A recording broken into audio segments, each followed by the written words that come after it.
going on here? A sec. I think it'd just be easier doing it this way.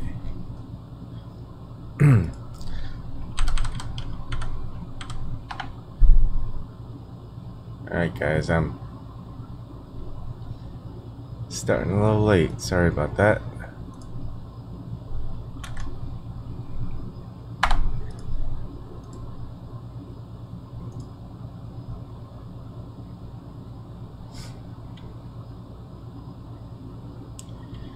That's pretty cool.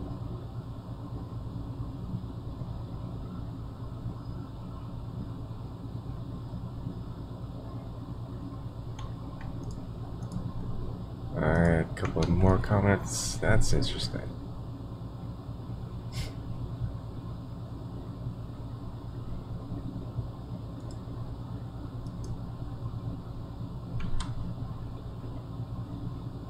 Oh, shoot.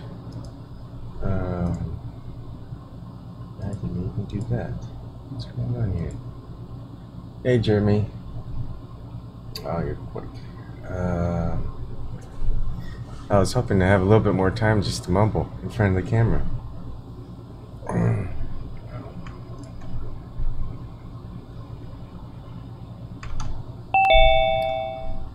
Hey, Broken Carpenter. Hey. I'm not alone, yay!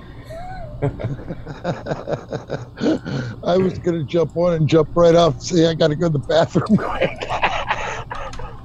That's okay, I'll stick around. No, go use the restroom. Lost on the map here. Yeah, there you go. That's okay, I'll stick around. Oh. His audio's on. Yeah, my bad. No, it's alright. It's okay. Hi, Amy, Shirley. I just went through the whole shutdown in my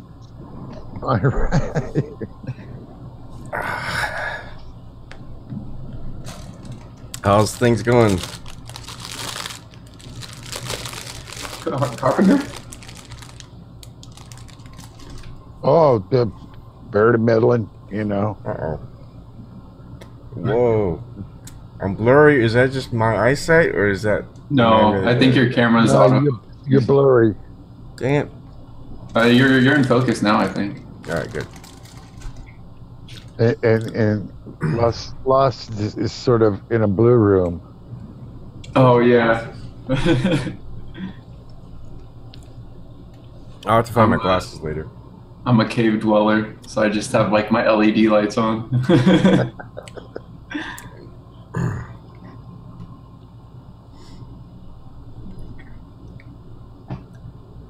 Yeah, I'm the same way at work in my office. I just have the lights off. And every time someone comes in, it's an automatic light switch. Sometimes you can't turn it off. And it's like blinding office light. So it comes on. I'm always looking at the computer anyways, and then it just comes on. I'm like, oh no. It's like getting a flash bulb in your eyes or something. Yeah. Your visual purple. That's what they call it. Really? I didn't know there was a term for it. Yeah, when your eyes adjust to the night, that's your visual purple, I guess. Okay. That's new. I never heard of that before. Some weird things that you learn from other people. Well, it could be all bullshit. I don't know. I heard it from somebody too, you know. So it ain't like I read it in a book. But that's how it all information gets passed anyway, right? Someone tells you something. Yeah, sometimes that's how bullshit gets passed. Somebody checks and goes, "Hey, man, I checked this shit out. That ain't right." Hey.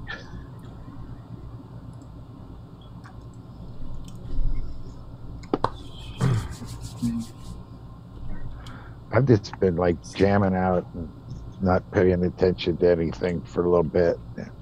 What have you been listening to? Just a whole bunch of blues albums that, you know, blues cuts. I just do the YouTube thing. Are you a little blue? I can find anything under the sun was watching funky old Muddy Waters from '68, some TV show, and I just put on some. It was, and I can't remember what it was. I think it was Muddy Waters, but it was in Copenhagen. Yeah, it's always surprising to me how some of the most obscure places have recordings. Like when I'm at work, since I don't like to listen to songs with words, because then I can't think necessarily, like when I'm trying to code and stuff. So I try to just play jazz or something. And I keep finding like albums or like concerts from like Norway and stuff recorded in the 60s, but they don't have like very many in the US apparently. So it's just like really obscure. Yeah, there's a lot of early blues and jazz and even rock bands that you can find on like Rock Palace. That's one that's on it was a German show, I guess, and that one has a lot of different things on it. And then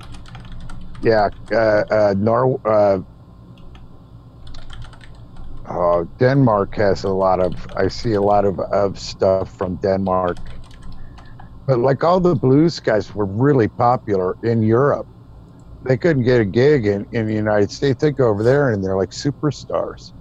And so it was like the resurgence of the blues. You know, it really gave those guys a shot in the arm. So that was cool because they never made any, you know, they didn't make money off of their stuff the way other people did. So yeah, I think it's really funny the dynamic between the different continents and like how certain artists like blow up in Europe, but yet here in like the United States they never get played. Like what was it, like the early punk rock bands and stuff, they're really big in like the UK and whatnot, but then here it took a while for them to get any momentum. And yeah, even like certain pop songs and like artists, same thing. And that always like surprised me. I thought it would be more universal. Well, I think there was more just music. You know, they would put more music period on shows, and I think that it had something to do probably with licensing rights back then, and you know, fair use and everything else. Somehow, the shows from back then, you know, were able to just have live concerts, you know, and it was true back then for American TV for all that, because we had Don Kirshner's rock concert, but it wasn't like there where they do one band the whole show. So there's some little peaks, you know, but nothing like there. So they had like full-on like concert sets versus like say like Jimmy Fallon or one of those late night shows where they play like a song or two. Well, like on Don Kirshner's rock concert, they play a couple, maybe 3 songs, but there would be other bands in between them, you know. So you might have, I don't know, you'd have like a Tina Turner or somebody on, and then you'd have I don't know, Foghat or something. You know, you'd have something. It would change. So you never knew what the. It wasn't always. It didn't always seem complimentary, you know. But that was the way it was. No, there was more just live concerts on television there. Okay. And actually, you can find a lot more modern rock concerts and stuff on the different, just whole shows on European television channels. I've been see if I could find some streams that have some European channels. So I'd like that. Like, I kind of miss that, or like, not that I ever had like that full-on experience like what you're describing, but like the seeing, like, because I don't watch TV anymore, but it was always nice seeing new artists that I haven't heard of like on TV, just kind of curated for me, and yeah, that would be cool. You can probably dig up an old Miles Davis concert on one of those things. Yeah, probably could. have a couple of his records too, so I can compare and see like real life concert versus like records and. Well, you look like two different album covers. You either the Kind of Blue, the Miles Davis album, or there's a B.B. King live from the Cook County Jail. It's just like a stencil on a, looks like a stencil on the back of a blue work shirt. His album cover. So that one sort of just, those two remind me. I think there's like one Howlin' Wolf Mattis, Blues from Hell or something like that also looks at, that has that whole blue image on the cover.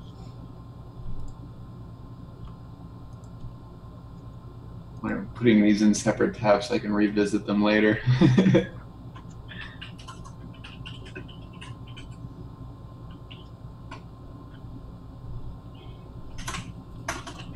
Oh, so why so many blues? Are you down there, Blue? Or Parker Carpenter?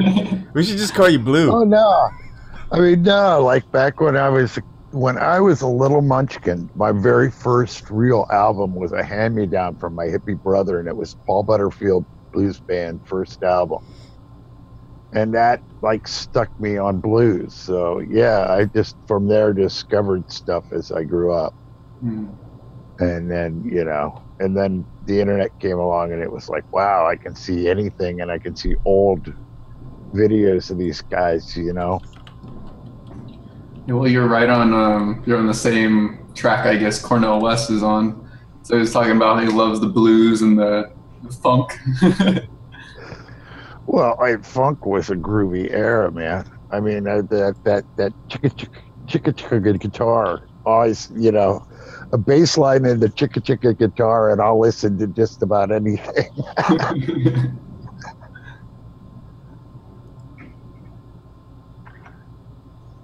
So, Ebon, what do you listen to? You guys? I could guess from your picture, but a lot of crying. I don't really listen to much music.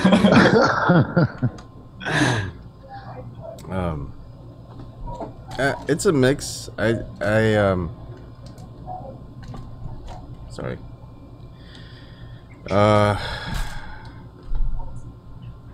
Really, it's a mix. I could pretty much just tell you what I don't listen to.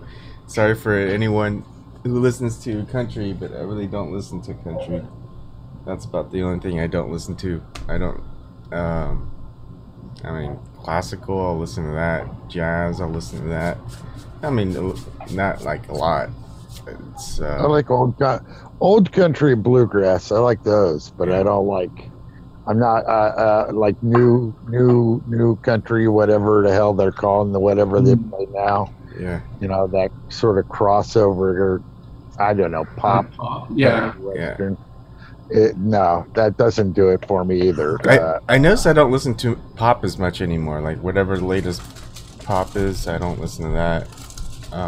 Yeah, I couldn't tell you what the latest, like, I couldn't tell you probably any of the top 100 songs. Snark. Snark. Hey, Snark. How are you feeling?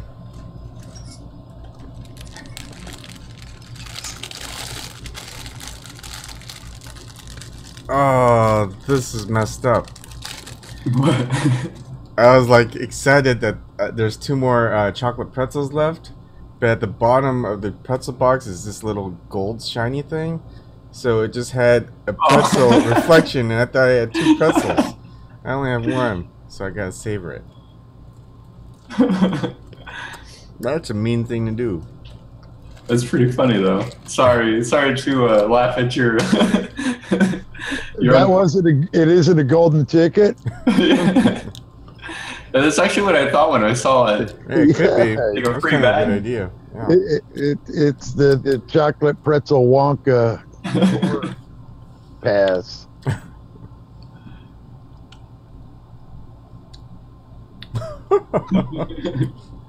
So if you guys don't, you guys can't see people on YouTube. Like, there's a separate Ring Central chat. Snark said, "I could never get into country. I don't have a dog, never had a truck, and I never cheated on my wife."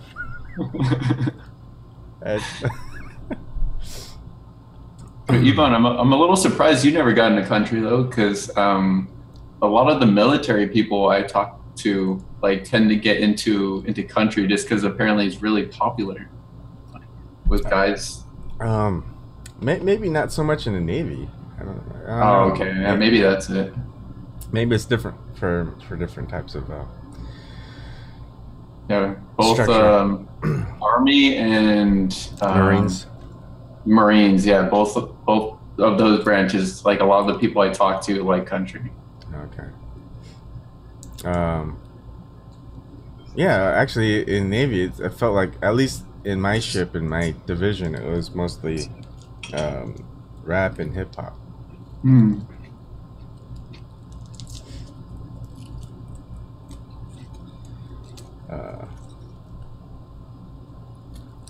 But like, I have been noticing like newer types of music genres, like very niche or whatever.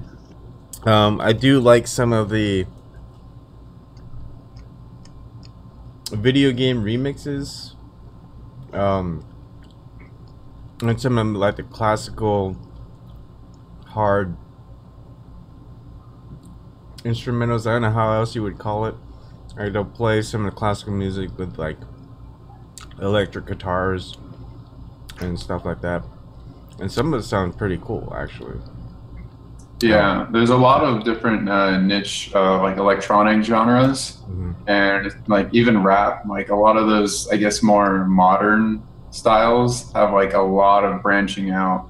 And I was looking at there's a chart somewhere online, and they map out all the different like subgenres, and it's kind of crazy how many there are and how many like artists like try to like make music in these different genres. Like it's, I don't know, like I didn't expect them to like it's almost like a scientific approach to it. Like they just keep tweaking, like especially with electronic music, they'll tweak it and do like more of something and then make it its own genre. And like there's one called Jungle, and apparently it's like it was bigger in the UK, and it's like reggae mixed with electronic music. And so it's like little subgenres like that. They'll just like put things together and like make it its own thing and just kind of run with it, which is kind of interesting. My kid listens. My son listens to video game music. Just like the old style, like beep beep beep beep beep beep. Oh. Yeah, I mean stuff like that. And it's just like, okay, whatever, man. That's called bit tune. Yeah, there's actually a decent sized community behind that. Like a lot of artists making music and stuff for that type of thing. I mean, right now, that's where a lot of music composers kind of get their start. Like Michael Giacchino, I forget his name. He does a lot of stuff that J.J. Abrams does. So he got his start doing stuff for one of my favorite games is Call of Duty. I think it was Call of Duty. There's two different groups of games. It's all based in World War II era first-person shooters, and he just does it really good. And he made a lot of good music like that, and then he was on Lost, and then now he's been in movies. He won an Oscar for Up. Remember that animated movie Up? So he won an Oscar for composing that. So right on. It's a cool thing seeing some people just coming from like games, because games used to be like a lowly thing, right? You're like, oh, you're doing voiceovers for games, good for you, right? It's like, but now it's just huge money making thing. It's bigger budgets than movies, and they put a lot of effort into music. Hi, Stevie. Hey, Stevie. So you're gonna have to catch us up on everything that's been going on. Holy shit.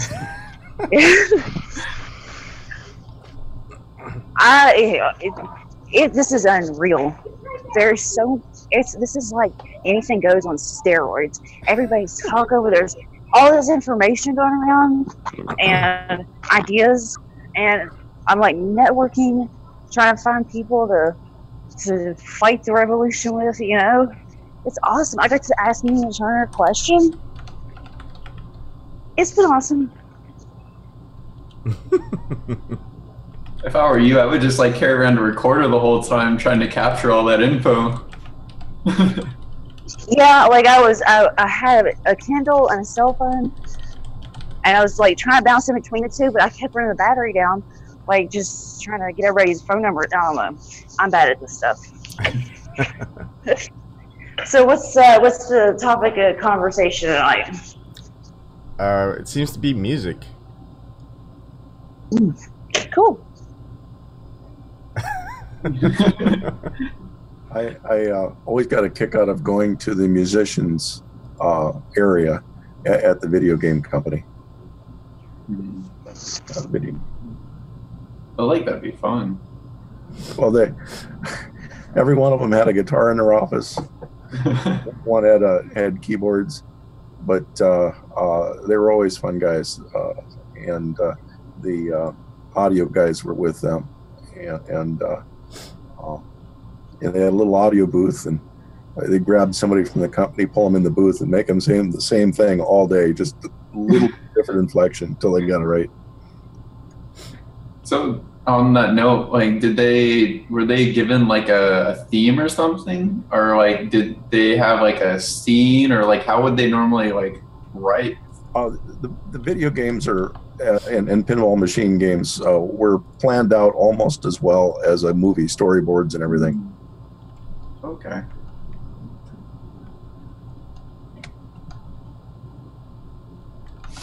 Sorry, I'm looking up stuff.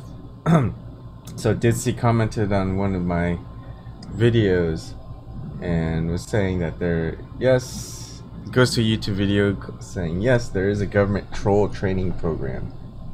So I kind of wanted to watch that and see what that's like. For people who want to watch it, here's the link.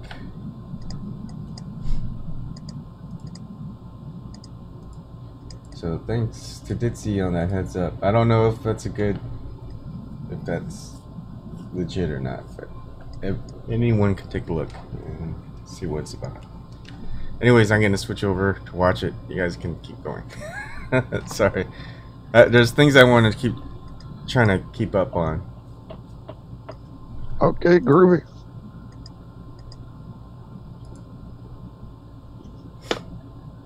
So anything going on you guys want to talk about? Oh hell, man! I've just been sort of sitting back, waiting for a topic to jump onto. But you know, I was listening to everybody's music things. There's like a type of electronica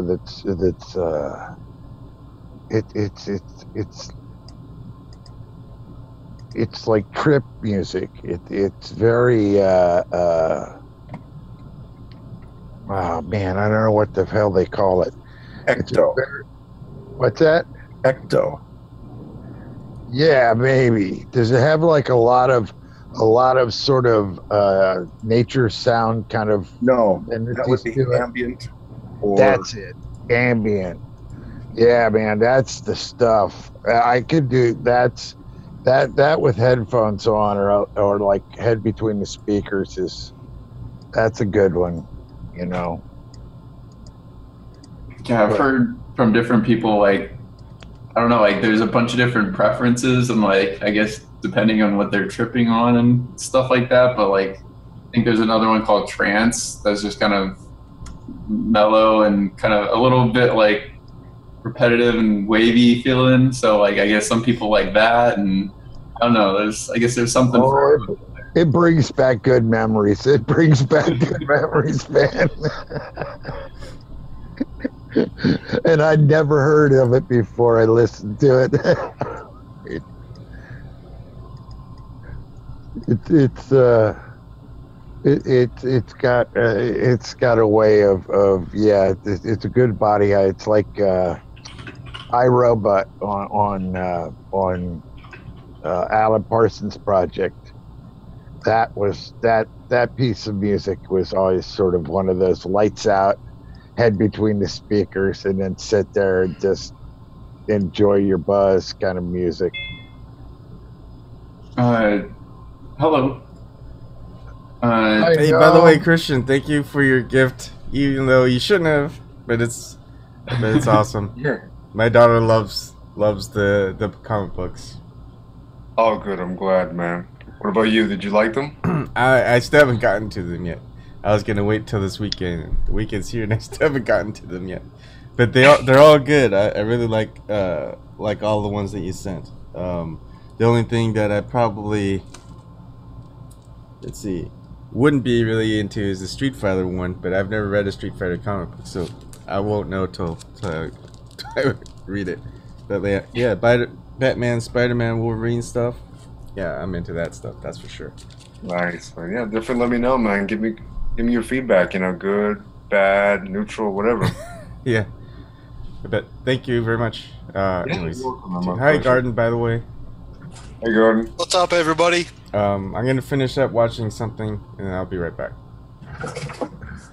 Right on.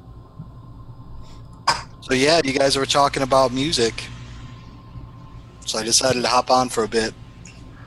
Right on. Yeah, if you have something to say, go for it. I don't know, like I'm into all kinds of different music. Like I'm into a lot of the subgenres of electronic music, for example. Mm.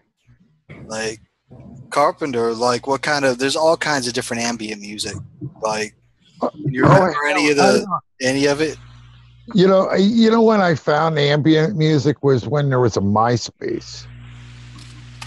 And, Yeah, MySpace. MySpace was fantastic for music, man. I could find music all over the place, and like it was really cool for these itty bitty little bands that were like high school kids in their garage somewhere in Romania, and they'd be playing like some kind of a classic rock hit or something, and then I'd always comment on their thing, make them feel like somebody in America listened to us and really thought we were good, some old guy that knew him, They've got this crazy scene out of Turkey right now. I'm not really sure if it has a name, but it's like this retro, like 80s sound, like kind of this Joy Division sound, but harder. Mm-hmm. And like, I can't even pronounce the name of the bands, but one of the songs is She Passed Away. You guys ever heard of that one? Yeah, I mean, but yeah, like MySpace hooked you up with all kinds of music like that. It was great. Yeah, it was fun for that. I mean, otherwise it was as awful as Facebook, but I mean, it was cool that way.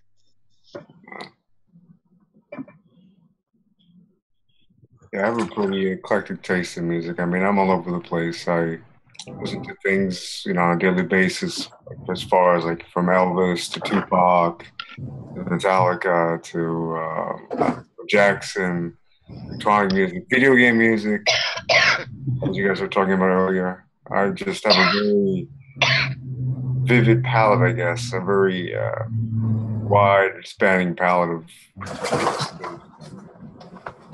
I just love it all. Just good music is good music to me. If it comes from the heart, if it's real, not like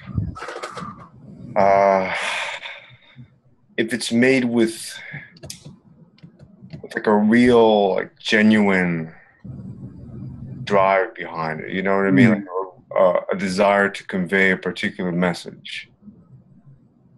Yeah, I got you. I'm the same way. Like as long as it feels like very authentic and it has like some passion behind it, like I'll listen to it. Yeah, I'm not about like the message of music. I don't really care about the message. It's all about just the raw sounds for me. Are these sounds like producing emotions? I don't try to take it much deeper than that. And that I think helps me to allow to enjoy a broad range of music. Because even if the message is something dumb, like I like a lot of old country songs, right? But I can't empathize with some of that. But I like the way it sounds. You don't have a dog or a truck?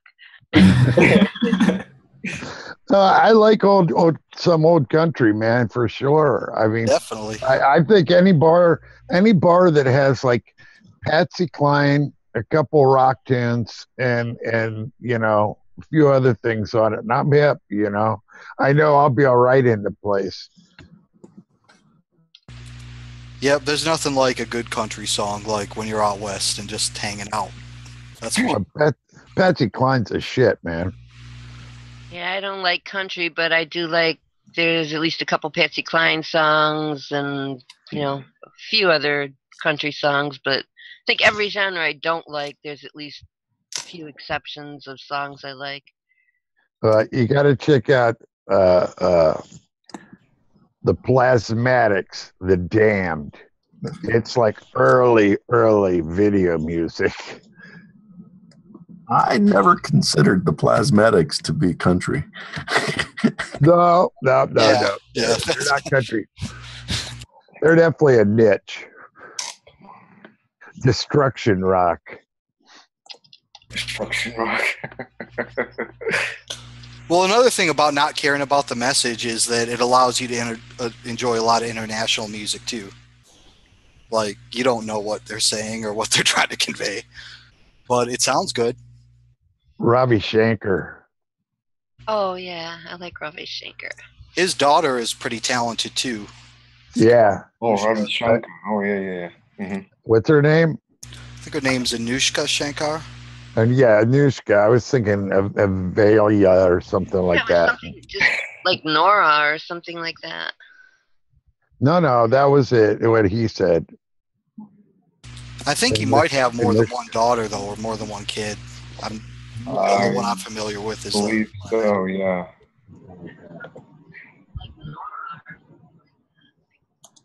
No, that was it. What he said. I think he might have more. Sounds like someone's mic is messed up.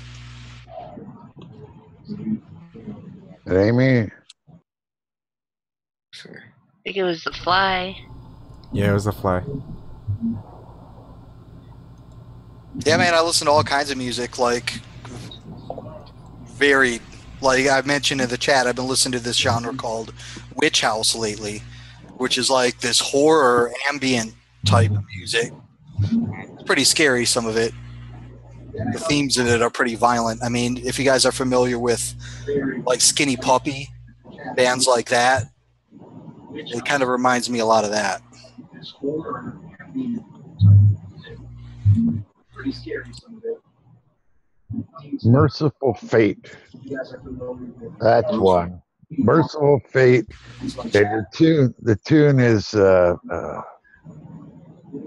oh hell. What the hell is the tune? Oh, God. I'll have to look it up. Well, there's the classic ones too, like as far as ambient goes, like Brian Eno. You guys familiar with some of his work? Tangerine Dream is the other one that's like back in the day. Yeah, I did Tangerine Dream.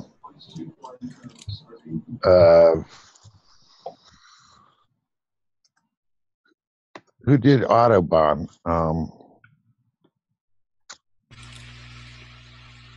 Was that Kraftwerk? No. That was it. Yeah, Kraftwerk did Autobahn. Yeah.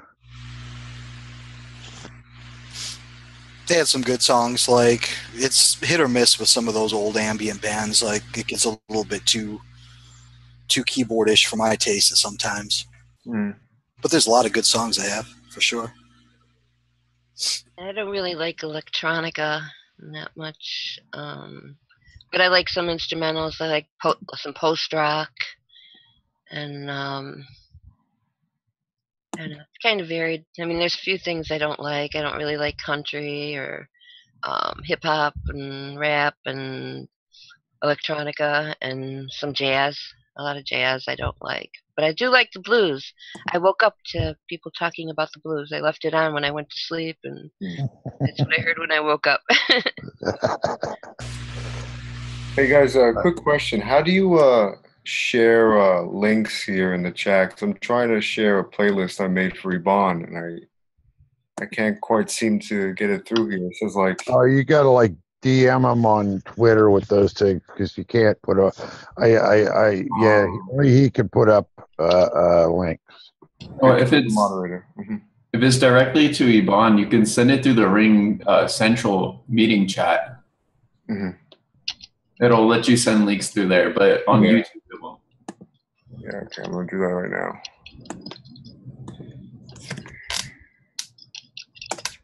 There we go. All right, there you guys.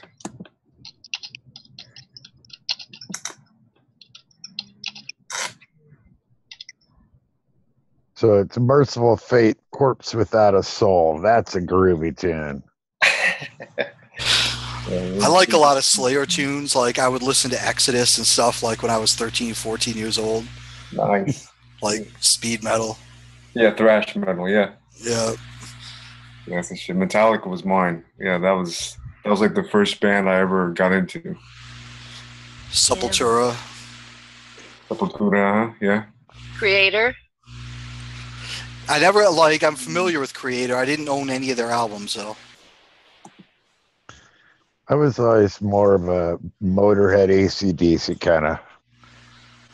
Great bands, man. The Ace of Spades! The Ace of Spades! Yeah, that's a good song, man. That's a crazy one. They just play rock and roll. They just play it loud and fast. And it's a trio. Yeah, most of the time they played a trio. So the interesting part of it was, I think all good bands that are trios have somebody on bass that plays more of a rhythm guitar on bass than they do bass. You know, it has to be big, or a trio doesn't sound like much. You know, so I mean, because like Rush is the same way. Rush is yeah. Of course, they're playing like multiple instruments at the same time sometimes, so that isn't fair. But well, yeah, you get the same situation. You have the bassist doubling as the vocalist in Rush. Yeah, true. Geddy Lee. Yeah. I'm Sawyer is a pretty good song from them. I liked it a lot. And there's another one. It's like their second most popular song. I forget it though. I think it's like XYZ, something like that. Well, that's YYZ is a good one. YYZ and Red Marchettas are both good. Yeah, I like the whole first side of 2112 is like. Oh, nice, man. That's one that I can just pull back in. That one's like on autoplay in my head if I need it, you know. Yeah. Yeah, I like the blues. I listen to John Lee Hooker a lot for sure. Oh yeah, classic blues. Yeah. Let's see who else. Muddy Robert Waters. Robert Johnson. Yeah, I had at one point I had the full Robert Johnson collection on 2 CDs or whatever. He didn't really make a lot of songs. Yeah, there's not a lot of recordings of a lot of the early ones. They think they're still digging some up here and there, but a lot of them weren't really preserved. Yeah, I'm sure a bunch were lost because he would just go around and play for money for a long time. So I think the collection is under 100 songs, isn't it? It's way under that. I don't know. I just kind of acquired stuff. How do I put that? I don't think I have. If you like Robert Johnson, Lightning Hopkins is pretty good. Yeah. I dig. Oh shit! Now it's always like 15 different guys that are sons. Albert Collins. It's electric. Albert Collins. Oh, hell spells. I'm losing my mind now. BB King. Dig BB King. Yeah. And Tech Move said Buddy Guy. Right on. Yep. Sunhouse. Yep, Sunhouse. That's another good one. Stevie Ray Vaughan. Yeah, I dug Howlin' Wolf, and Little Walter.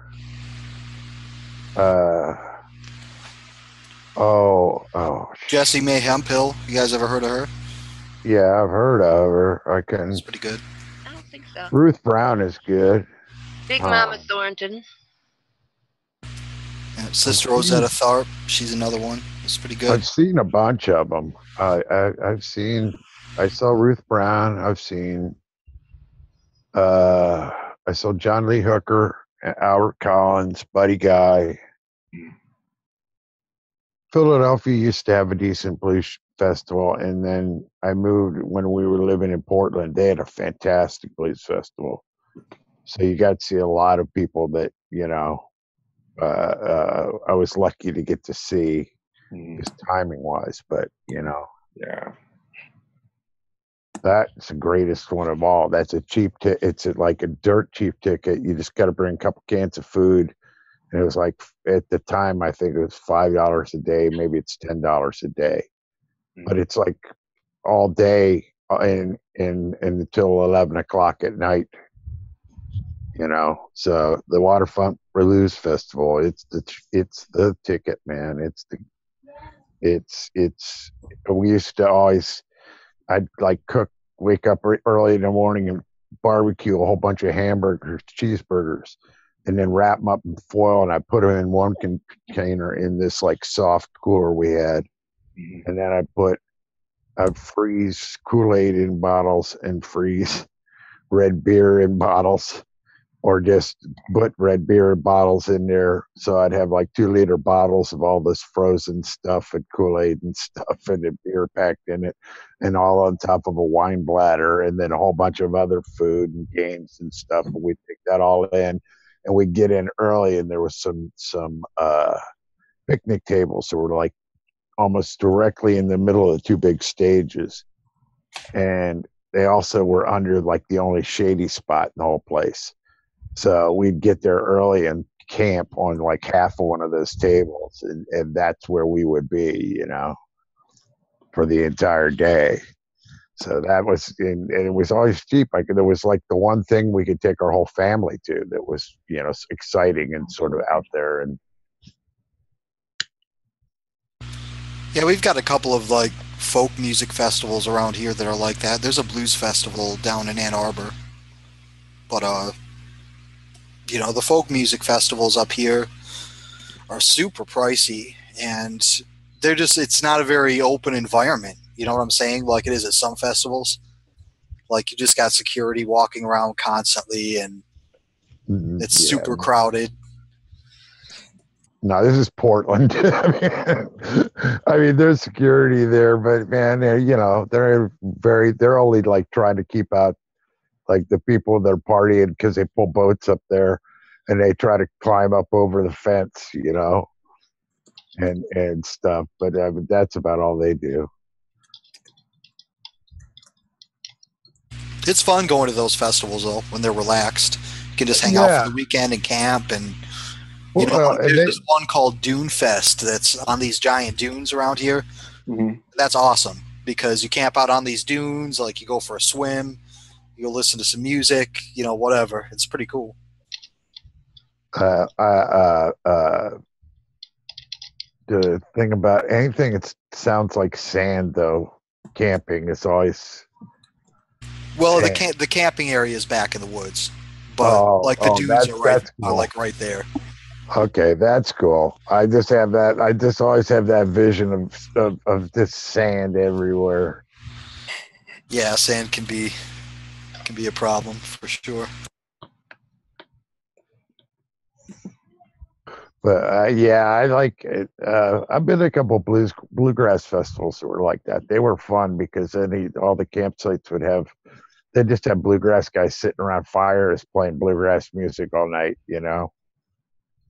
It was just one big party from those stages on through.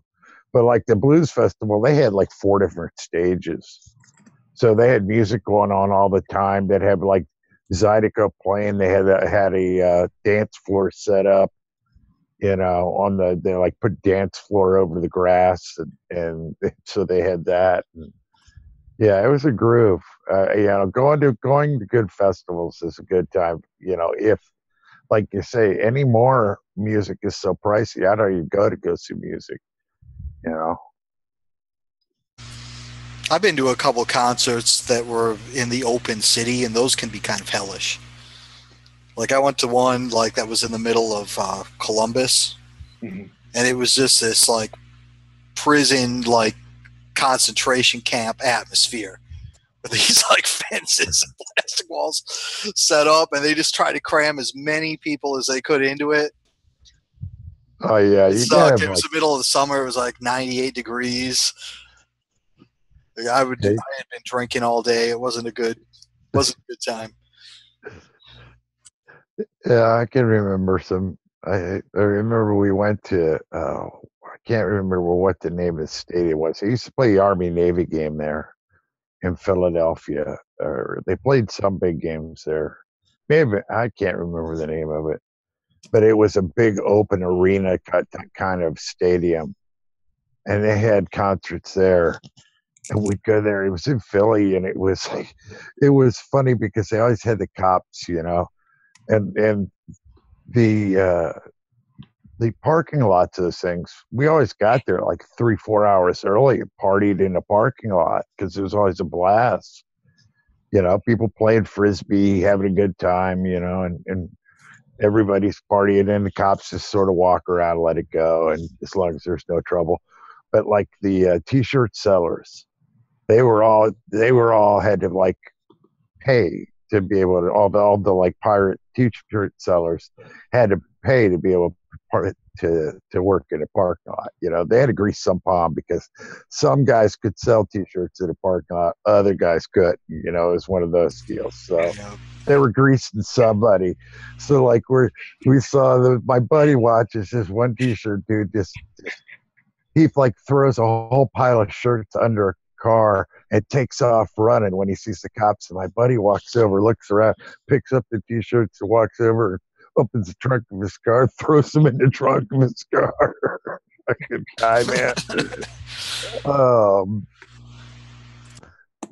Yeah, that was actually that was always a good time. But man, we were there at this stadium, and we're waiting to go in there, and we're watching. There's like two cops on horses, and somebody had smuggled in a bundle of twine, and they had dropped a bundle of twine down the side and pulled up a rope, and they start pulling up duffel bags full of beer.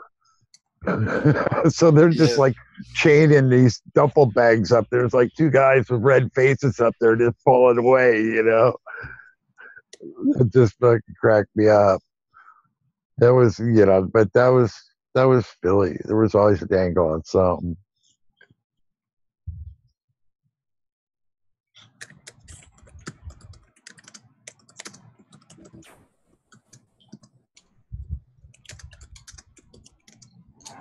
Yeah, I haven't had the chance to go to any of those nice festivals. When I was back in California, the ones I would hear about are always like super huge, and you had to pay like $200-300 to get in. And I mean, like there would be like one artist that I would like there, and I'm just like, not worth it. But I don't know. I'm gonna start looking around here, and now that I'm in Colorado, see if I can find some nice smaller ones out somewhere. Well, in Boulder, you can. Sure, you're in Boulder, right? No, I'm near Denver. Oh, okay. Oh, in Denver, there's a lot of places. Yeah, it's kind of cool music scene. Have you ever been to Great Sand Dunes? Have you gone down to the southeast corner of the state yet? I have not. Check it out. No, man. I've never been there. It gets pretty wild. It's one of the lesser known national parks. And it's just these massive dunes. Like the biggest dune in North America is there. It's called the Star Dune. And it's pressed up against these mountains. And it's got, I think, one of only 2 or 3 surge flows in America, something like that. What happens is further down the stream, like sand flows into the stream, and it causes the level of the water to fluctuate pretty rapidly. It's cool to wade in it. 1 minute you'll be at like your knees, and the next minute you'll be at your waist. Like it happens really fast. I've seen pictures. It's really neat. Definitely worth checking out. That's also like one of the UFO areas. Yeah. Like Mount Blanca is like UFO central according to some people. The UFOs run on sand. Yep. I was looking at Mount Blanca when I was up on that star dune. I was like, should I try to go up that? Like, I'm not suicidal. Like, I've never been up one of the Rocky Mountains. I've been up, like, the desert mountains in the Southwest and some of the mountains in Utah, but the Rocky Mountains are an entirely different game. No way I'm just going to try that with unprepared. Well, remember driving when you had to drive up, and if your carburetor was set for fuel injection. Yep. Yeah, you had to have your carburetor reset, like, because it would just be a totally different airflow situation. Well, you can hear it when you're up there, and it's kind of scary when you're driving around like Wolf Creek Pass, because your engines start sounding fucked up. like you're on an incline. Yeah, like yeah, exactly. Incline, and there is no rail, and you're pressed up against a cliff.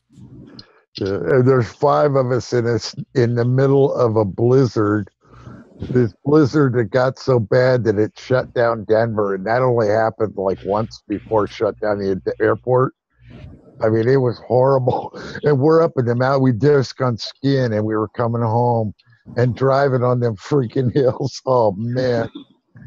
Oh yeah, went up to what was it? Loveland. That was it. Loveland. Yeah, it's insane.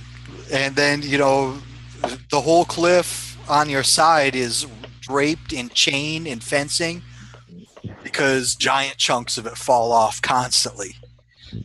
You see these guys working up there, you're like, oh my God, I wonder how much that guy's getting paid. I don't know if it's enough. Well. Oh. Somebody's in trouble. Oh, yeah.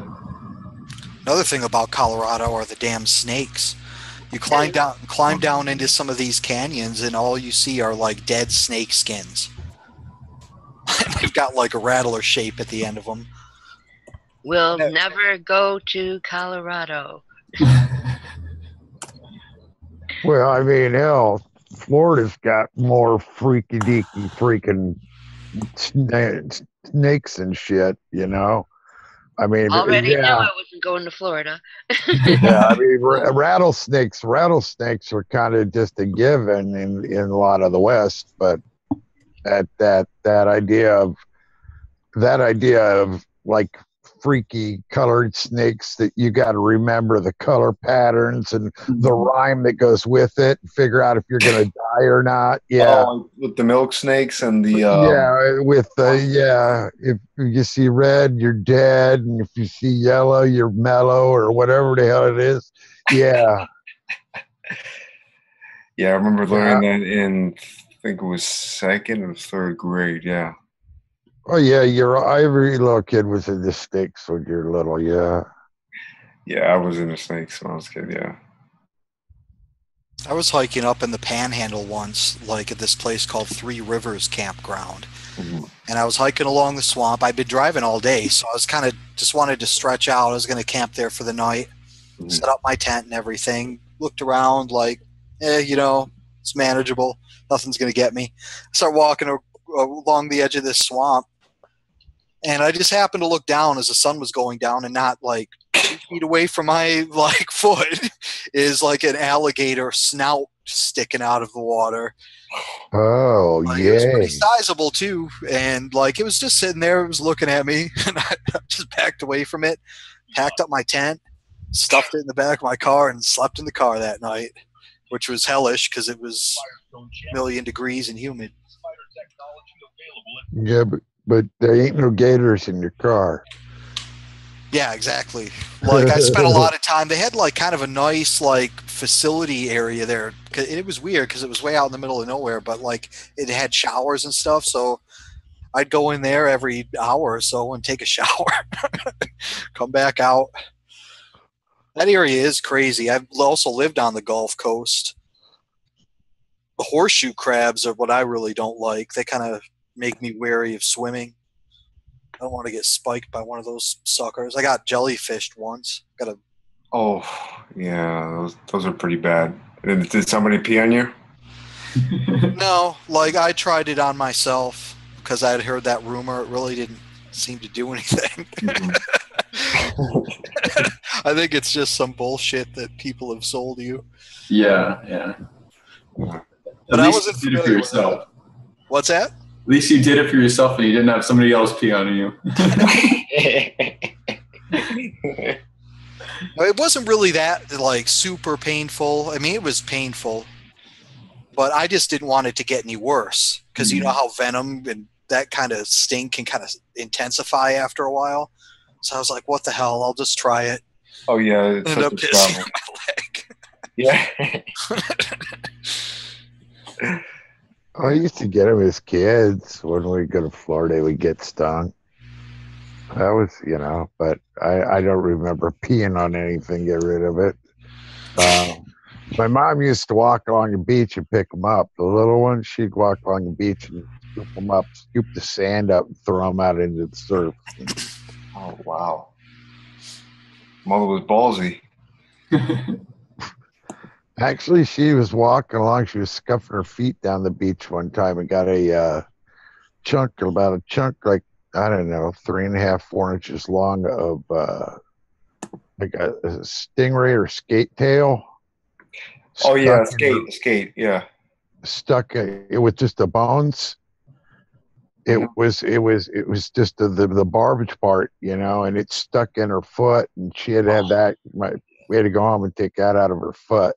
Yeah, because it was like, and it was just like little fish hooks coming out of it, a whole bunch of little fish hooks.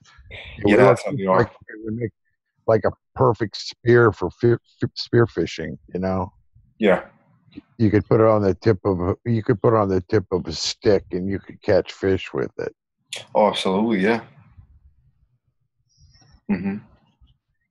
I mean, I've never been bitten or attacked per se by something out of the ocean or lake or river. I think that the closest I've ever gone, it was in Florida. I was, I think, maybe 8 or 9 years old. I was out probably about maybe 3 feet deep.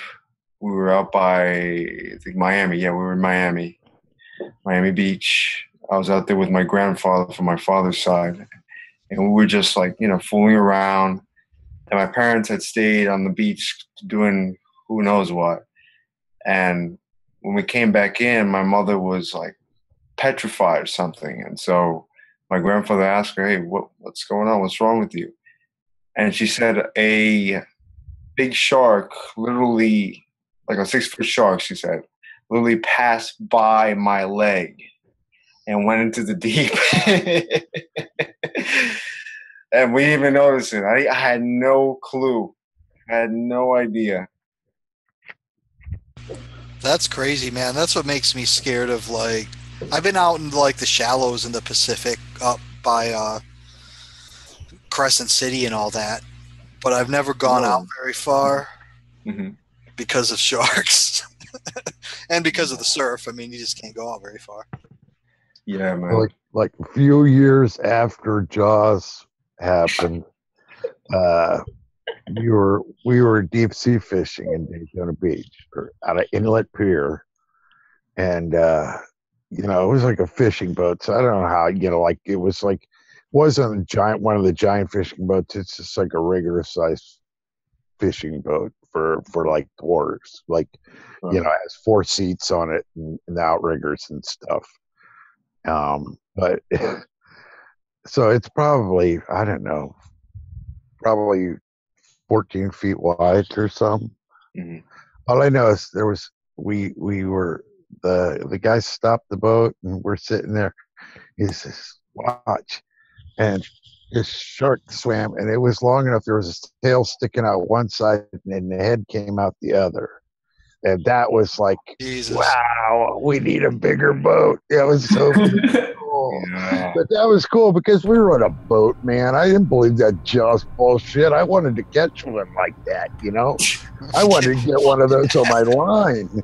I had a similar story as Christian. As me and my wife were on the beach at I think it was Nantucket, and I was closer to the shore. I was looking out towards the sea, and she was kind of like 15 feet out there, and I was just waiting for her to come back or something. And I see this huge black dark. I don't know what it was.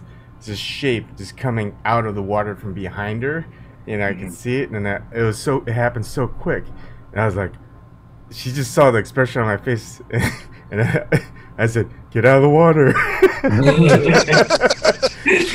and she didn't believe me that I saw something that looked like a huge shark, and I was like keeping my eye out for it, and I didn't see anything come up. Like I was thinking it could have been a seal, but if it's a seal, that's also bad because sharks eat seals. And I was just like looking around, seeing if it came around again or what, and I was like, "Get over here, get out of the water." It's just yeah, it's amazing how just things in the sea you can't see until it's right there. And it wasn't far from the shore. It was like maybe 20 feet out from the shore. Yeah, you'd be surprised. Yeah. Well, how big was the shark? Was it like mine? Was it 6 foot? Was it like 10 foot, 20 foot? It was huge. I'd say it's something around 16 feet. Oh, then that might have been like a bull shark. Yeah, especially if you said it was black. Yeah. Those are like notorious for their temper. Yeah. Even more so than great whites. But I'm surprised it didn't attack her or anything, because I mean they're also very aggressive. Yeah, they are, absolutely are, and those are the kinds of sharks that can wander into like rivers. They're saltwater sharks, but they can survive in like rivers. They've been found in rivers and lakes. Yeah. There was a story in Jersey like several decades ago, maybe like at the beginning of the last century, where there was this group of kids swimming in a lake or a river. It was a river, and they got attacked. And for years, they tried to figure out what species of shark it was.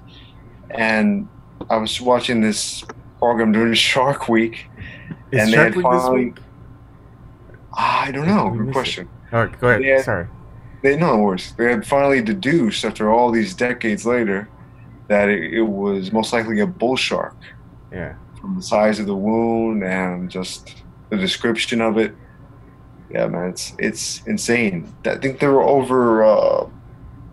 I used to be into sharks as a kid as well. Yeah.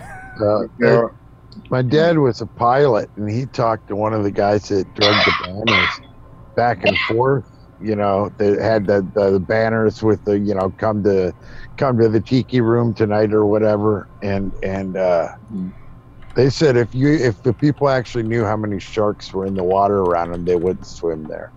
You know, but it's like you're there all the time. There's easier stuff for them to eat than you. You know, you might put up a fight, so they don't really like go after people that much. It's as a rule because there's lots of other stuff to eat that might not poke them and stuff. Yeah. Because they say if you poke them and stuff and jab them and fight them, they're used to sort of things getting bit and then panicking and sort of drowning or just lying there and then coming back around at them. So if you make a fight of it, you seem less tasty. What's also what they're feeding on, and not only that is if there's like less of what they can feed on when they're going around. I think I saw another Shark Week show that was talking about some of the shark attacks that occur in Brazil and the beaches around there. Oh yeah. So that's because they get a lot. If you're swimming in a lot of feeder fish, you know, if you're right in the midst of a whole bunch of fish, you can just get bit accidentally. You know, confuse you, yeah. Or if you're because it's easy for them. They just fly through with their mouth open and probably get like 6 or 8 of them at a time. You know. Yeah. And if you're like a surfer, for example, and you have like that black bodysuit, they could confuse you as you're swimming on top of your board. They can mistake you for a seal. Yeah. Oh, Shark Week is this week. It is. Yeah. Oh, nice. Nice. I gotta catch up. I haven't seen Shark Week, I think, in 2 years. Yeah. It's Well, good stuff. usually I whip out my VCR tapes of Jaws. They're going July 4th. Mm-hmm. I didn't watch it. I'm gonna have to watch that. That's like my favorite buddy movie. Yeah. What's great about Jaws, what I like, and they keep trying to remake it because they thought it was more about sharks.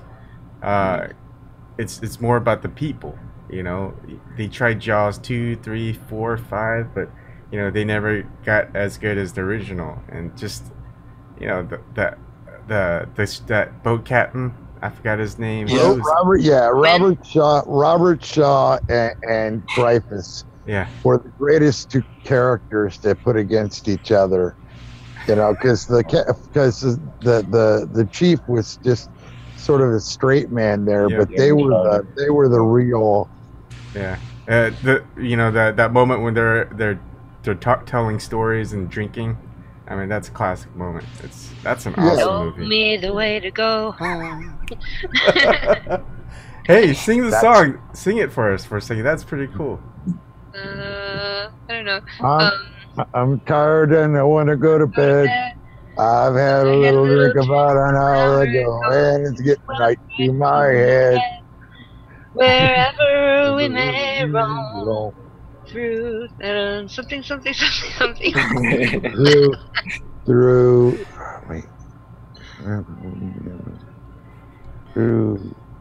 land and sea and foam.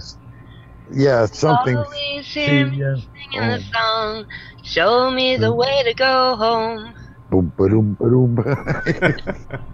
That's good. I like the Robert Shaw actually rewrote the whole thing, and then they said he came in and he was fairly blitzed at that time, and he did that whole monologue of that's the Indianapolis, and then he does the whole monologue, and that is like one of those little pieces of movie that are really sort of still gives me the chills when I watch him do that, because it was so good. It was a good piece of acting. Yeah. I hope they never try to remake Jaws. I don't think it can be done. They'll do it with computers and it'll look like hell, and they'll forget that it was, like you say, the brilliance of Jaws was he made it so complicated that the shark wouldn't work. So they ended up with a barrel, and the barrel ended up being creepier than the shark. Yeah. It wasn't the only good, the good shark scene is when he, says, you come down here and shovel this shit, and all of a sudden the shark shows up. That was good. Yeah. But. Well, when it was eating the boat, that was crazy. Well, he's about to slide into its mouth. Yeah, I mean, that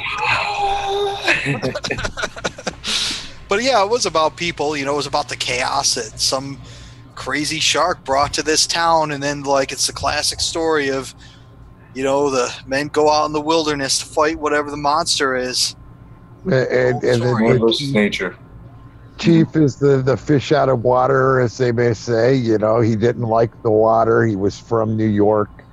He didn't. Yeah, it was all perfect. Yeah. And Quint was he was good. There's something about old grumpy old dudes that always I've worked around enough of them to really appreciate a good grumpy old dude.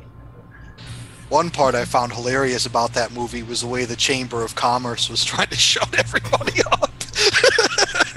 Like, you psychos, sociopaths. Hey, jeez. What's funny is it's true, right? It's probably something that would happen. Friendship. That's Peter Benchley. That's Peter Benchley playing the newscaster. Oh man. because the actual story of in Jaws is like of the book is very doesn't. It's not half as good as the movie. That's one of those where the movie was much better than the book. Yeah. It makes me want to watch the movie right about, now. Yeah, the book was like about adultery and stuff, and it was like wasn't as good as the actual shark movie. Yeah, I heard it was very unfocused. Yeah. So the shark doesn't work. So they came up with the idea. Well, we're going to have these barrels, you know, because they could work the shark that they just towed behind a boat, I guess, or something. Yeah, Bruce. So yeah, but they had like different Bruce. They had like 4 different Bruces or 5 different Bruces because they had a left side, a right side, a head. Mm-hmm. There was like all these different angles of them, and then they had one they could tow behind a boat. They had an articulating one on a crane underneath the water, and so but the one underneath the water, I guess, was the real Bruce that never worked because that's the one he wanted to use the most, and it wouldn't work.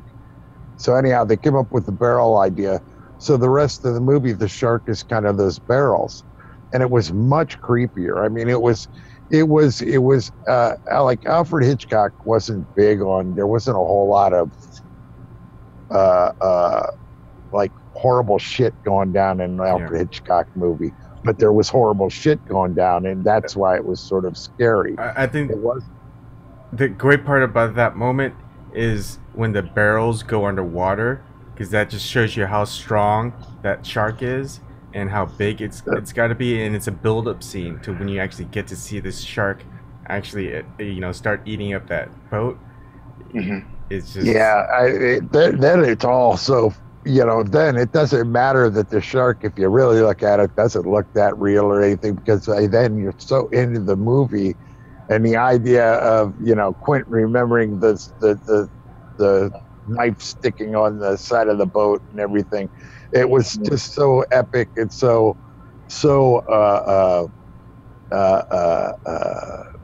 Moby Dick, because it's really sort of a retelling of a Moby Dick story, and so it was good. There are movies that were worthy of sort of being like everybody should see it. That one. And not to forget, and Tech Moose says the music. You can't go wrong with. Well,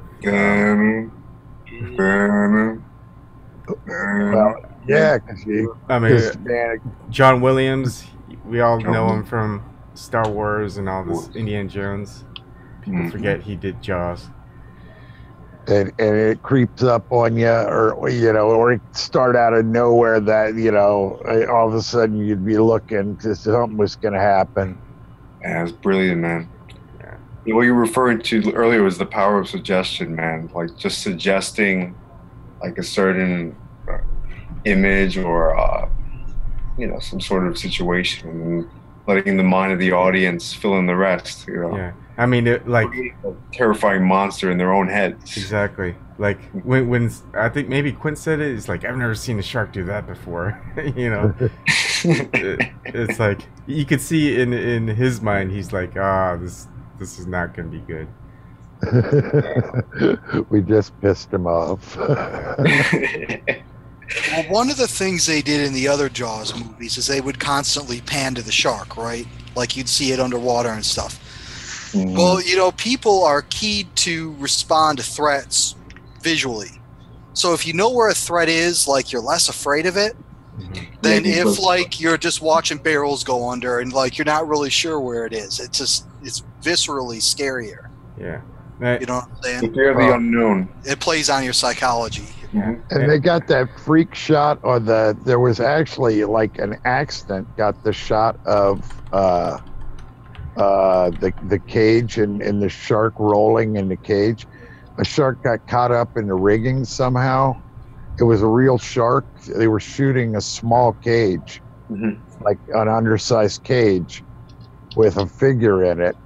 And the shark got caught up in that and then freaked out and was like rolling on the surface of the water. So it looks like the shark is fighting with the cage and shit, but it's actually just trying to get out of the rigging. And so it was a great scene. And I think that part where the sheriff, I forget his name, says we need a bigger boat. I think that wasn't planned, and Steven Spielberg kept that in, and then that was like an ongoing thing throughout the movie. It's like we need a bigger boat. We're gonna go back in the shore, right? Sure. That's just like I was gonna say in Die Hard, the hippie motherfucker was like an accident or something like that. That was like a random thing that he said, and they ended up keeping it, and that's like Yeah, the random stuff is always pretty cool, and they usually last quite a while. I like that. Mm-hmm. All right, I'll be back. I gotta do some more stuff. They were gonna they'd actually hired a little person to go into this undersized cage in Australia, and like the dude says, either the dude or the shark people said, "Nah, we're not gonna do that." There was just something that creeped them out about that. Looked too much like putting food down there in the cage. Oh God, that'll make for some good shots, right? Yeah, but so they ended up with a little dovey in it. And then the shot of the reaction when he freaks out actually no, that's wrong. When he freaks out when he sees the head pop out, when Hooper freaks out, drops a tooth. That's actually Spielberg's face. They actually reshot that in Spielberg's pool, and so that actual piece of film isn't Dreyfuss; it's Spielberg. Mm-hmm. Yeah. Unless you know it, you wouldn't even notice it. So it just goes to show you, like you were saying, the power of suggestion and how editing and music and everything adds. That when like the reason why Star Wars worked was because there was a lot of very talented people sort of collaborating well, and I think the same thing sort of happened with Jaws. There was a lot of actors and writers that were able to sort of think on their feet and figure out how to keep that movie going, when it was going into a hole. Yeah, the troubleshoot. The budget was just not going well. Like I have the anniversary copy that has the making of documentary. Yeah, sort of a making of, history of, and they talked to Dreyfuss and talked to a couple other people, about the movie, and so it gives you all these little things that you can know for Trivial Pursuit. That's what we should have sometime. We should play Team Trivial Pursuit sometime on here. Oh, I would love that. I would absolutely love that. I think that'd be kind of a blast. We just split up the screens into two teams. Yeah, you get that a lot, man. I mean, like you think about movies like what you said, Carpenter, with Jaws, movies like, for me, like The Godfather Part 1, Part 2. There's just so many, man. Casablanca, another one. They're playing that in the theaters, by the way, too. Again, and it's going to be like the 75th anniversary coming up this October or November. I think they're going to play it in the theaters. Yeah. Like some of the things that Turner Classic Movies has. They do something with the Fathom events where they have like old movies play across the country. Mm-hmm. They're doing Fast Times at Ridgemont High. Fast Times at Ridgemont High. Yeah, I saw when I went to see Spider-Man the other day. I saw like it's a preview for that, or an ad for that, whatever you want to call it. Yeah, man. Commercial. Yeah, Fast Times at Ridgemont High. That one, yeah. Spicoli. No, I saw the Casablanca for the 70th anniversary when they did it, and it's like when you watch old movies like that, it's different watching it with a group of people in a theater because you catch things you never caught before because you hear people laugh and then you're like, oh, now I get it. You know what I mean? Like the significance of lines of little things totally come out, and it's pretty cool. It's pretty cool. Actually. Yeah, the whole atmosphere of being in a theater with people watching it with total strangers versus watching at home by yourself or with your family or girlfriend, whatever, wife, it's totally different. Yeah, totally real. I mean, you get things like, which is why I love going to the theater so much.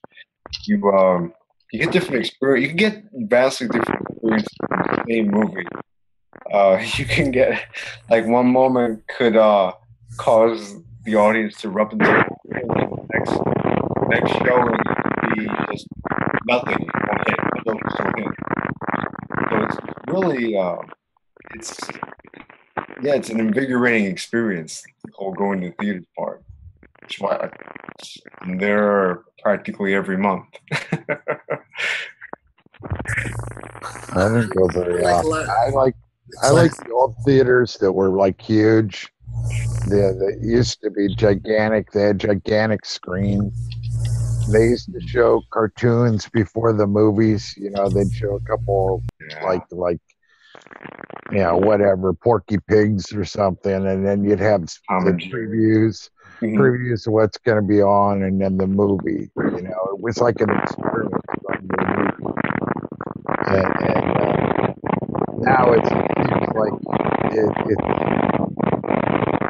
I don't know. Even though it was very commercialized then, it was. Are you having mic problems over there, Stevie? Is that what it is? I'm hearing a lot of crackling. Yeah, same here. Yeah, loud. Oh, I forgot to mute it back. Sorry. Did you want to say something? There's a lot of echo. Yeah, no, you're good now. It was just like fuzzing out while you were just not talking. It was like fizzling. Yeah, I don't know. There's a lot of echo in the Wi-Fi. Is like, I don't know. I think it cuts it out. Do you have your like headphones on? Or are you talking with just a regular speakerphone? I got my headphones. Yeah, because I did, maybe it's your hair. Oh, I know sometimes my hair falls on my mic. Smart man. Long hair problems. Yeah, it's long hair problems. Go ahead, Chad. I think you wanted to say something, man. No, I was saying I understand that. Long hair. Hairs everywhere. Have you guys ever seen The Incident? That's a good old movie. I've heard of it. I want to see that. I still haven't seen it. Do you see like some kind of clip of it or something? Never heard of it. No, but I've heard of it. I've heard of it. I've heard people recommend it to me. It's crazy. Like Martin Sheen and who's the other one? They're a couple of hoodlums, and they get aboard a subway train and they take it over. Yeah. And they just get more and more violent and crazier and crazier. And it was shot in like 1964 or 1965 or something, maybe a little bit later than that. But it's got like Ed McMahon in it, and it's got like some other people in it. Yeah, but it's crazy. Like these guys get out of control. I have a hard time kind of believing the film was even. It was way ahead of its time. Yeah, 1967. That's the one where the guy on the train. Yep. Yeah, I remember seeing that shit so many times on TV as a kid, but I never actually saw the whole movie. Yeah, that looks crazy. That guy was a weirdo. Oh yeah, they were just out of control criminals, man. It's crazy. What was the movie where the hippies took over the government and they were gonna they dosed out everybody over the age of 35, I think is what they did. Yeah, they just kept everybody over 35 dosed out all the time. It was the wildest fucking movie. Oh, what the hell was the name of that thing? It was like it must have came out in the 70s or like late 60s. It was like 1969 or something. I mean, it's a screamer. Oh, now I got to look it up where I might find it. Another crazy old one was a film called Poor Pretty Eddie. You guys ever hear of that one?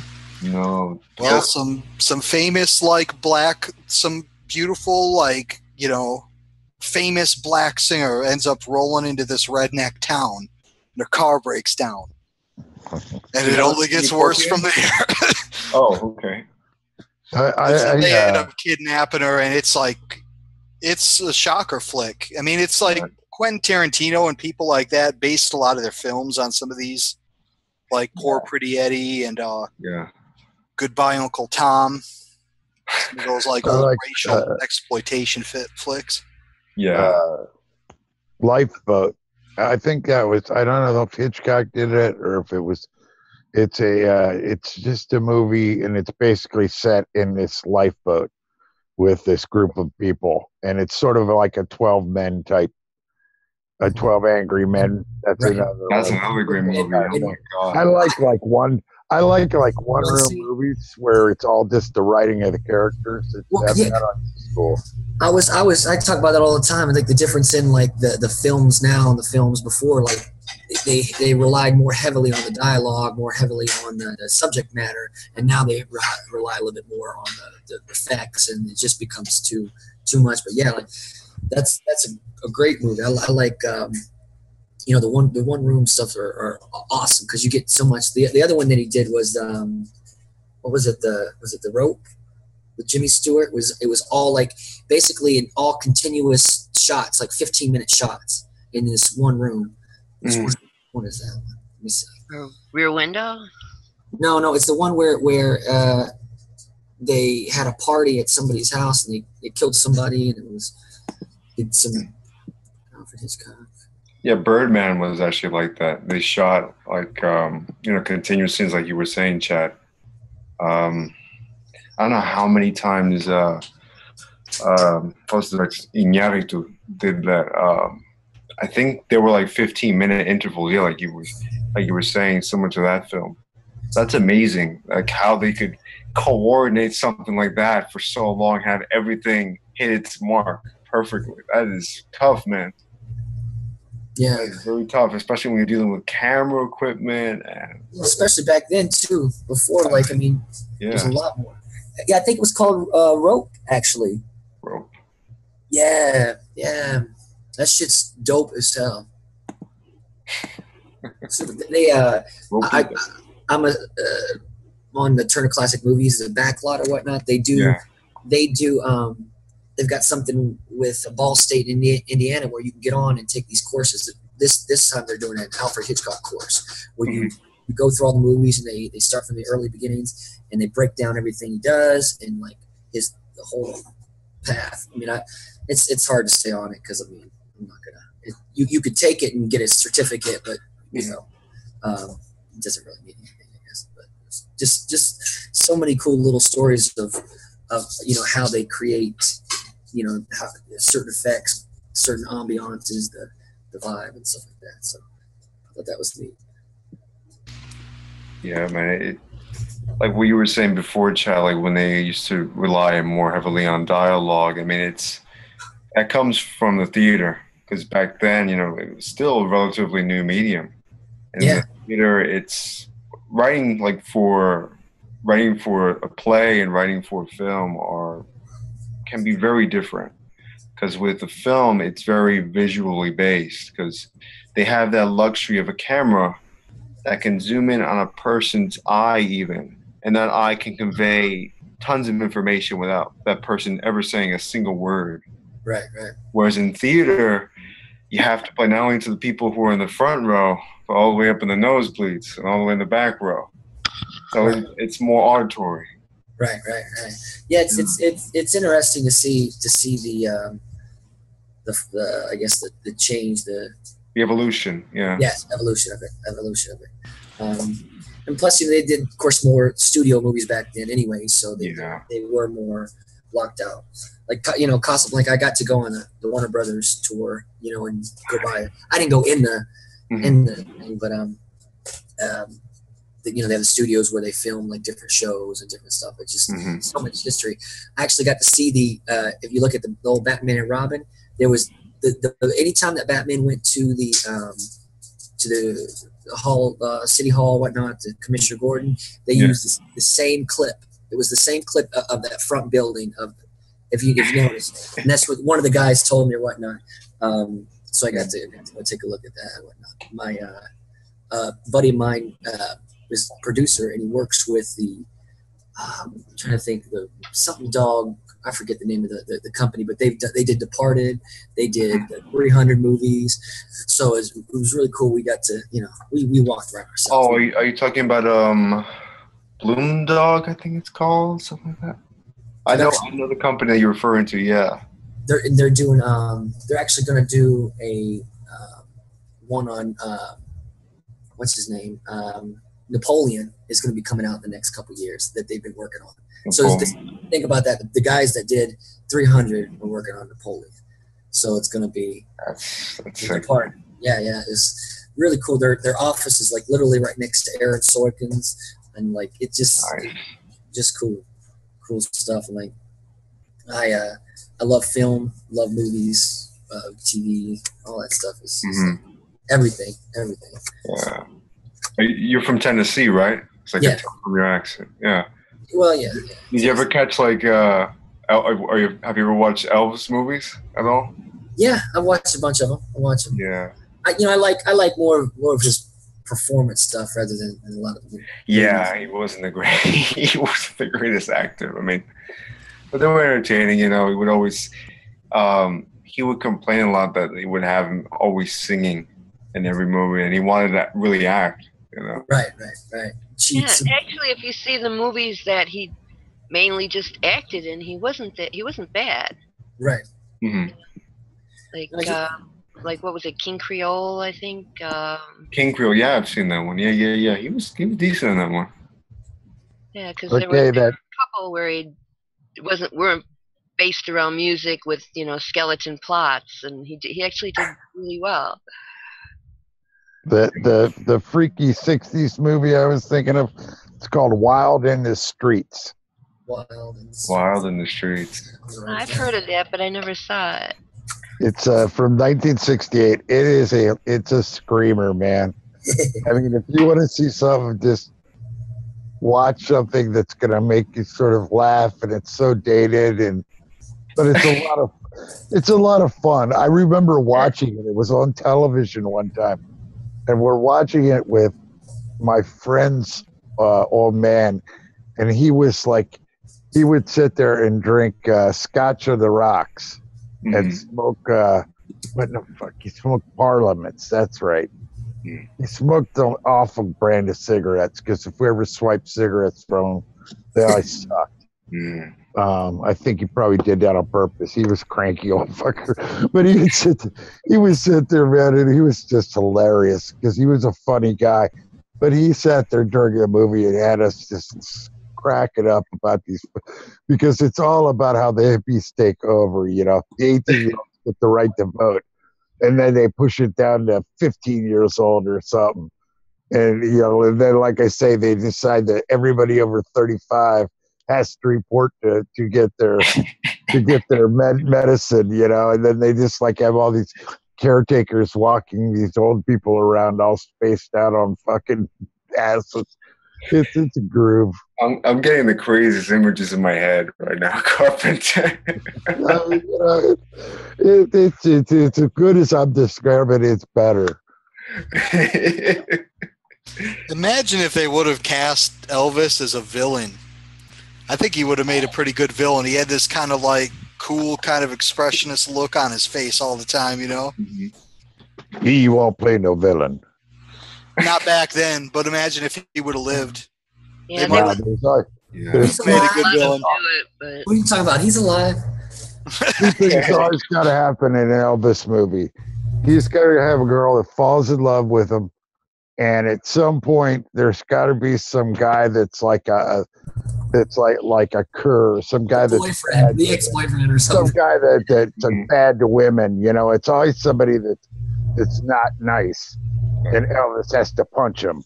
It's like one punch per Elvis movie at least. I like that one. There was one scene that he was in, and there's this movie called This Is Elvis, and basically what they did it in the early '80s, and it was by the Elvis camp. They took all these real clips and stuff of him and had a voiceover actor tell the story of his life and using real clips. Really cool. This Is Elvis, and it was this clip where the scene where he was in the restaurant or something like that, and they're like, "Oh, that's the singer or something," and they wanted him to sing for me, And then he beat him up or something like that. They got in a fight, and then he said something about, "Oh, this is your job, do your job for me right here," whatever the guy did or something like that. It was like, oh, hey man, that dude had to be off the hook. I mean, can you imagine a guy that could still manage to weigh 400 pounds but take that much speed? I mean, that had to be just awesome. Like 3 a.m., he's like shaking you awake. Let's go to Vegas, It would have been awesome to hang with Elvis. I'll give you that. I got this really awesome. Great idea. I got this really great idea, man. Should go to Las Vegas right now. Somewhere in the middle of the desert, he crashes, but you still got to drive the caddy to fucking Vegas. Yeah, all the way from Graceland to Vegas. Was drive it into the pool in front of the Lexor, whatever the hell. Like a Hangover movie, man.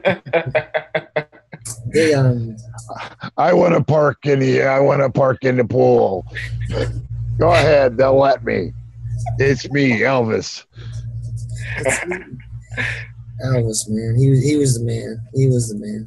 They'd had a full-on freaking newspaper blast about how Elvis decided that he was going to do stunts too, and it would have to be something about how tough Elvis was, and he did it on purpose. He was the first real superstar, really, and people were just unprepared for that phenomena. They had no idea what was going on. Him too, yeah, in a way. I mean, those. And for him, it had to just be weird as hell, man. I mean, I'm sure he enjoyed it, but still, that had to be like a surreal freaking life. I mean, can you imagine Carpenter and everybody, like, literally anytime you go outside, you just get bum rushed by dozens of people. Like, you literally step 1 foot outside, and people are already on you, talking you, gawking over you. Women throwing themselves at you, Yeah. They're just trying to almost like attack you, man. Like trying to rip stuff off of you. Trying to get a souvenir or something. I mean, I would never want to be that famous. I wouldn't even want to be a little bit famous, to tell you the truth. And there was this one instance I was reading about. It was early on in his career in the late 50s where he was leaving a performance, right? He was backstage and these women bum rushed the stage and they were trying to get into his dressing room. And he got out through the back door, and they were waiting for him there. And literally, he was chased by dozens of women, and they ripped off like his shirt. He was missing a shoe. His hair was all messed up. It was crazy. Like they say, if he would have stayed in, they would have maybe died or something. Yeah, like trampled on for sure. Well, it was nuts. Just even by accident, man, you get just trampled and just the crap beaten out of you by no one really wants to hurt you, but they want a chunk of your hair. Yeah. You remember going into any concert that was general seating, don't you? I mean, going to see anybody. You guys, you younger people, were really well behaved and shit, man. I mean, we used to be fucking insane because they didn't give us like a assigned seat. They just give you a ticket. Yeah, that was like first come, first serve. Yeah, so you got to go into, that was like a real mosh pit when the concert was first getting underway, or when they first let you in. That was actually a lot of fun. I got off just as much trying to find a good spot where I could see up in the first section or something, because that was always better. You weren't fighting with people, and if you got right in the front, you were in good shape. I'm not sure if I've told the story before, but the story that I think the grossest part of a fan story that I've ever seen was they're talking about Flea from Red Hot Chili Peppers. There's a concert, he plays in his underwear, so he takes it off and he throws it into the crowd, and this lady catches it, and she drenches the sweat, drains it out, and drinks it. Oh my god! That's a beautiful thing to have that. Not even if the guy wasn't named Flea. Those groupies are crazy. Like, I once saw Dave Attell. This is a comedian, not like a super famous one either. Like, famous enough, I guess. But anyways, like, he was hanging out with the fans after the show, and it was like, oh, this is cool. I got to shake his hand and talk to him a bit. And this girl comes up, and she's like an 8 or a 9, very foxy blonde. She comes up to Dave Attell and is like, hey, Dave, you remember me from the casino, don't you? Do you want to hang out tonight? Blah, blah, blah. And, like, he was trying to shrug her off, and she kept grabbing him, and she just would not let him alone. Eventually, he just fled inside away from her. Yeah, I was just going to add, like, imagine Ebon instead of the flea, if that was Dennis Rodman's underwear. I don't know why it gets in my head. She'd probably get drunk if she did it with Rodman's underwear. Oh, no, worse, man. She'd probably get all kinds of illnesses, man. Yeah, her face would erupt in blisters. Like Carmen Electra, didn't she marry him or something? I don't know. Oh, who the hell knows? Hey, for all you guys ranking on the guy, that son of a bitch did have a bunch of fine women in his life. So I mean, you know. Yeah. But I mean, as money, much as you want money to say, is he didn't do bad for being a freaky looking dude, man. He was a monster at the basketball court for rebounding and defense. Yeah, but he was.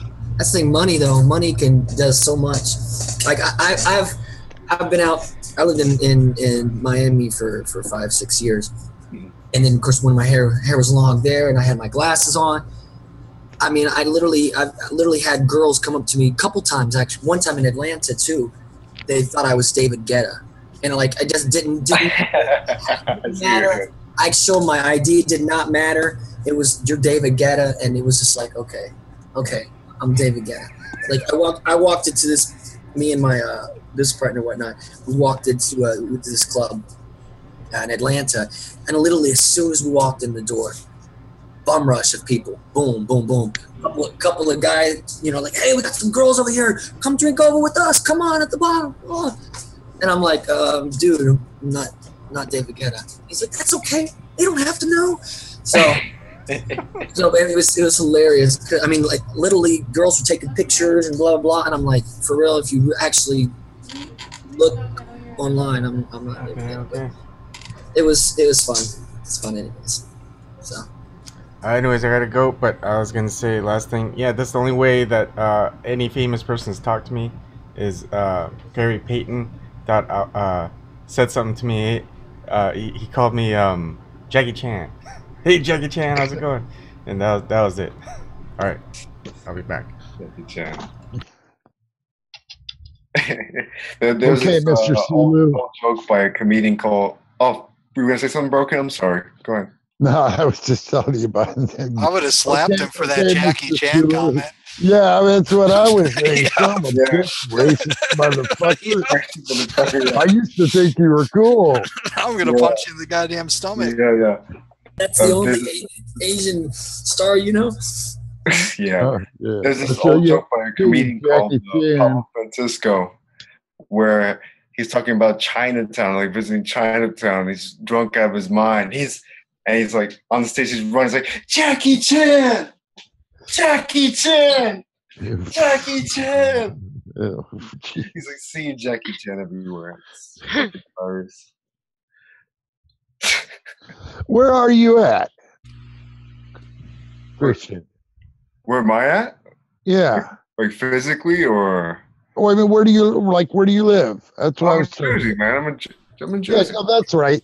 That's right. I forgot. Yeah, because when you were talking about this, I was thinking, hell's bells, anything gets into a Jersey River could turn into a monster.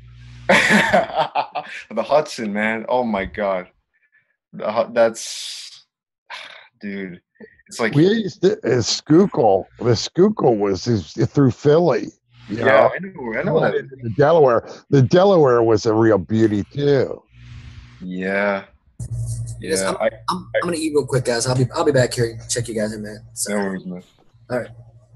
Later. I crossed the Delaware. I I go by the Delaware every time I go visit my relatives up by Stroudsburg. It's beautiful. It's so beautiful, man. I mean, you still see people. What's it called? Kayaking, canoeing. What's the term? Yeah. Yeah, they still do that. Yeah, it's beautiful. No, I mean that wasn't as bad as the Schuylkill. Schuylkill was, that was a funky river because there was like back in the day, it was like everybody's waste from clear up north went down. Every company, every so there's like 1,000 little industries dumping shit into that river by the time it got down to Philly. So it wasn't like Philly's fault. It was all the little towns above Philly, Yeah. We went canoeing on, up because I lived up north of there, and by Reading, right? You said. Yeah, up north of Reading. We would go actually way up north of there. We park and go down the little Schuylkill, and then get into the big Schuylkill, and just raft down through. Nice. And that used to be, it used to be a kick. We go up to Hamburg, which is like half that trip. And my brother, he had gotten secondhand this rubber raft. Mm-hmm. And we'll go get a case of beer, and we'll just float this thing down through there and do a little fishing, hang out. Okay, cool. So, we spend half a day just blowing the sunbitch up with a bike pump, and trying to get, going to 6 different gas stations, trying to find somebody that's got something we can blow this sunbitch up with. Finally, we get it blown up. And we get somebody to drop us up in Hamburg.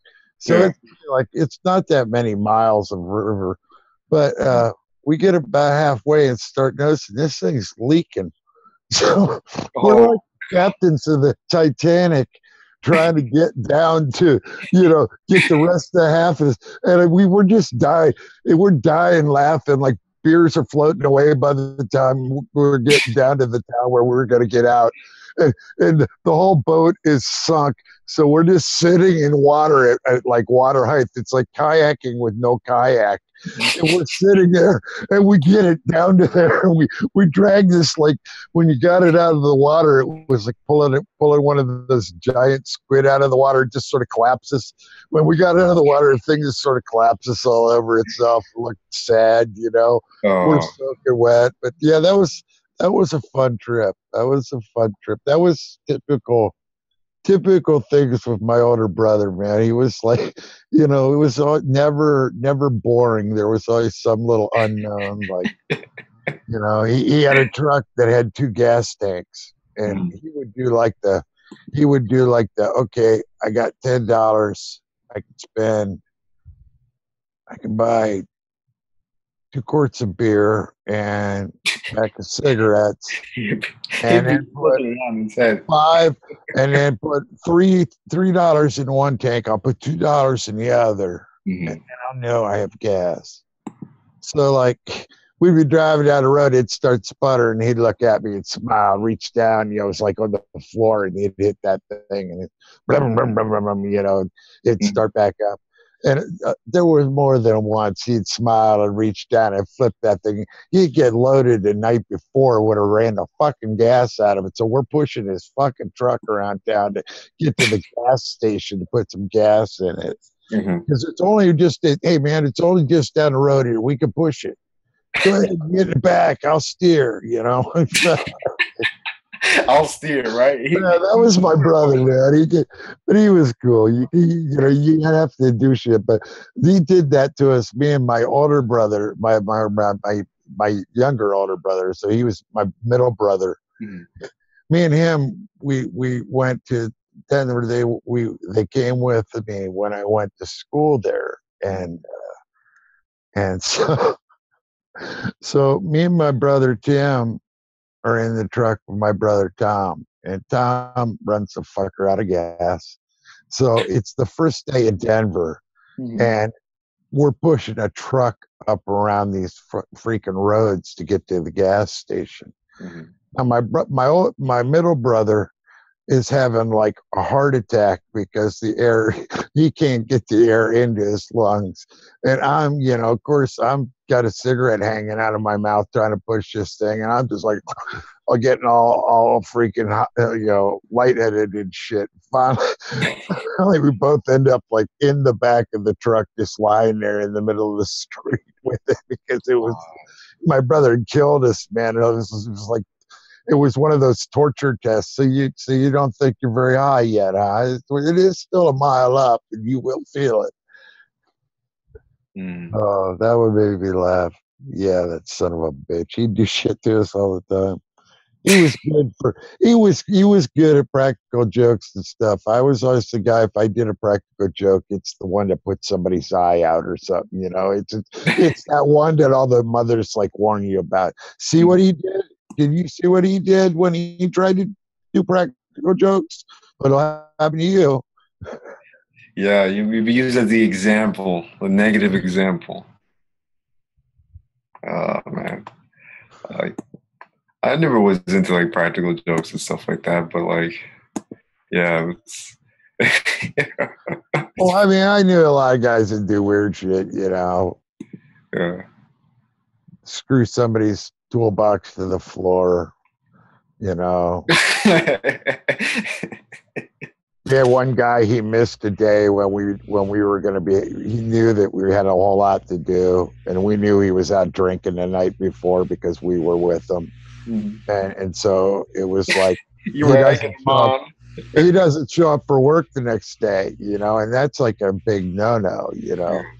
So one of the guys took his hard hat, and his hard hat was up on a shelf, and he took his hard hat and filled it full of concrete, just real nice finish on it, so it was real nice and perfect. Didn't get any on the outside of it, put it up on that shelf. Mm-hmm. The next day he goes walking by, like one hand's it to pull it off the shelf, about bounces it on his head. Shit. So yeah, I've seen some people do it. Like you say, I never did shit like that. Never worked. Mm-hmm. I saw, like, when I was I think a sophomore in high school, we were getting dressed after PE, after gym, and some kid had this brilliant idea of taking this clear, I guess, acne medicine, right, and pouring it on another guy's T-shirt or something, or no, it was his pants, to make it apparently look like semen or something. I don't know. It's just some stupid thing. No, that's like the one prank that I remember, like, somebody doing. Well, I remember him doing like the Ben Gay or the Icy Hot and the jock strap. That I've one. heard of those. Yeah. Yeah, but no, I said the guys that we had what in the hell were they? It was agricultural technology. I forget what they called it. But VOAG. It was VOAG. That's what it was in our high school. So it was all the farmers, and it was easy 2 credits. That was how they graduated the farmers from high school.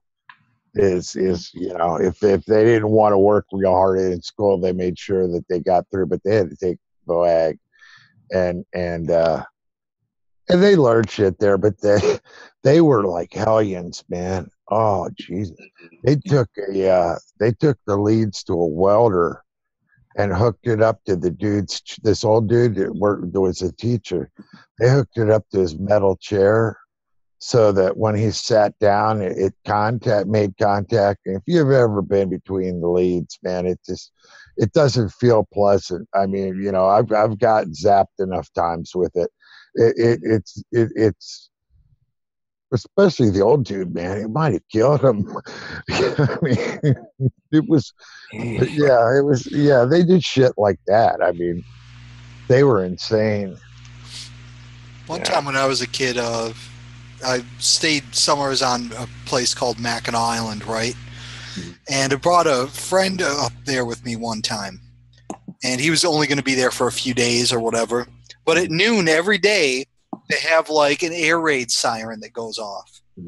It's out just to tell everybody it's noon. Well, this kid had it, we were like 8 or 9 or whatever, and this kid had the idea that we were in a different country. Now, I didn't feed into that part of the idea. Okay, he just had the idea that we were in a different country. I told him a couple of times, like, we're not in a different country. But anyways, this air raid siren starts going off, and I decided to play around with this kid. I'm like, they're going to start making people get off the road, and we all have to be back in our homes by the time this air raid siren keeps going up or stops going off. So, like, we're on the other side of the island. I'm like, oh no, like, we're never going to make it. Like, we got miles to go, and it's going to go off in a minute. So the whole way back, like, whenever we'd see people, I would convince this kid to hide in bushes. I'd be like, that's probably them. Get undercover off the road unit. and go run into like the trees. I'd be like, shut up, man, shut up, they'll hear us. He fell for it. And, like, later on, his dad, like, it all went to shit later on. But like, I had this kid convinced. It was hilarious. So here's a question for you: when you're little and you were out playing or whatever, how'd your parents call you in? My parents had this. My parents did the high whistle. Every one of them could either do the one with the 2 fingers or just do it with their lips, and could whistle like a motherfucker, man. And that used to be when the lights went out in the town where we were when we were in Kent. There was a street light, and when it came on, we were supposed to be home or whatever. There was always some general rules, but like when dinner time was coming, you'd hear a whistle, and everybody's parents did something different. So I always wondered. Well, for me, my parents would just come and get me.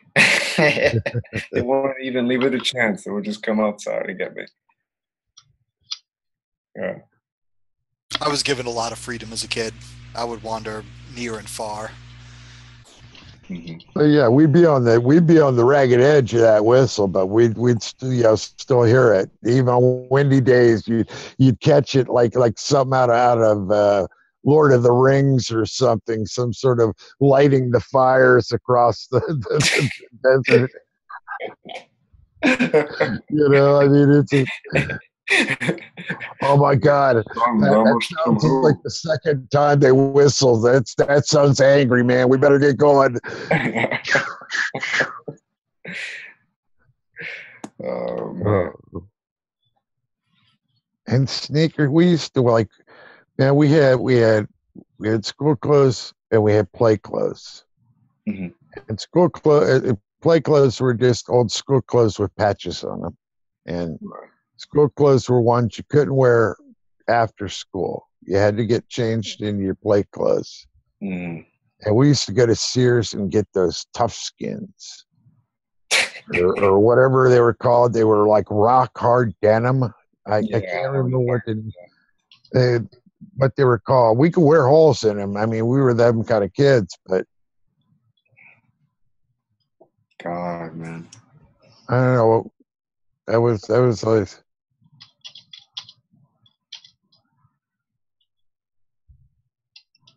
Yeah, the kids are quite a bit different, like, in their activities now. They're not allowed to wander the way that I was when I was a kid, it seems. I think it just depends on where you're at, who's the parent, what the parent's going through, what their conception of the world is, or their surrounding environment is. It's just different, man. Media has scared a lot of people too, Oh yeah, for sure, man, for sure. Well, and then there's like the parents that just say, hey, my kid knows how to walk a half a mile home. Don't try to scare my kid into believing that everywhere they go it's going to be scary. And they got like people calling the police or child services on them because they dropped their kid off because the kid wants to play in the park and then walk home. They got like a cell phone in hand and everything. I mean, we used to just go, and our parents, trust me, we were in more danger doing the shit we did, just being out playing with matches and different things, than we ever were from danger from anybody. Like, I mean, it's just, I think that everybody is so scared, and rather than be like it used to be, we could be 3 blocks away, but somebody's mother sees us and we're still in trouble before we got home. I mean, we were in trouble when we walked through the door, because that was the kind of parents people were. They knew whose kids were whose, and they knew how to get hold of your mom and dad, and you were in hell if you're, by the time. Yeah. Oh, yeah. Well, it's always good to bear in mind Snork's story, too. There is the occasional Gacy out there. Well, yeah, I mean, there's a lot of freaky people out there too now, and there's no doubt it's not like it was, but still, I think that your community, how safe it is, I mean, you'd hope. If you're out in the country, you let your kids wander around in freaking woods. I mean, if at least I mean, we were out in the country, so we just wandered around, when I lived in Pennsylvania, but it's like Snorker ever said, hey man, the Boy Scouts and shit are more of a threat than us wandering around until we got to be 13 and 14, and then we had 12 gauges, so we were wandering around with guns all the time. Sounds like Snork lived in a particularly bad area for psychos and pedophiles. The scout leaders, he's got Gacy wandering around. Crazy. Oh,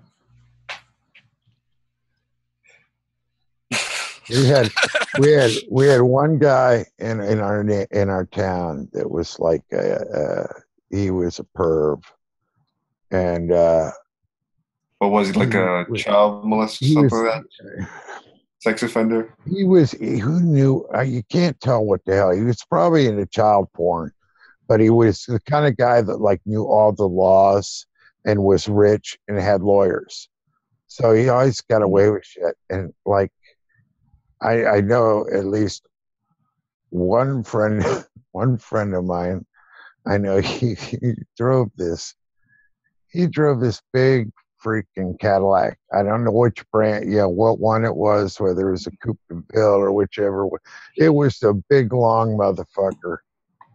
And, it had like the insanely sized engine and stuff. And he saw him on the street one time and slid his car fucking sideways in the middle of the road and got out of the big Cadillac, and he had this big old 357 Magnum. And he went back and tapped on the dude's window, and just basically told him, I ever see you near my sister. I ever see you breathe near my sister. I mean, it was like, it was like one of those first warning. That dude disappeared. I don't know. He could have disappeared. It was that kind of town. Nobody would have, nobody would have said nothing if that dude disappeared. And and trust me, if anything ever happened, people would know because they knew they had a pretty good count on everybody. Yeah, for the grapevine. Yeah. I mean, if anything ever happened, he would be on the first ones on the list to have his house shaken down. So, yeah, that dude was a freaky deaky dude. I mean, I can remember, basically throwing rocks at him and shit when we were oh yeah, I mean, hey, you don't gotta be like, past the age of consent to realize somebody's a fucking perv, looking at little girls and looking at teenagers and stuff, taking pictures. Throw rocks at the motherfucker. He wants to get the cops involved, let him get the cops involved. We'll be gone. I never really directly encountered any pedophiles or anything when I was a kid, but there was this, I guess in this sense I did. There's this one time when I walked into the school bathroom, right, to take a leak. I was taking a leak in the urinal, and like some guy, like one of the teachers, like walks in, and he's just looking at me. And I think, oh shit, like maybe I'm like in trouble or something. Like I've got my hall pass, but he's just looking at me. And then like I leave back to class, and then like I don't know, 4 or 5 months later, he had adopted 2 kids from Vietnam, right? And they were in the same grade as I was, but they were in a different classroom. And he had been molesting those kids, like it sounds like pretty much ever since they had come over. Wow. So like whenever I think about that, I'm like, I'm lucky maybe I didn't get raped in that bathroom or something crazy. I'm surprised that dude's house didn't burn, man. I mean, I'm surprised because he wasn't in a row home. If he was in a row home, he might have had a little more protection. But being on this, I mean, that was there were enough people with darkish kind of, there were enough people there that were sort of Pennsylvania Dutch mafia, whatever you want to call them, man. They were there. The Amish mafia. I mean, they were just, I guess, sort of, they were the protectors of their town or whatever, I guess. I don't know. Like, I think I got, like, one time, like, back in high school, I used to have to, like, hitchhike to get around. Mm-hmm. And, like, this guy picked me up, and it was, like, it started off okay, but then he was like, yeah, it's really hot here. Why don't you take your coat off? And you got a boyfriend? And, like, all this, like, I'm like, I'm going to die in this truck. Like, this is it. This is it. Like, nobody's ever going to find my body. Jeez. Weird shit's going to happen. It's not going to be fun. But nothing, I got out of the truck, like, immediately. So, totally safe. Yeah, man, we were, like, sort of totally paranoid about outsiders, If we didn't know them, we wouldn't ride with them kind of people. Well, yeah, I mean, people coming down from New York or whatever. So Well, Philadelphia is that great of a place that, like, I mean, it's not that safe of a place, is what I mean, to begin with. It was Pennsylvania. It wasn't really like an Amish country. It was more Pennsylvania Dutch. Just it was like German people probably 3 generations off or something. Yeah. Well, Pittsburgh is what I meant, not Pennsylvania. Oh yeah, Pittsburgh's different. I mean, it's like totally. There is basically a line goes north south from Harrisburg, and breaks the state in half. There's one half that's the Pittsburgh half, one half that's the Philadelphia half. Philadelphia is a cool city. Like, I've only been there once. It's like, so I don't really know it, but it's cool riding around it. We went to this place called Delilah's Den in Philadelphia. Familiar with that? It's a club. It's a cool club. But it's like, just an old city, and it's got that old city vibe about it. Yeah. Yeah. I don't know if I'd want to live there, but it's cool to visit.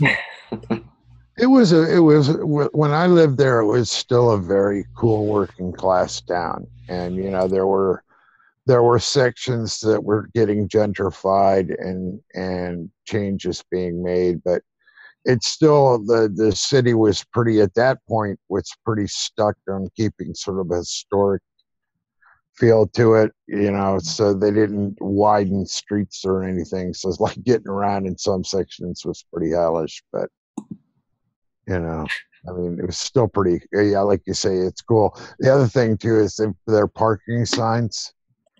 Oh God, you need a lawyer that can read credit card applications to be able to get you to know whether you can park your car there or not. Because there'll be like 3 signs that sort of seem like they should all work together, but when you read them and then you read what the rules are for each one, you go, no, wait a second. It can't be a 15-minute parking there and say it's a half-hour parking here. But no, it's an hour parking because it's a weekend. But no, it isn't the hours between 2 a.m. and 3 a.m. I mean, it's a ticket trap is what it is. Oh, God. Ticket trap. That's a good way of putting it. Yeah, in the old section where like Independence Hall and stuff is. Oh, that there was some spots there that are just,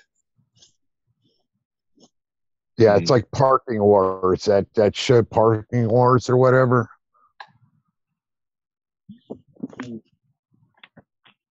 Yeah, just.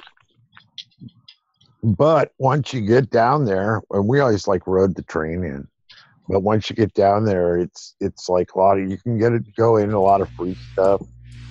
You know, that's the best way to visit a lot of cities. If you're just going to visit a city, just going to be there for a couple of days, get your room out in the suburbs somewhere and take the tram in, take the train in.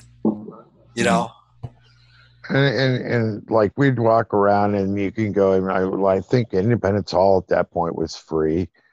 And, you know, there's like the ranger there, and they give you a talk, and you can ask them questions.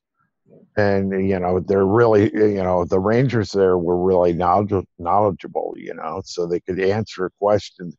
You know, like I said, how did they figure out, you know, with aging stuff, how do they figure out the paint, you know? And they gotta figure, you know, you said they used paintings and different things that were from there then, and figured it out, you know. But it was just like one of those little things that I looked around and went, you know, that it's like I said before, you know, thinking about living in no air conditioning and being in that section of Philadelphia in the middle of summer with imagine having no garbage and like all those service, guys, no all sewage. those guys in wool suits with like badgers on their heads. Yep. You know, I mean, just the being in there had to be like hell, let alone figuring out a government. I mean, that's why I think the Constitution is actually a pretty good. It's a pretty good, you know, piece of work as it's been, you know, as it stands now after we've gone through and changed things a few times, you know, that needed changing, but you know, after we amended it. But still, the original document was like, to figure that shit out in that heat had to be. I know that I wouldn't sit in a room, especially with, you know, some of those guys had to be bastards to be around. Yeah, it was hellish back in those days. Like the urban environments back then, like, of course, we hear the stories about New York. They've been shown in films many times. Yeah. Pretty hellish. I'd be the guy in the back. Imagine living in London, like back around the time of the Industrial Revolution. It's wet, filthy, like everything's covered in soot. Well, and that's down. That was down by, back in those days by the water. So, you know, basically, I mean, that would be down by the river. So I'm sure there was all kinds of funkadelics from the river coming in. And man, I think I'd be in the back, like, you know, getting Ben Franklin to go out and have a beer with me and let these guys argue because we knew what was going to happen in the end, kind of things, you know. So one side was going to win, and it wasn't going to be one of those guys. So we just go have a beer while they fought, and get a dip in the water with some floozies or something. Yeah, he got in trouble a couple of times for his visit to the brothels of Paris or whatever. They almost whatever. Figure it this way: the dude went over there and got us backing. You know, I mean, when we weren't nobody, he went to France and got, you know, money and troops, arms, all kinds of shit. So, you know, he didn't do bad. I think they must have got into that he, you know, he must, like Jerry Lewis or something, you know, the French really dug him, you know. It was an easy sell though. Get to fight against England. French like to fight against England. England likes to fight against France. Come help us fight England is a pretty easy sell. Yeah, I think back then though there was some issue, like the French were kind of struggling. I can't remember exactly why, but it was kind of a toss-up whether they were going to support us or not. Well, I mean, that's just, I think, all those guys were a little weird, but I mean, they were just, I can just imagine ultra serious people like arguing and over shit that, like everybody in the room knows what side's going to win kind of things. But one side's got to give it their all to keep what they said they wanted. And, I just see that as there had to be some really, really good moderating people in the room also, to sort of keep everybody calm, cool, and collected.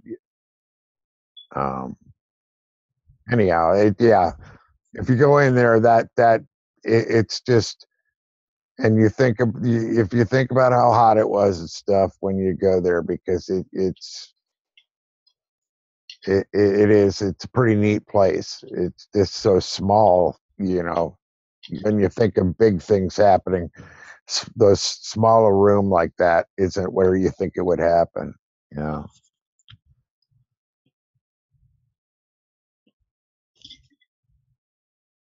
Yeah, I've never been into that section of the city.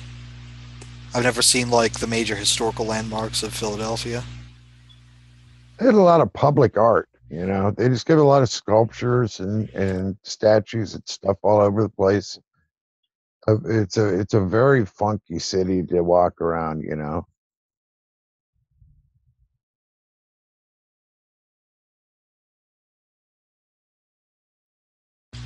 Yeah, I've never really had a chance to really check out the cities of the East too much. I've visited them, but I've never really hung out in them. Yeah, I've been to a couple cities where I didn't see nothing but like an airport and well, the airport basically. Yeah, I've been to Newark like several times. Like I used to have to go up to like Allendale, I think it was, New Jersey. That's by Hackensack, and do store audits. Oh, we go to Wildwood and go through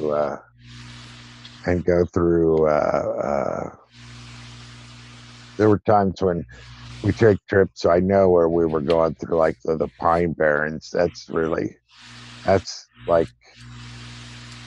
very strange place. It's a very cool, it was cool looking, it was all pine trees, but it's like miles of them. Isn't that where the Jersey Devil's supposed to live? Isn't it in those Pine Barrens? Oh yeah. You had to mention the Jersey Devil at least once. Yeah, exactly. Pine Barrens. Jersey Devil and Jimmy Hoffa. You think Jimmy Hoffa's buried out there? No, but I'm sure that some bodies have been disappeared out of the Pine Barrens. I'm sure there's a bunch of corpses back there. Yeah, I mean, that's a dumping ground, probably back in the 30s.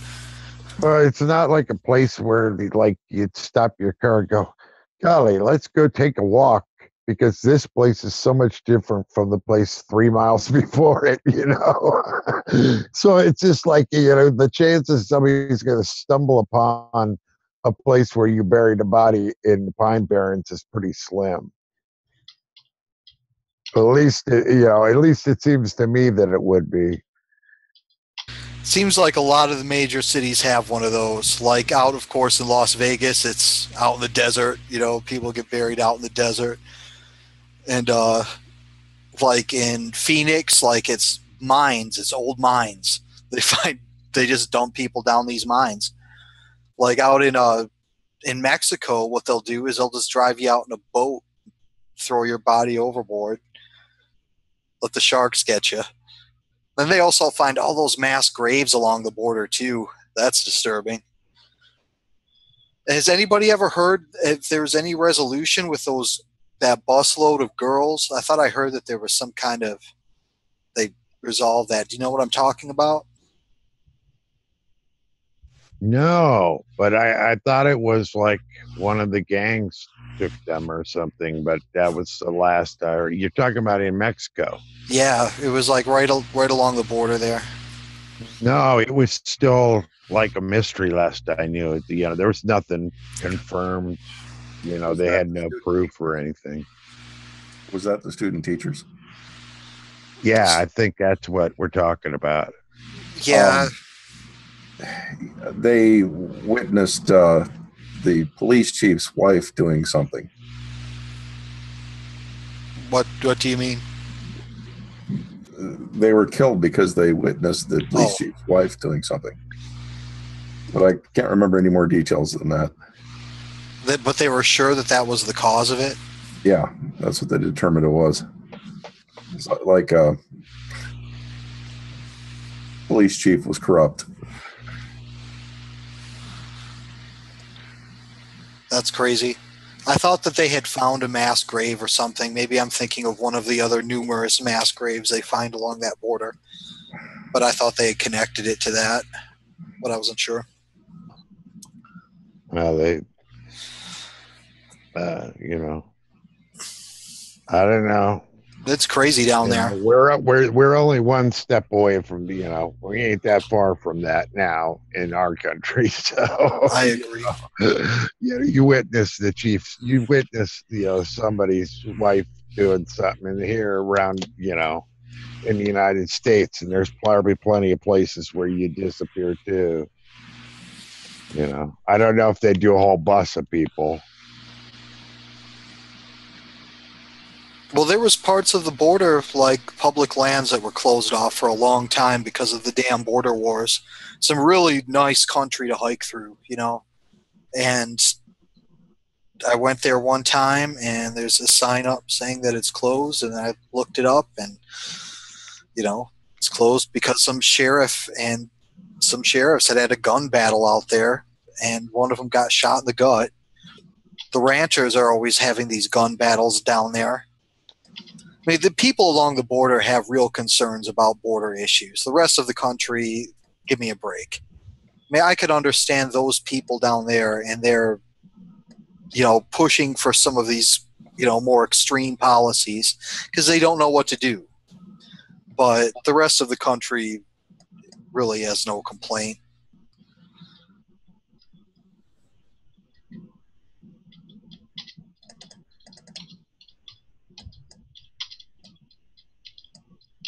That's why a lot of people accuse people in Arizona of being racist, and to a degree there is a lot of that.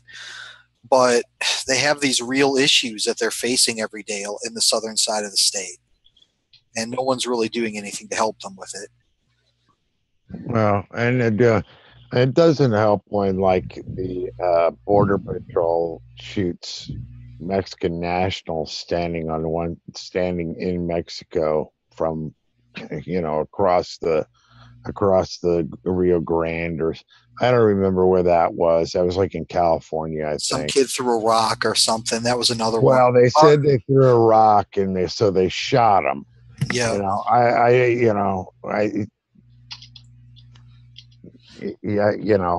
Our behavior is completely unacceptable. I'm sorry, how can you even say that as a defense? It's like, I want to sound like the biggest wimp in the world. He threw a rock at me from across the river, and so I had to shoot and kill him because I'm so scared of a little rock. How?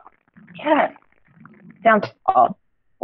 Well, it's soft living is what these kids got. When I was a kid, getting in a rock fight was just a way of life. Well, they put these guys on these crazy rotations too, and then they pressure cook them in this environment of these sons of a bitches, and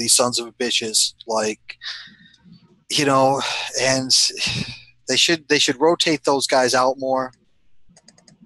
They should give them better psychological training in weeding.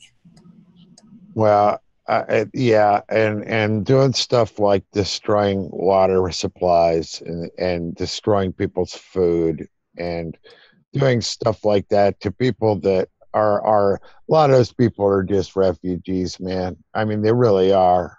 Exactly. People, for the vast majority of the people out there are coming across that border right now, are coming across that border because wherever they live is hellish, and it's either fight basically a civil war where they live,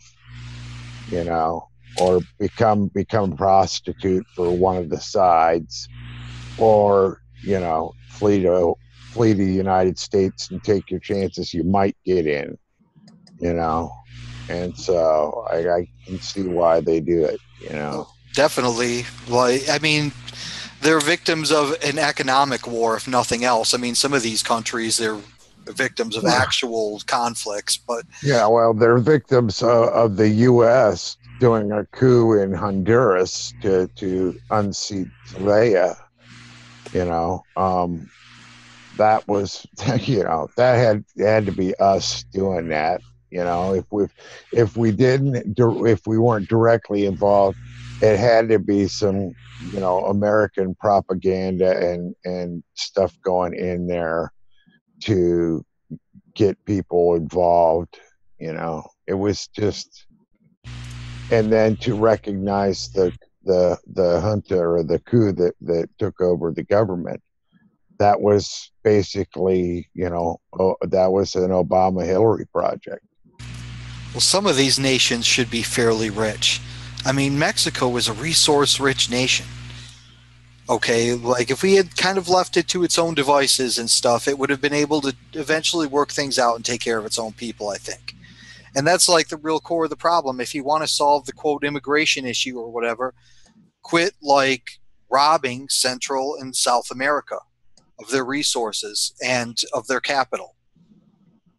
Well, like yeah. it's in chaos. I know it's in chaos right now. Like, how do we fix that part of it? Okay, that's the next step. But the first step is like, let them have control of their own resources to a degree. Well, and get out of the business of running their governments, and picking who they get, because we've been doing that for, I mean, Ecuador right now is more of our money being poured in there. I mean, we just are, our government cannot stand the idea of not being in control of this hemisphere to such a degree that it's sickening. If like you say, if these people, if Venezuela, if I would lay you dollars to donuts, had the oil companies gone in and said, we will make a deal, we'll buy oil at this price, help you pump it out and stuff, and you use the money how you use it, and we'll take so many percent off the top or something. They could have worked a deal like that, probably. Well, that was he nationalized the oil. Well, yeah. So, and he nationalized. Venezuela was like sick of U.S. interference, and they weren't really about to let a U.S. company go down there and start. Well, I just, but what I believe is yes, he nationalized it, but he didn't run it very well, and I think that he could have been, without. We probably had sanctions on him by then, but we could have developed some kind of a relationship with Venezuela, I think. Yes. I mean, that's the thing. If we let them have the government, let people have the government they want without outside, the press in Venezuela, there's plenty of adversarial press. And a lot of it they get a lot of money from NGOs that get money from our government. Basically, our government gives money to non-governmental organizations to do works, and they go down and give the money to the media people or whatever, and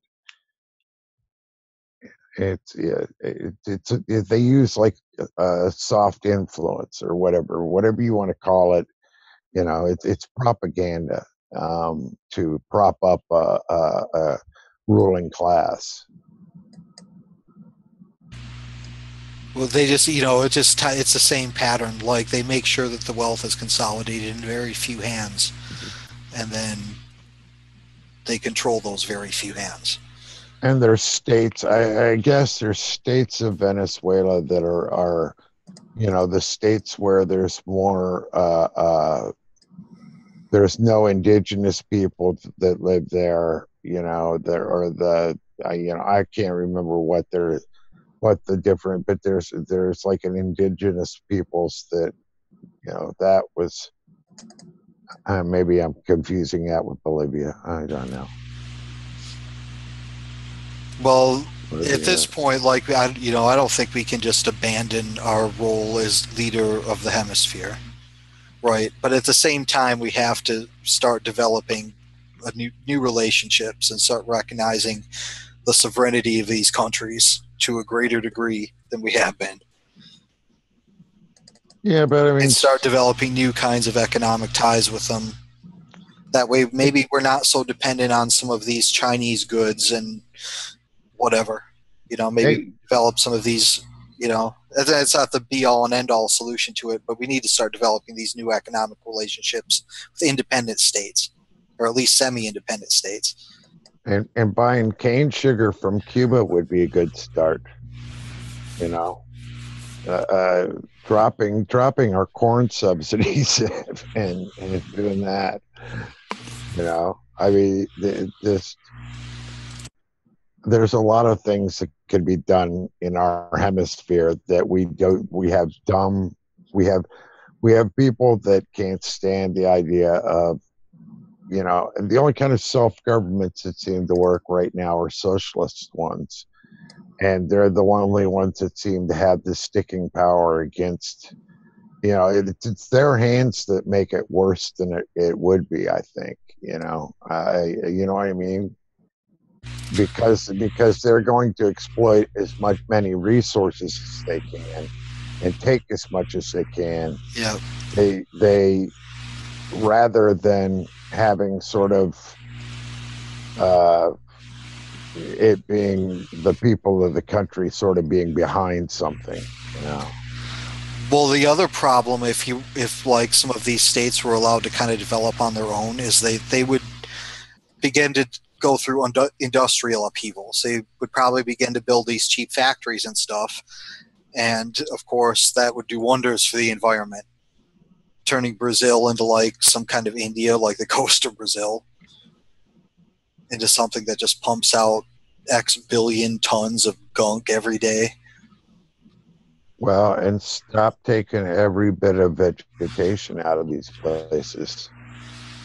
If it's not being sort of taken for some sort of medicinal purpose or something, it's being, made into fine wood for, people that have too much money if they're buying a piece of wood that big, and out of that stuff, there's plenty of like wood all around us that grows naturally and we could cut up, and it makes just this beautiful stuff. It's just doesn't cost a bundle, I mean, it's basically what it is. It's just a status bullshit. And then they just use the land for, oil or gas or whatever the hell they're doing and wherever they are.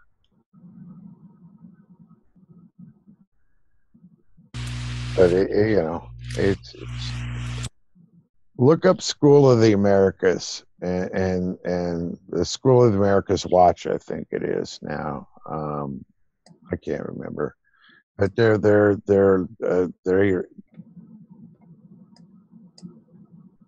we train really, really awful people and then send them back down there, and they run their countries.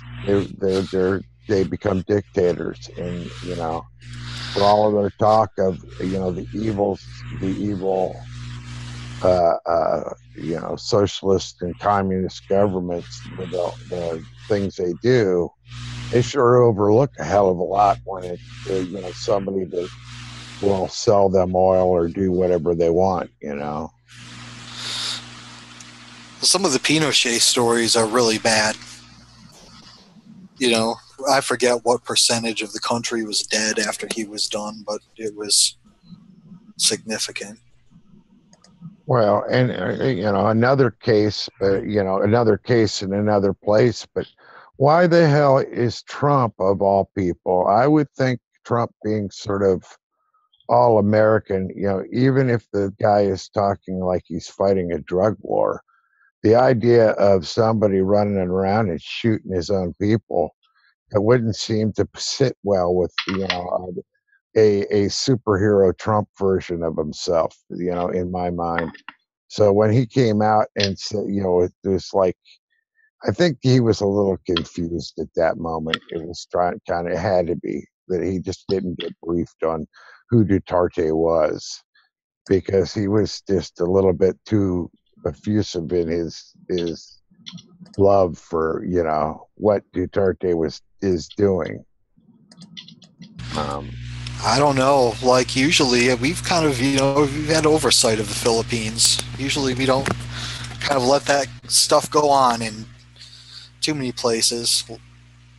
And, Philippines used to be an important place. We wouldn't, in the past, I don't think we would have let this kind of chaos go on. Who knows what the conditions are that have made it change, though.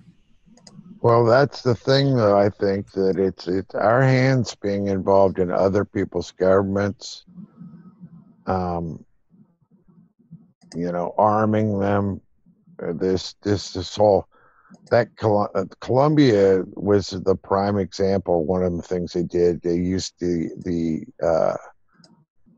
cover of drug interdiction to send, basically attack helicopters and stuff down there to those guys. Exactly. So they armed these people with arms that, that the other side didn't necessarily have anything that would work against. And you have these socialist mountain guerrillas who are basically natives. This is an ongoing fight, 500-year fight. And, we get in the middle of it. I haven't read yet, but I have it's in my Kindle. I have it was free, a biography of Simon Bolivar, Simone Boulevard. I don't know what the proper pronunciation of his name would be, but there's a Bolivarian spirit. This is something I've heard of.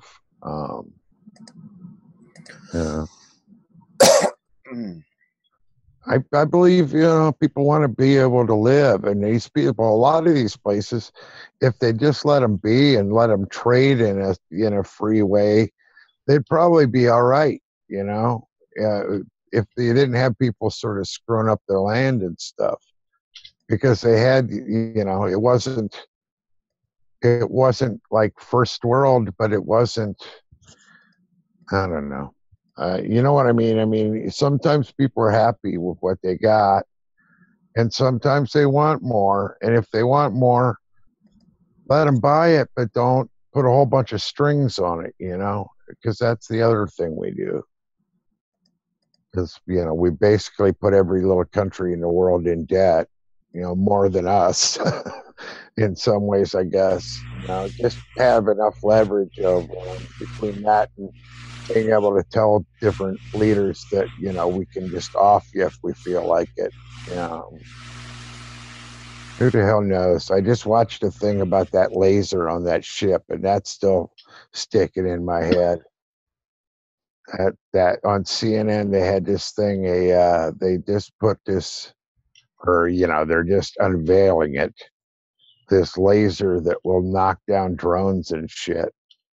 And the guy wouldn't say whether it would knock down a missile, but I mean, in theory, if they can knock a drone down, if they can lock on a missile, that seems like it'll work. I don't know. Did you see any of that, Snort? I've seen some. I don't know the one you're talking about. Yeah, it's actually mounted. They showed it doing a practice thing. They had some sort of, I don't know if it's Chinese or what country was, but they made they used one of those drones and they shot it off like a catapult off the ship, and then the guys were flying it, and this thing locks on it and just it like shoots a laser beam at one of the wings, and the thing just tumbles out of the sky.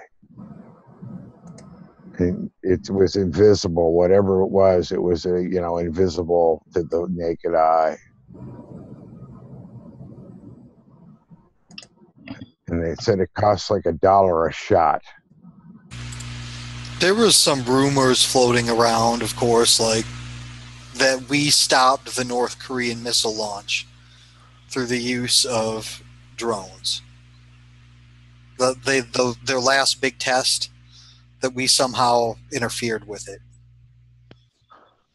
I don't know. I mean, I know that there's. Has anyone heard anything about that?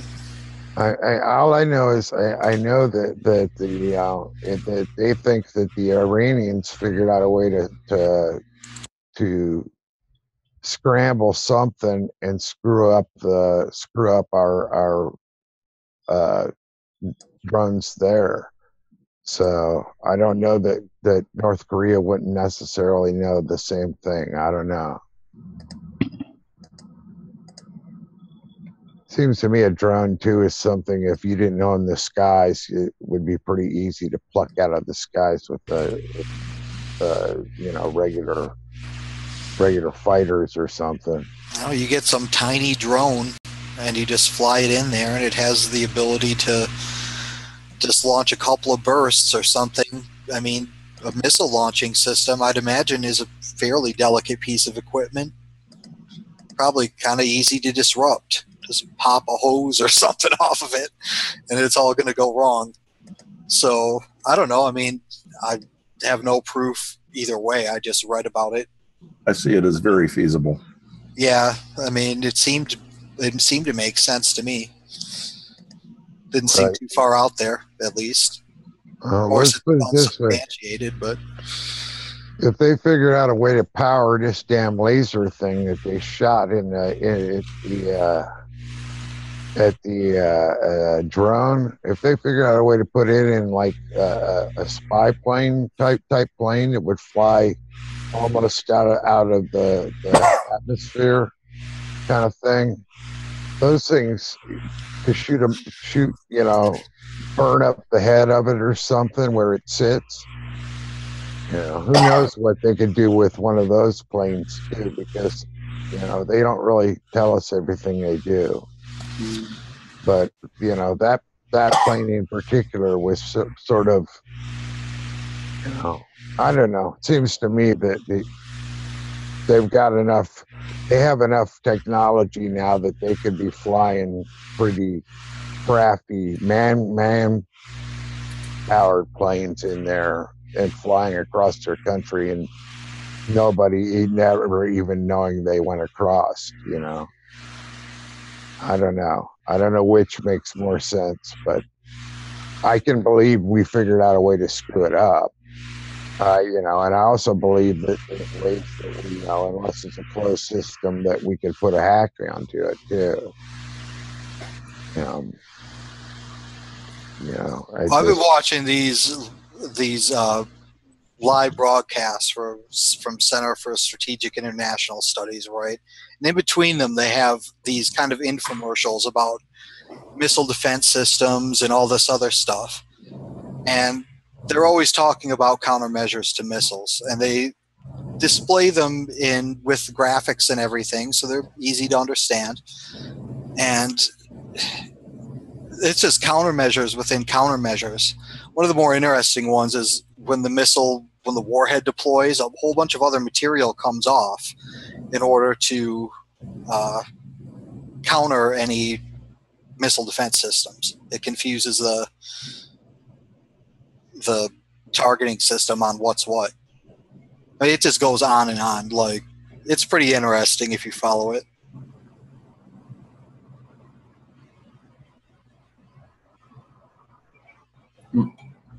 Broken, your mic is muted. Thank you. Mm-hmm. I don't know. You guys were talking about like drones. And yeah, but these drones, the era of drones renders it all obsolete. Well, I mean, fly this tiny drone in. Well, exactly. But what if you flew a tiny drone in and all it was just like an electromagnetic pulse thing that just wasn't that big a one, but if it like went off right near the missile, would screw up all the panels or so. Yeah, I don't know how all that works, but you know what I'm saying. I mean, it seems to me there's a lot of very invisible ways that you could almost do it without even having to like have missiles go off or no sort of projectiles or anything. Just being able to get in there and screw with the electronics or screw with something that the temperature of the fuel or something enough that you screw it up. I mean, there's got to be a zillion ways. Well, it just seems to me that they're still using liquid fuel, right? I don't know the fuel type. Yeah, I thought that I read somewhere they were still using liquid fuel. Seems to me that ICBMs and that type of like warfare and defense system is this becoming obsolete. Like we're probably entering into a new era of something. But it seems so easy to disrupt missile defense systems. I mean, sure, we like have like this massive stockpile, and of course that will always make that system relevant, and so does Russia. But it seems like we're moving into a new era with that. Well, we lived on Whidbey Island, and one of the things they had there was those A6 or something. I don't remember. It was an older plane type, but they kept them around because they were electronic warfare planes, and those planes would like go in and screw up like the radar and everything.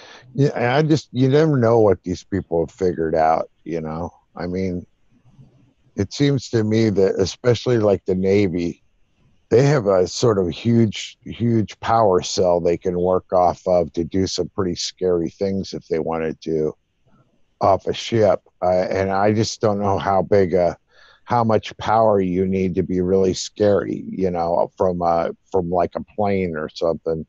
From that aspect of how big a power source you'd need to be able to do something like that. But well, the unclassified ones we have seven 747s that have a laser capable of taking out anything in 300 pounds.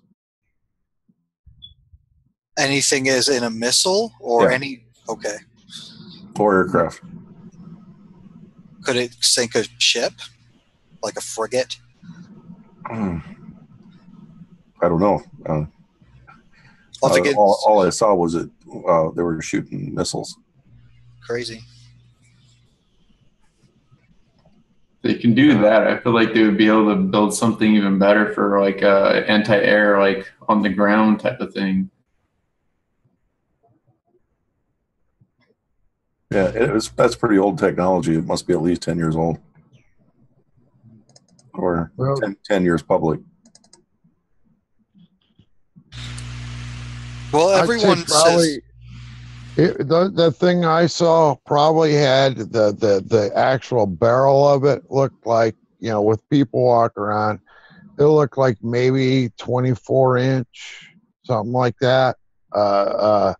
24-inch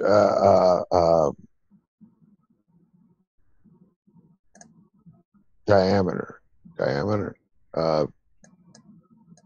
The whole width. That's what I'm trying to think of, not that. Yeah, diameter. What didn't look that big, it didn't look like the size of it didn't look that huge that it couldn't like be mounted on something. And so I don't know. It just would look pretty cool. And like you're saying, I mean, I would think there's like a lot. It's the invisible ways to do things that are the scariest. If they can blow up a missile sitting on a pad by shooting a laser at it, and nobody sees anything until the thing blows up. Well, actually, you don't see it visible. That doesn't mean they're not watching it on other frequencies. Well, that's true too. Maybe just, I mean, maybe just even like a night vision camera would catch something like that,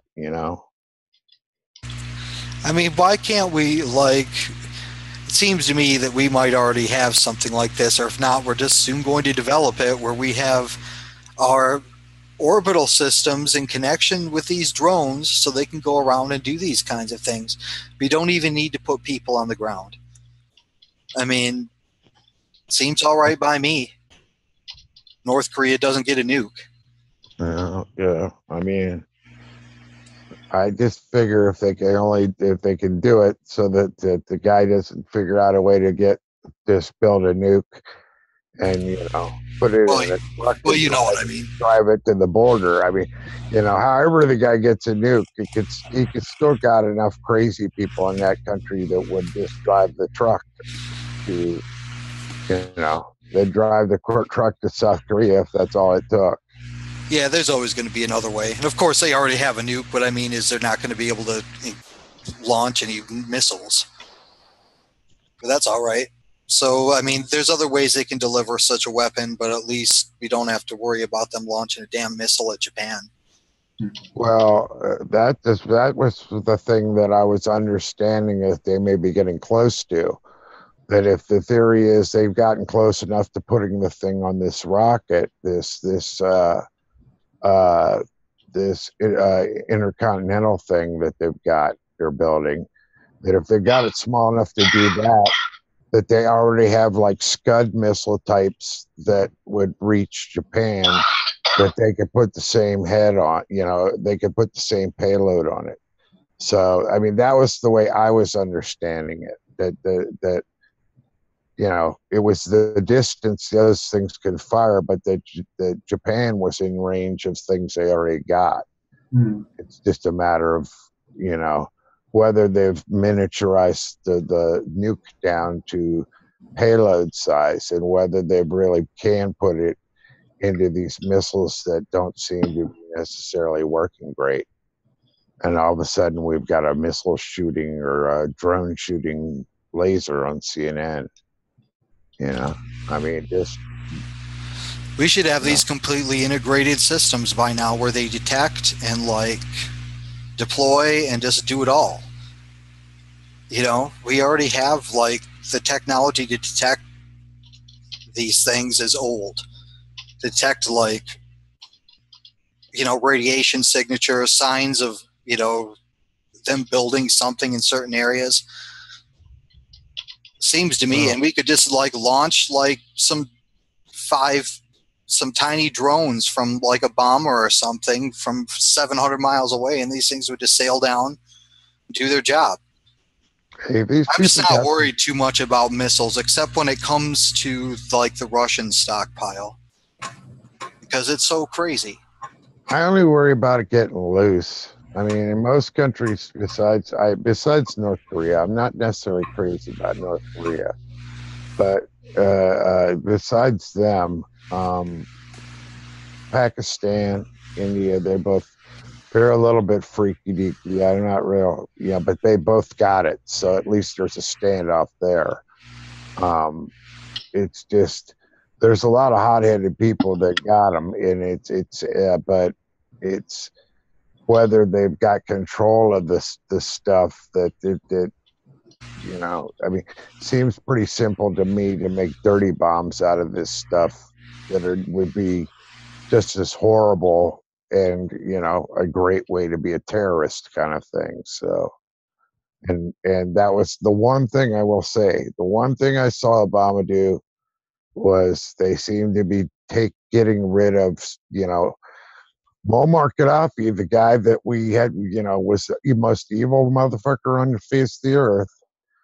He allowed people to go in there and collect all of the radioactive materials he had and take them away to the United States, basically. Or I don't remember where it ended up, but it went somewhere in the United States or Europe or somewhere to be processed. But it was under control of like the World Atomic, whatever they are. they went in and did it, you know, and then as soon as we get this, you know, nuclear material away from them, we screw them over, basically, you know.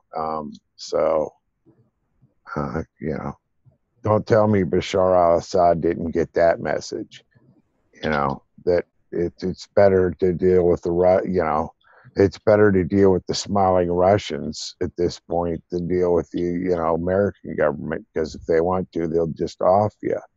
So, and the fact that his problems are caused by basically terrorists that, you know, we've helped fund. Well, if I remember correctly, if I remember the history of it correctly, there was a time when, like, the U.S. courted Assad, and they kind of left him out to dry. They kind of went back on some things. They didn't do some things they were going to. I think they might have even tried to overthrow him. I can't remember. If anyone does, feel free to correct me. But it was after that like he became like kind of bitter, and at one point he was a populist. Well, the Saudis don't like him.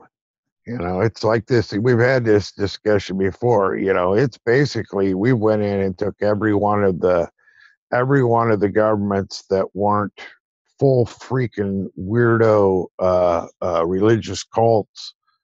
We've taken every one of them and made them into, you know, war hellholes. You know, it just makes no sense to me, especially if we're fighting terrorists after 9/11, which is what we're still doing.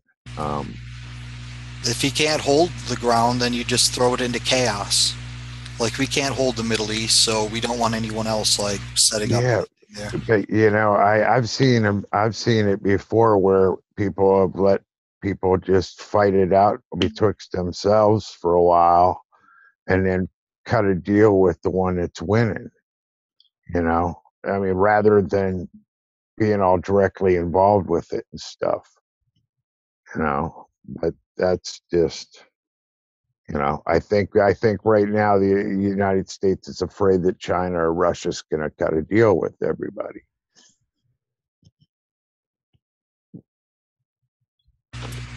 I know I've said it before, like, we just need to renegotiate what the future of the petrodollar is going to be. We need to renegotiate where these pipelines are going to go and how energy is going to be distributed to Europe. And I think if we did those things, like, it would go a long way to solving some of these problems. Well, I think what we do is the first thing we do is we, you know, sort of electrify our country with something besides carbon, like with like a giant NASA type project, like something huge, and redo so that the petrodollar means nothing to us anymore. And the only way that we're not using the petroleum, so we're not our own. We're not like getting high on our own supply. You know what I mean? At the very least, we can still have a petrodollar, but not be dependent on the petroleum aspect of it. Well, see, until everybody else realizes that we build cheap enough stuff that we can change their countries. You know, that's the thing. The U.S. will never. We got to start from the premise that we will never let go of the petrodollar. Well, yeah, like, we're just never going to drop it. So as long as we have anything to say about it, whether we like that or not as citizens, it's just not going to happen. Well, so, like I say, like how do we continue with an equitable future on the petrodollar? You know, like I say, we let them trade them in dollars, but we can still, we don't need to use it. You know, I mean, that's what I think that us sort of, I really think that if they use the control we have to throttle it, and eventually, you know, I don't know. I mean, there's ways that we can. I think there are economic and humanitarian ways that we can be interdicting into these countries that would work a whole lot better. You know, I mean, if we were just feeding people, giving them medicine, and, you know, not messing with them much. Well, theoretically, it could be a good system. Like, it could be if we would use it to distribute wealth in some kind of a sane manner. Well, and aren't all these places kind of in trouble here in the distant future when like droughts start making drought refugees? Because that's gotta happen. I mean, I don't know. Maybe I'm wrong. Snork. Wow, I think it's going to be pretty bad with the droughts. Because pretty soon, if the drought doesn't ease up in India, people are going to be moving. 700 million people are going to be moving.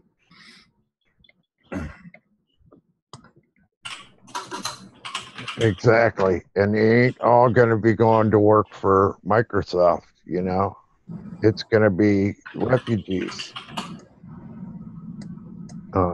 It's it's coming, and the military believes in it. I know the military does because I've read about that. But it's like, well, you see this. I don't understand how desalination works. It seems to me, can't you take seawater and do the thing with the two? I remember you do the thing with the two leads, and you get oxygen and hydrogen, or oxygen and hydrogen, right? Yeah, you don't want to do that. That's electrolysis. Okay. But I really couldn't go into much more right now. Okay, I'm sorry, man. No, I mean on removing salt from water, I can't discuss that. Oh, okay. I mean, it seems to me that's like, if they can take salt water and make it into drinking water in some way, that would be a good thing. But Well, you see it reflected in the crazy land policies in India. I mean, what they're doing to rural Indians is completely unjust. Like, get off your land now, and you're going to do it at gunpoint. And if somehow, like, we don't get you off that way, in 2 days, your whole village is going to be underwater anyway. And it's just unbelievable. And where are they going to drive them to? Up to the north into Kashmir? That'll be great. Maybe they can get a whole bunch of conscripts, right? It's crazy. I don't know. Maybe they can get some conscripts to put on the border of Pakistan. The rest of them can just, like, I don't know, die off or something. I mean, that's like the Indian land and population policy, apparently. It doesn't make any sense, and it's going to cause, like, a lot of problems. It already has. I actually don't know. I don't know that much about Indian politics, other than they've got what, Modi? Is that his name? I can't remember. They got a guy that has a one word name that everybody calls him, and you have a horrible income distribution there. Yeah. When the people have to go to work to take a train, it's unbelievable. Here we ride on the inside of the train. When a train leaves a station there is no handhold or foothold that is unused. The tops of the train, the front of the train, everywhere is full of people. People are hanging from the windows. If they can get their hands somewhere, they'll hang from the train. Yeah, they had a big problem with the money, and I remember exactly which markets, but they basically had to redo their currency in a short amount of time to try to get the money out of the, I guess, dark markets or whatever, and try to reestablish their currency system. I don't know how well that went over, but I remember one of my classmates, he was from India, and this was like last year, and he was talking about it in class, and kind of surprised me. Like, I've never heard of a country having to do that or attempting to do it in that way. Well, I thought I remembered. I'm thinking I remembered that that even if the caste system was sort of made illegal or whatever, that this caste system still lived on for into my lifetime or so. I don't remember. It just seems like that part seems like a blur, but it seems like I remember something like that. Well, the other related topic is the water privatization movement in India. Like they started to privatize water at one point, and things got a lot worse. Snork or anybody else, you know anything about that? You know the details of that? I think it was like some Bechtel project, the same people who were involved in building those dams. And yeah, I mean, people talk about privatizing utilities. Of course, maybe it wouldn't be as bad as it was in that example here in America, but it's a clear example of why we shouldn't privatize utilities. Crazy to privatize water like that. Yeah, and Bolivia, Bechtel went in and they made it illegal to even like catch rainwater off your roof. And that's true in Oregon here. What's that? That's true in some western states here. Huh. Yeah, I mean, and so they had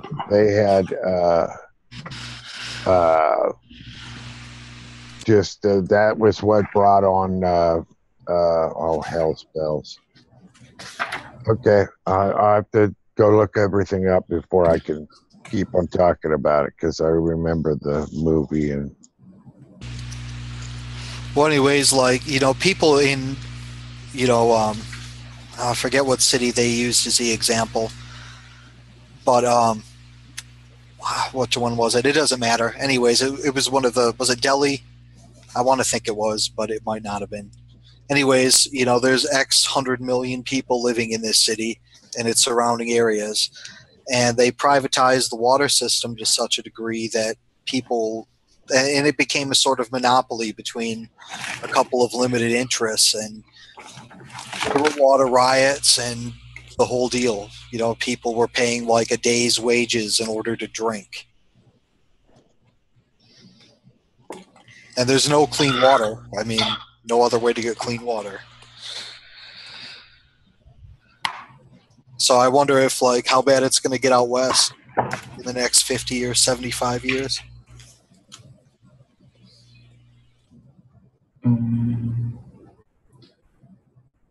See, I have something I can read from my book about that desalination thing. I'm just trying to find the, I guess the passage I would want to read.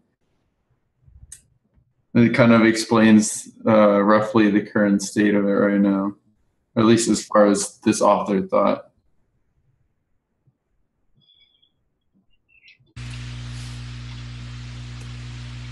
Isn't there a giant aquifer under the plains that is drying up? I can't remember the name of the aquifer.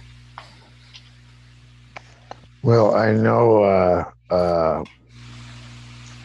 T. Boone Pickens. He was big into. He was going to make a. I can't remember if he was going to do wind farms or natural gas. I think it was natural gas. It was natural gas. And then he's also going to get the water rates, and he was buying basically huge plots of water rates, you know, and that was like, yeah.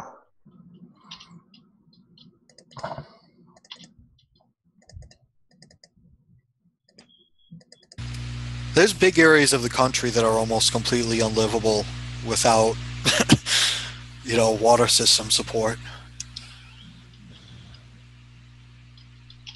So many people died out on the plains simply from, you know, not having access to decent water or any water back in the pioneer days. And well, you know, we're gonna have some serious, basically like climate refugees within our own country that are going to have to move from where they are at because they don't have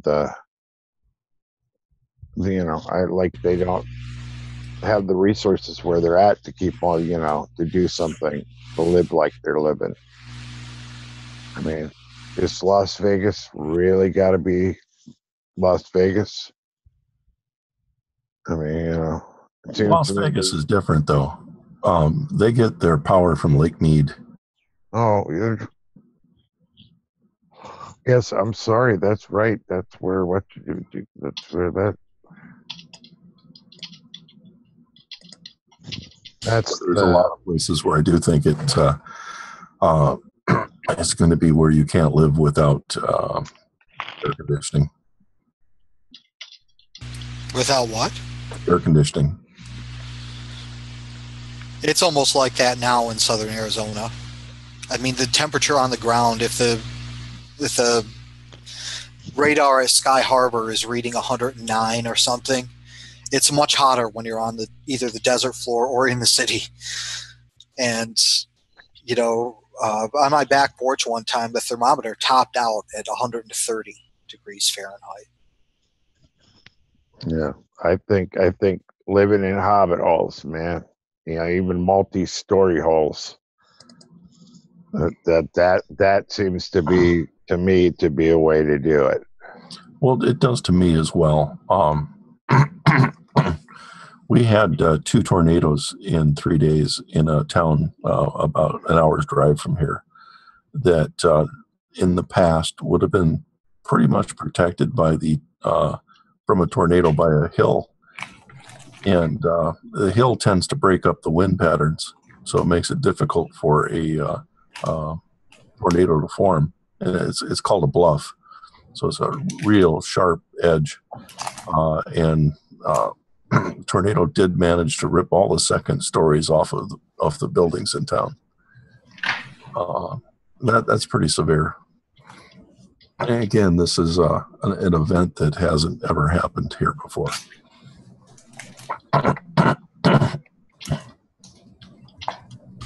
The storms out on the plains they're out of control.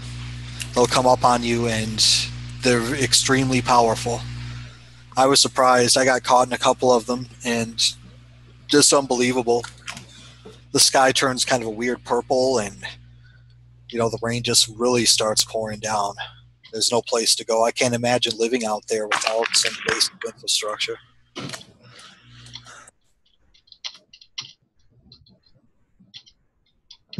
I think there's no reason that, you know, even hell, at this point now, you can even make precast hobbit houses. Go out, dig a hole, and rebury them. You know, it would take you could build them in parts, basically, then pour them back. There's a lot of ways that you could do it. That you could have a perfectly fine underground, you know, waterproof, weatherproof house that would be a lot cooler naturally. I mean, let's put it this way. My first, all right, story for you. My first date, you know, my first real date with my wife. I says, let's go spelunking. So this is in Pennsylvania.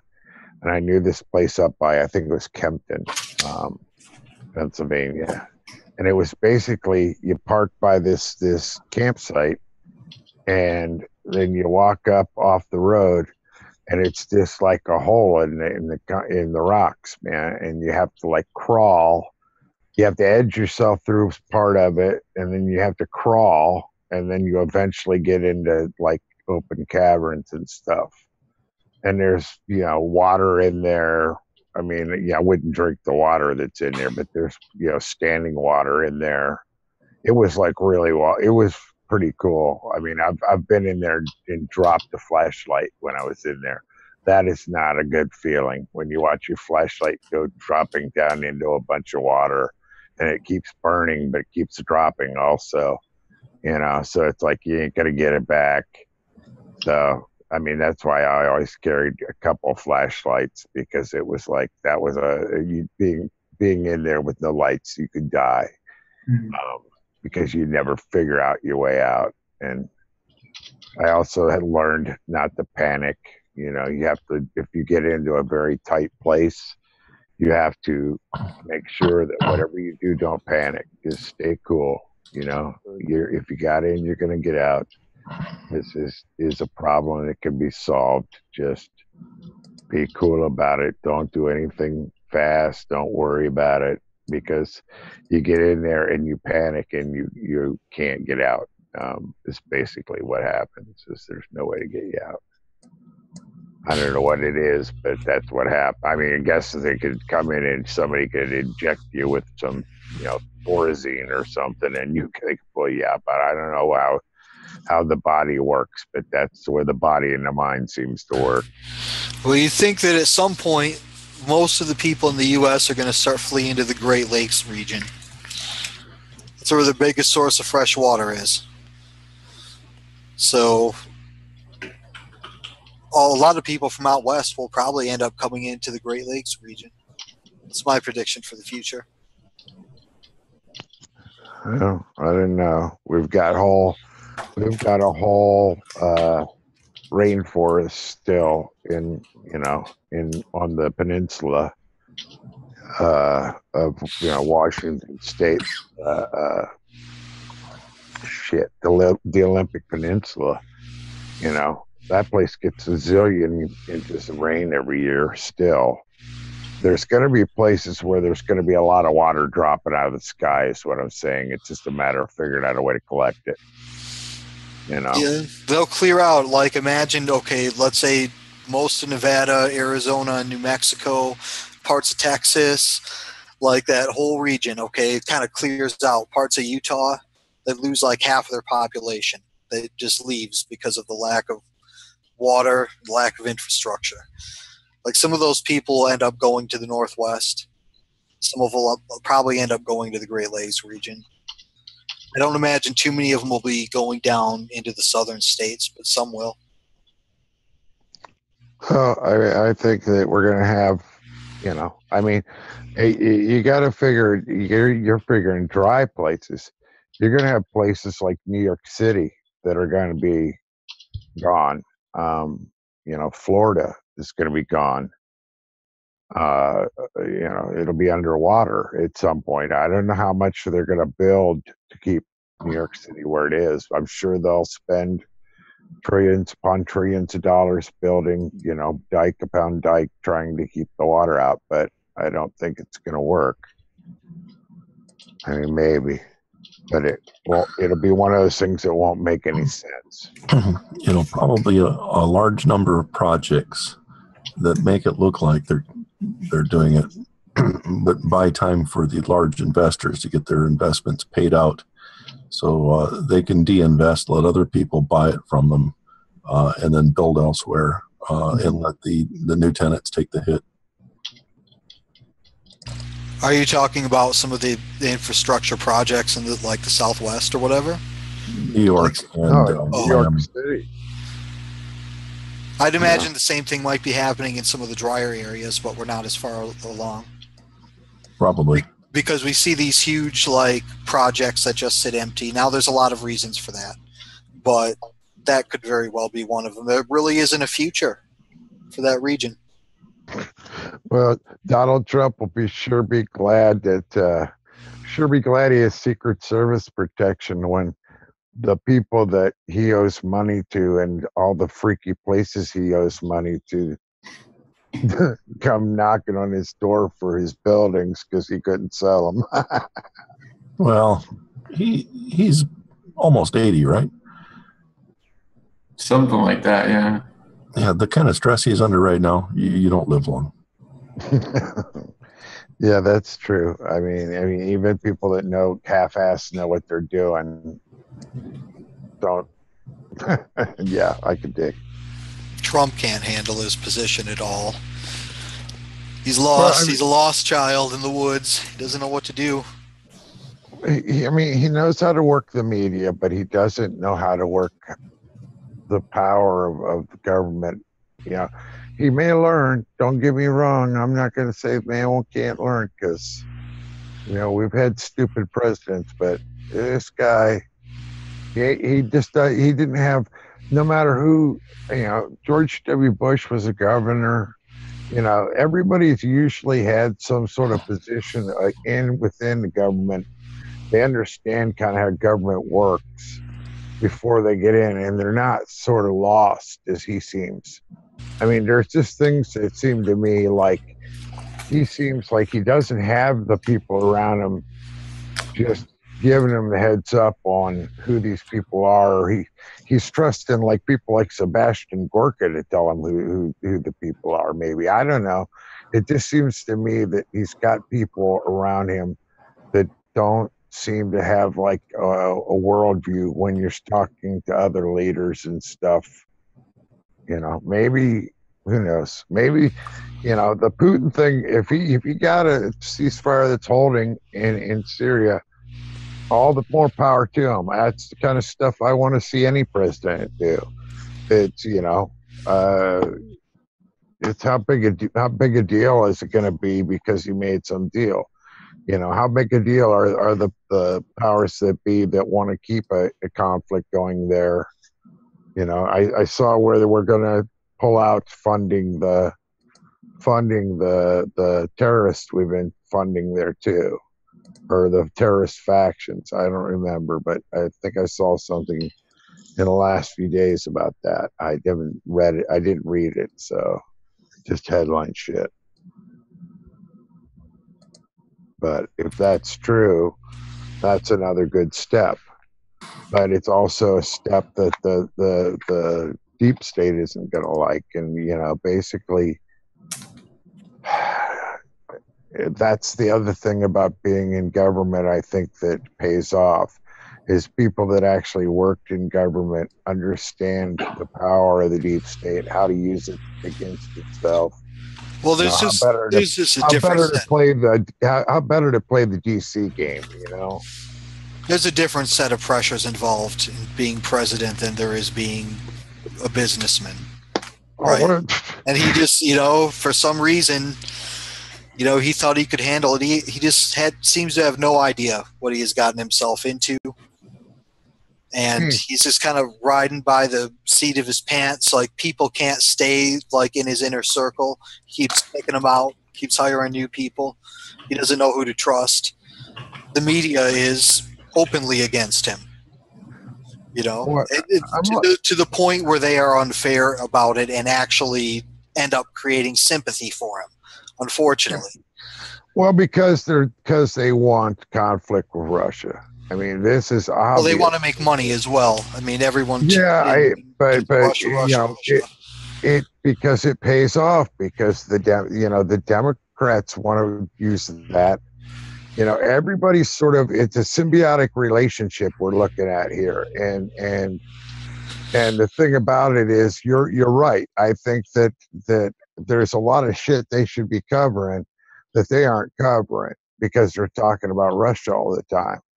You know, and I do think if they do an actual investigation and not sort of this bullshit, they're going to find stuff, and it's going to, you know, be ugly and illegal, and it's going to take a lot of questions, and whether the Republicans decide they're going to get on board with something because it's just too awful looking, or whether they're going to shine it on, because, you know, a lot of stuff in this country just gets shined on, and unless it's just you or me.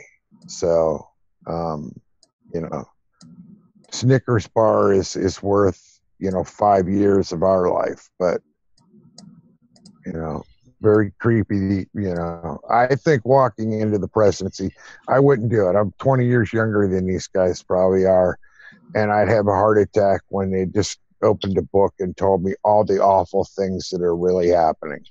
You know, I mean, that has to be pretty fucking scary. Well, you just get the real impression that he didn't really intend to win, and it just kind of turned out this way, one way or the other, and, you know, he's unprepared for it.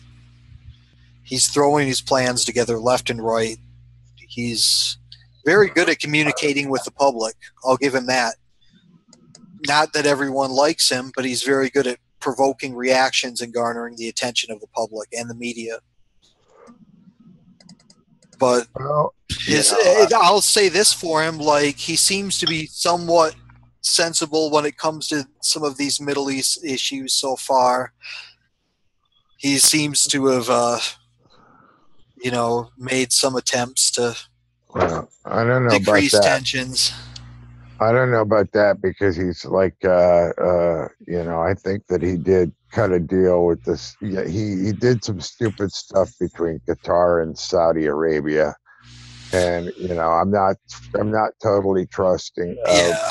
where he'll go with Iran. So Don't I get me mean, wrong. Like, he's this event. yeah, I mean, hey, like I said, hey, no, I said it, man. I'm cool with the deal he made in Syria is just groovy. And what I'm also remembering about the sort of pulling the money out of the programs that were funding the terrorists. If we're doing that, that's cool too, because I don't think, Yeah. I think basically what it is the generals have looked at it and say, well, it's like this. Well, of course, that's the way it goes with every president. Well, I mean, but the thing is, Assad and the Russians have basically captured a gigantic portion of the country, and they control a lot of the country. And to actually go in there with forces and dethrone Assad, it would be pretty ugly. I think that is a presidential choice to not just see. I don't think any of these decisions are really made by Trump. Don't misunderstand me. Like when I say that, but Trump seems to be willing to go along with the process of decreasing some of these tensions, and he's doing it somewhat effectively. He's being a good show pony in that regard, and that's why the whole Russia thing on the TV and from the Democrats is just so scary, because it just seems to me like it's such propaganda. The depth of it. Like I say, I'm fully believe that there's no doubt that these people are connected with bad money somehow, or even if it isn't bad money, it's complicated enough looking that the average person will think it's bad money. Because it may be perfectly legal, deals that like the Clintons make every day. But, and if they took it to a court, it might just hold up. But in an impeachment hearing, it's different, and it's how how the Republicans react. And anyhow, but the Russia thing is such propaganda at this point from hard proof that I feel like it's become sort of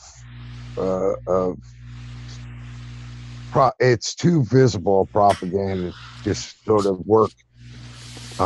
It's not subtle enough. Let's put it that way. Well, Trump, he's shown that he's not some crazy maverick like some have depicted him as being. He's going to play the game, and a lot of that game just involves keeping things fairly stable. He's willing to go along with that. I don't see Trump making any crazy decisions on his own. I'll tell you that much. Well, I'm not sure. I mean, there are a lot of things right now that do need a little bit of subtlety and a little bit of it's the experts that he's got around him that I'm not necessarily. Well, he shoots his mouth off like an ass, and he says some crazy things. But when it comes down to doing certain things, he's willing to play ball. I'll tell you what. When you announce that you have carriers going somewhere, and the carriers aren't going there, that was just a dumb mistake.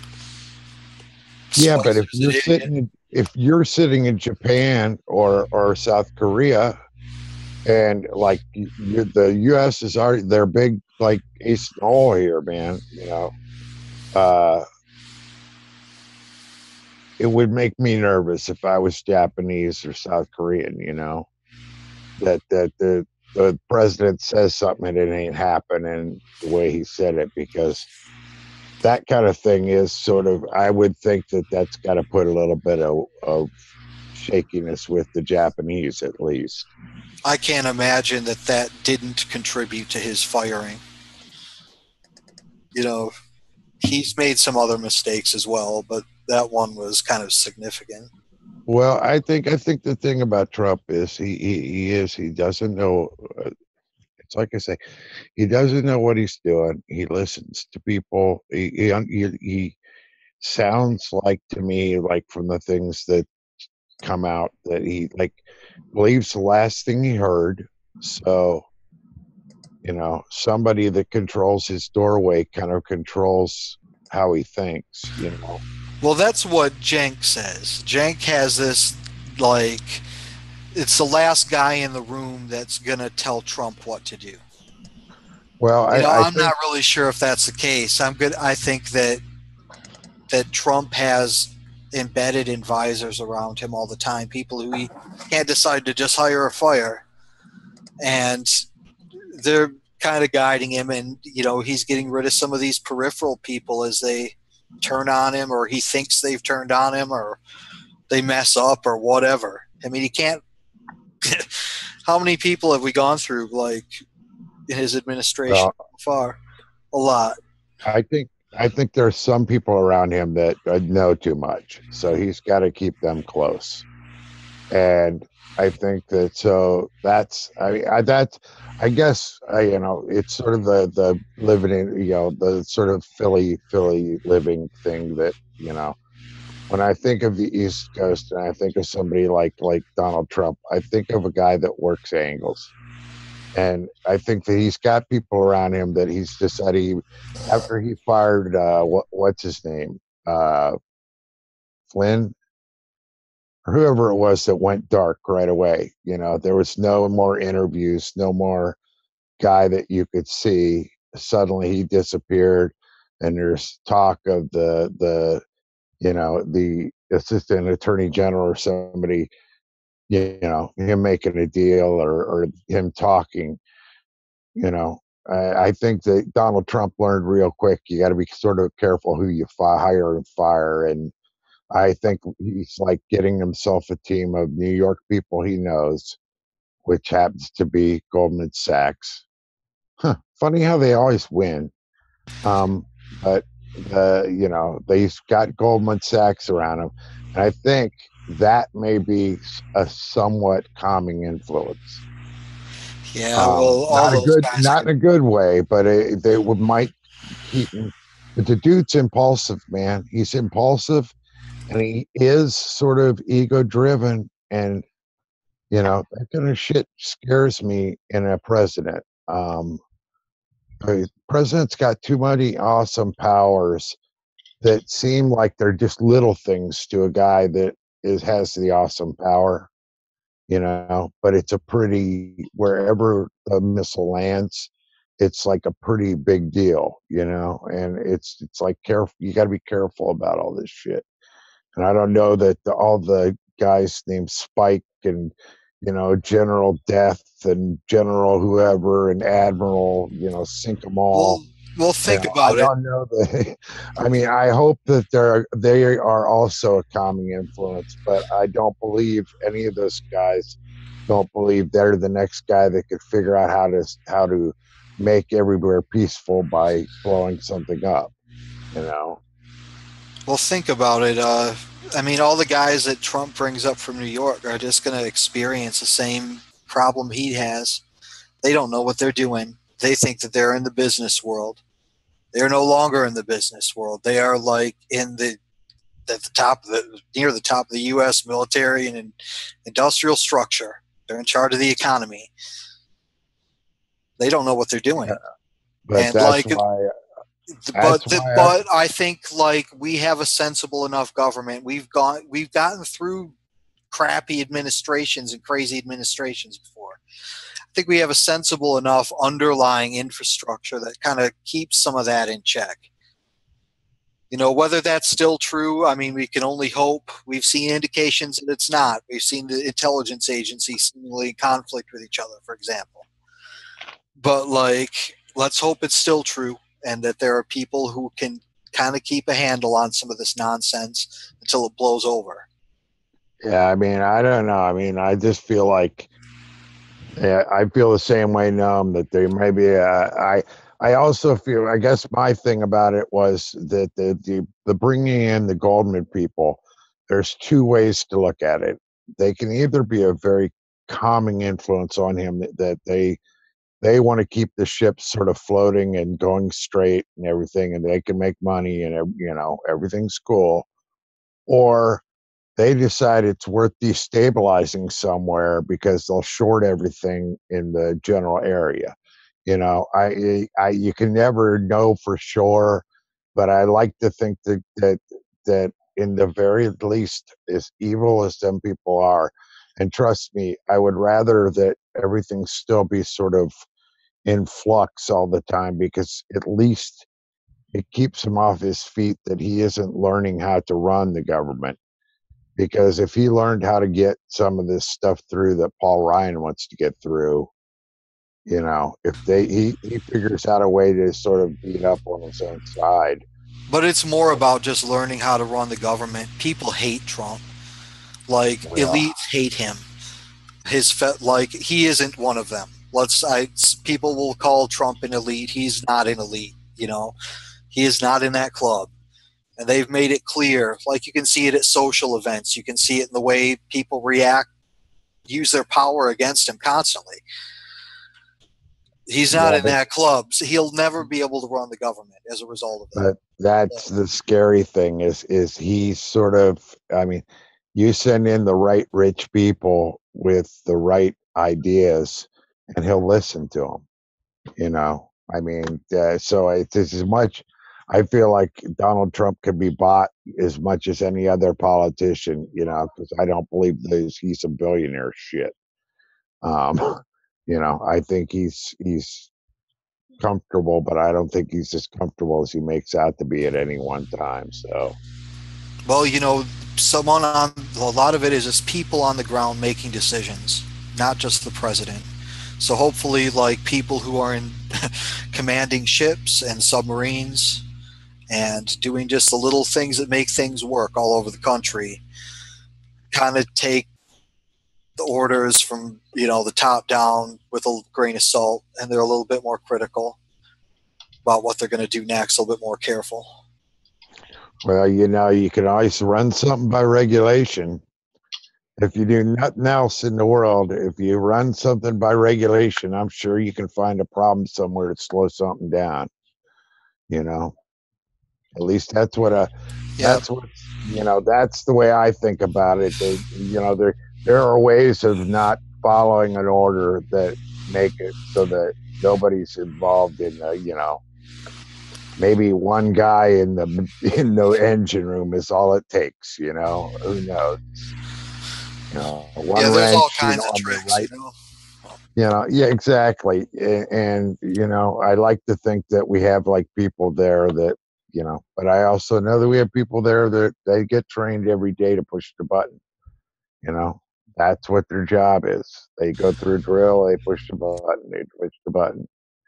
It's the general idea. I just like to think that when the time comes, everybody takes a second and thinks about it.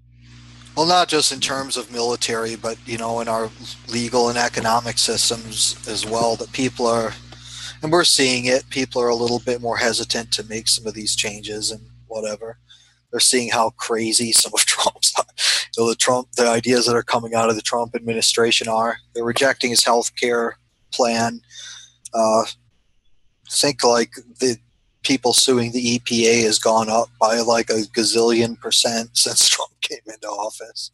So, I want to know what effect, his European sort of, he sure seems like he's shunned from there, and he hasn't worked, other than maybe Macron. I don't think he's really had well, I guess he's got France and England, but I don't know that Macron's necessarily thinks that much of the dude. I think that they're basically, it's like putting up with a bad visitor every time he comes, kind of thing.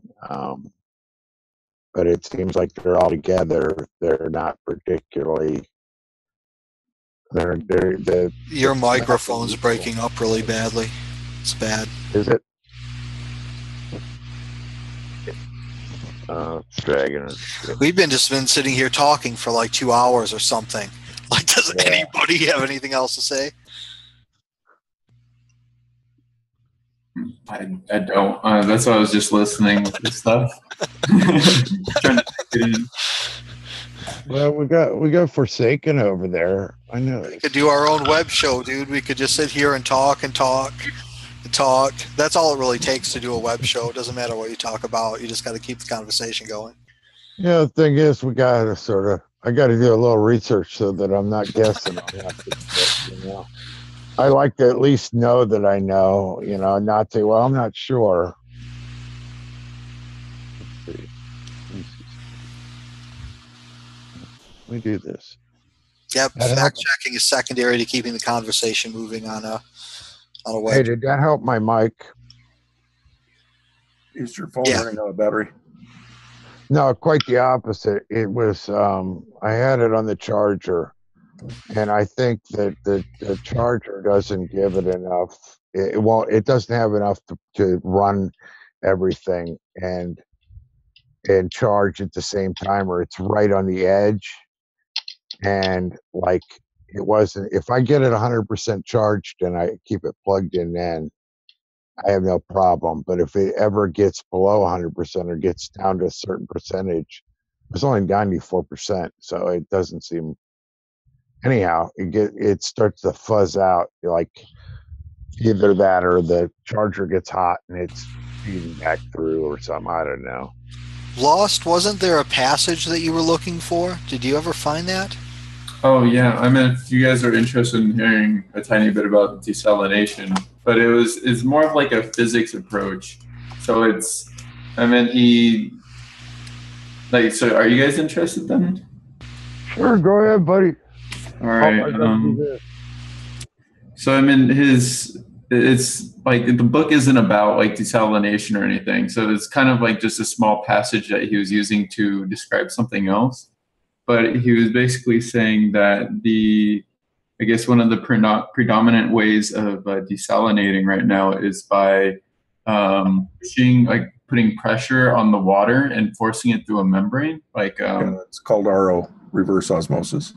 Yeah. So he says, like, according to like the second law of physics, like entropy and something like that, the most efficient it could be is about 1 kilowatt hour of energy per cubic meter of seawater. And so what that basically translates to is that if each kilowatt hour is 10 cents, it would cost about $100 for enough water for like a family of 5 for a year. So, but that's like in the most efficient case. He says then, like, the way it is now, it's about $2,000 per acre foot, which is that family of 5 for a year. So the big reason why it's not as popular right now is just they're not as they haven't gotten it as efficient as it should be to bring it down in cost. But I mean, the technology is there. It's just a matter of, getting it efficient enough. And I was also looking up on the side to see what the current state was. And one of the membranes that they're trying to use now is graphene. And so, I mean, this article doesn't get into any of the technical details, like as far as how, like, the cost of that and like what that would translate to, consumers. But they're making out like that would be more efficient. So I mean, it looks like they're progressing, but I can't tell you exactly what the rate of that progression is. There are new technologies on the horizon. Okay. I mean, that's a good thing. There are a lot of things that could help if we share that technology, I think. I mean, and we're not. Let's put it this way: if the government buys it and we share it, it doesn't matter. I don't really care if somebody makes a buck off an idea. I just want to make sure that idea is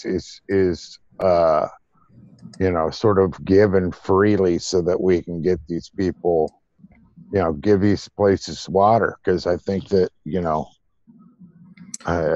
know. The money to do it, though, you have to make deals. Yeah. I understand, and I think that that's fine. I think that I think that there would. I think that to tell you honestly, I'm of the opinion that there are things that should just be. We're going to take over this patent by eminent domain, whatever we're going to use to do it, and for national security, and we're going to just take some of these things that are like wonder drugs and things and just use them, sell the rights to, make a deal with the people that own them, whatever, for a percentage on the rights from a generic sets of things. But there's got to be things. I feel like there are things we got to do in the future that we've got to make sure, however we do it, that it's doable. You know what I mean? And I think that everybody involved is going to have to lose something. Yeah, I mean, it is, as you were mentioning earlier about, the droughts and everything. It's, it's not like it's a bonus or something for people. Like, this is like a vital resource that people need. So we got to figure out some way to make it possible for everyone. Well, I mean, if it was good, clean, potable water, I mean, then we can run pipelines. I mean, there could be a whole job just running pipelines from the ocean, kind of thing. And so, we actually have some barriers. I demonstrated one method out in Hawaii in 2014, and learned that it would take 10 years to get a permit to even test it off of California. Huh. I mean, is it just California because of their offshore rules, or is it generally anywhere in the United States? Huh. I got a few other foreign countries that have volunteered for testing, but there truly are some regulations that are pretty tough to overcome. I mean, it would be.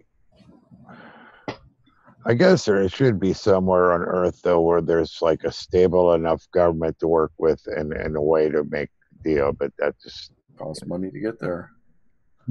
Yeah. Oh, yeah, that's true. Mexico. Yeah. We test everything in Mexico. Yeah, but you still, I mean, like he says, you still got to cut a deal. No matter how you work this, you're going to have to cut a deal, and you're going to have to figure it out. Somebody's got to figure out that method of cutting the deal. But I also think there are a lot of things that, we go around the world and blow shit up and take it all the time, and I think that taking over intellectual property, like we do anything else, other property in the world, seems to be, I don't know. It seems to be something that's on the horizon. Let's put it that way. I'm not really sure how I feel about that. Like, I would just wonder if there's a better way of distributing the technology than just seizing it and then trying to, what kind of system of distribution do you have for it? Hey, if you figured out a way to shoot a gun with sand, with sand and water, I mean, it seems to me like if you could figure out something that sounded like the military can use it, they'll take it from you, or at least make a deal with you. And so I just feel like there's a lot of things that would save a lot of lives, that cutting a deal would be cheaper in the long run than buying the drugs to keep people alive or to save people. I don't know. Current system's pretty bad. We do need an alternative to it. Well, let's put it this way. I mean, when we have Joe Manchin's daughter deciding how much an EpiPen costs, we got a problem. Oh, that sociopath. He was in the news again, like saying something crazy, saying something, about "I hope your kid dies" or something along those lines. Well, I thought EpiPens were the ones that that Joe Manchin's daughter owns, that company owns. Was it? I thought. I can't remember the guy's name, but he's a I know who you're talking about. Yeah, that dickhead. the right resting douchebag face. Yeah, I know who you're talking about. And from like $12 for whatever was it, an EpiPen? I don't remember. I thought it was up to several hundred. Yeah. All right. Okay, I found the movie that I was talking about earlier about Bolivia. It's Cocalero or Cocalera. I'm not sure. Cocalero. It's like follows the no, I can't remember his name. Follows him during his election. So it's not necessarily like, I don't know that everything in it is true or anything. It's just a well done documentary about this guy, coming to power and the indigenous movement in Bolivia. Yeah, and that's been going on forever through that whole region. And then we have like Chiapas, Mexican state, straight up revolts. Well, we have the constant battles between FARC and, the various social groups. There's a couple of them, if I remember right. It just goes on and on. It's been going on ever since we discovered the New World, and it just hasn't stopped. These are like, a lot of them just look like race wars in a lot of ways. That's kind of what they are. There's a racial component to them. I got to mute for a second here.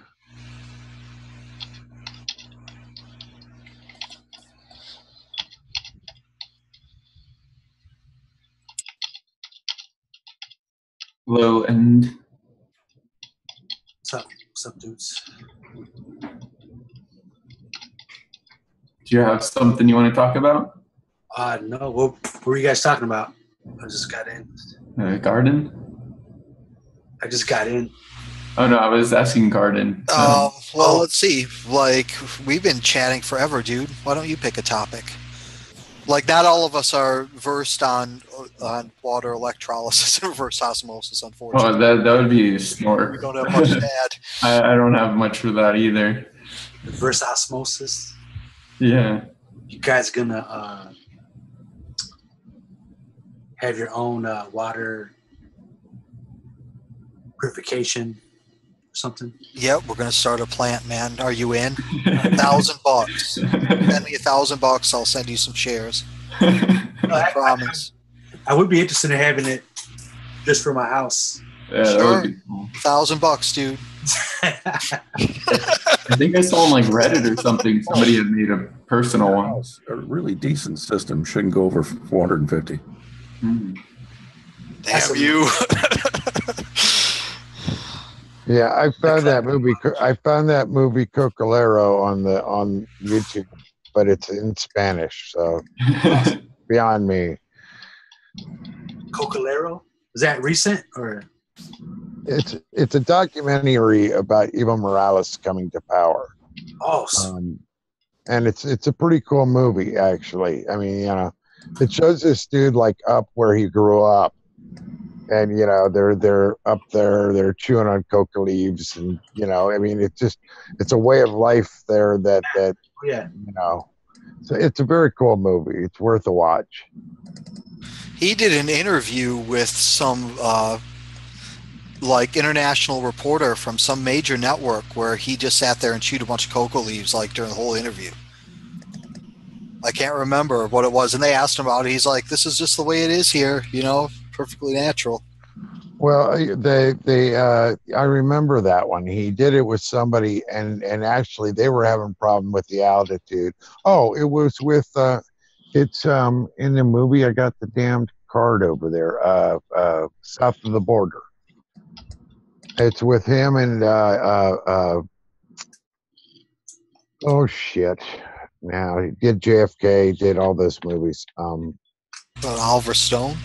Yeah, he went to Oliver Stone went to like all the South American countries and Cuba and went and talked to the leaders of these little countries. Just did interviews with them. Was it Oliver Stone? I can't remember. Yeah, it was Oliver Stone.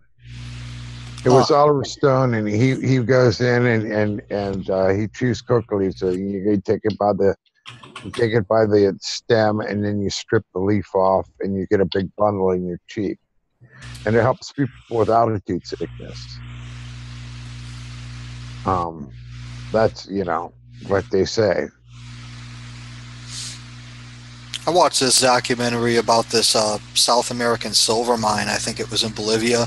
It was a hellhole, of course. There was a shanty town below this mine on this mountain, and people were starving and dying left and right. But one of the things is they had like these stalls that just sold bag after bag of coca leaves. And people would just kind of do it like people do chew here. They would just constantly have a wad in their mouth, and then they'd go into these mines, and a good percentage of the time the mine would collapse on them or they'd blow up. But just the amount of coca leaves, it's crazy that we don't recognize the value of some of these plants. There's nothing wrong with a few coca leaves, I'd imagine. I've never chewed a coca leaf, but I can imagine it's not as powerful as cocaine, right? Yeah. No. It's like coffee. But they do the same thing in Yemen. It's one of those things I wonder. It's got to be already that everything's gone, but they would sit and chew gat, which is like twigs off this tree. The gat tree, I guess, is it's QAT. A great Scrabble word, but that was like a thing they do, and it would make them they wouldn't do anything. They'd just lie around and bullshit, but it sounded like it was more, they said it was like an alkali, and I don't know what that means, Snark, but, as far as drugs are, that's what they said, an alkali, or something, mild one. And I didn't understand how. That sounded to me like acid levels, acid alkaline level thing, but it was. Anyhow, it's supposed to have like I heard that it has more of like a cocaine effect, but they say that people that chew gat are lazy. So, that was like the thing that, different. Well, the other thing is that those coca leaves kill hunger, and so you'd see kids running around chewing them, and the mine helped to bring them, helped facilitate the import of all these coca leaves for the miners. Coca-Cola. Yep. Hey, man, don't you even believe back in the day, it used to be you go on a scaffold job, they'd be doing a shutdown, and the whoever was the steward or foreman, they'd go and get walking around cash, some petty cash off them, and they'd come back with meth for everybody, or whatever. But that was the way business was done. So I knew guys wouldn't drink out of the water coolers, and I knew better than nobody's going to pour good crank into a water cooler. You need too much. It's easier just to give it to people that want it. Because you'd be working 18 hours straight doing nothing but handing things down. That's all you did for 18 hours with like just a few breaks and shit, man. Sounds horrible. Oh man, it was like, the thing about it too was you go in there and like I worked one that was the worst one I worked was doing a shutdown in it was like they were cleaning up the inside of a coal holding thing. That was like, somehow it auto fed and everything. I don't know how the damn thing worked, but anyhow, they had to go in and blast it and clean it up, and so we were tearing down all that scaffold and all that dust coming down. They gave you a paper mask, which just about fucking useless when you're in conditions like that. You know, we came out, my wife worked that job. Everybody on that job came out looking like they had mascara because nobody knew how to get it off of them right, you know. But anyhow, you know, for however many hours, you just stand and have parts. Like it'll stop, and suddenly you do the stupid thing, which is duck your head out to check to see where the next one's coming, you know, and you get smacked in the head. It always caused like arguments and stuff because the guy would duck his head out too much and get hit, you know.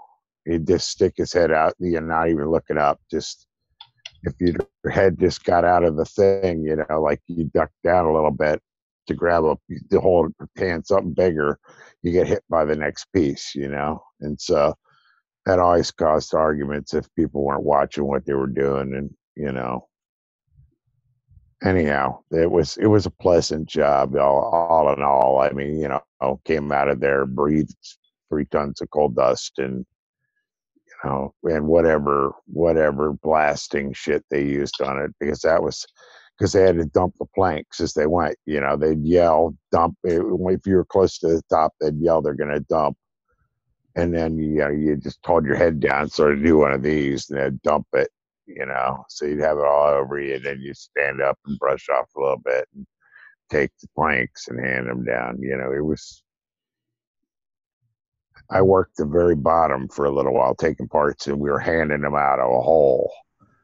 You had to hand them out of a hole about this big. You had to sign out and sign in, you know, and that was always, I actually had to print in and print out because they couldn't read my signature. It was a matter of some concern.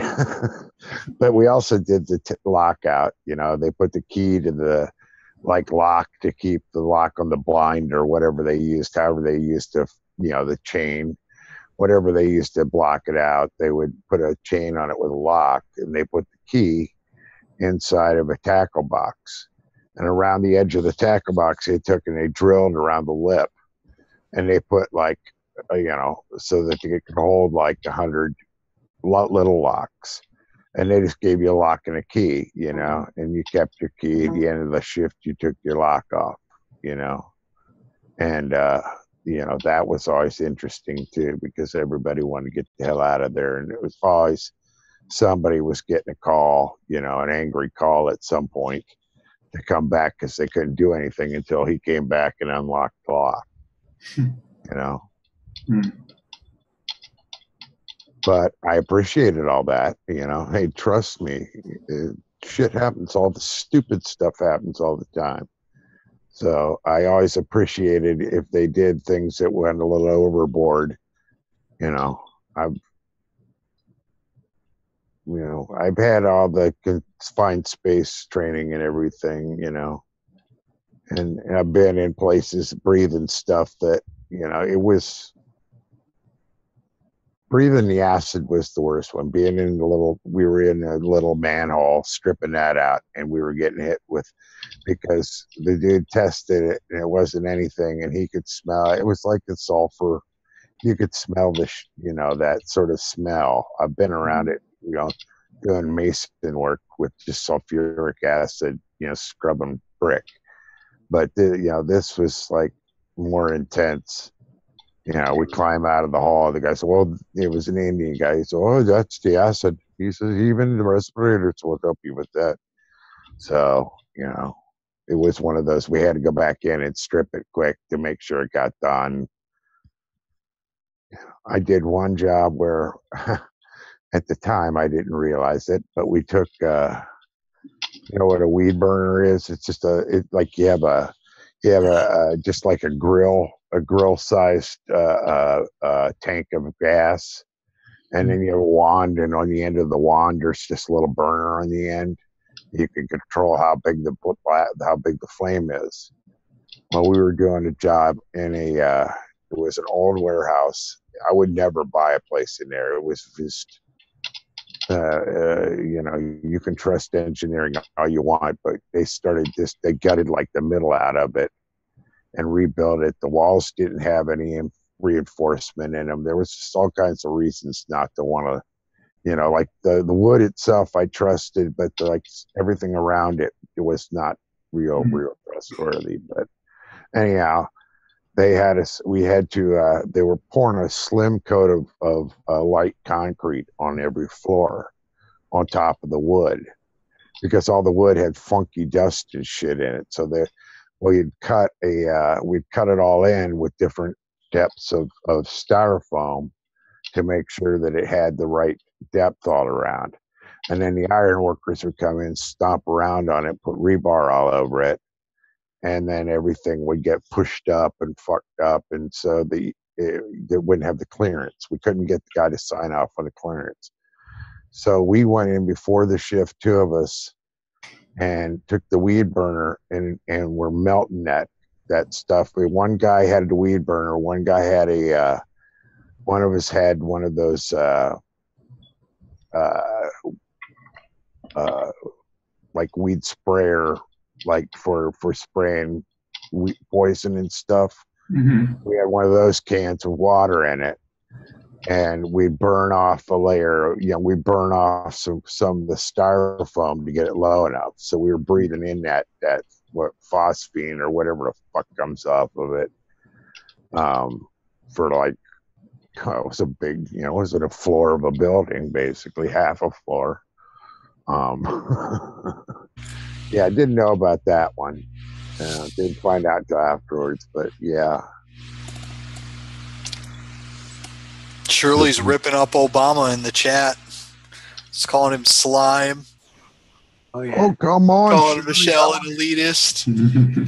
Shirley, come on. Please. I want to hear that.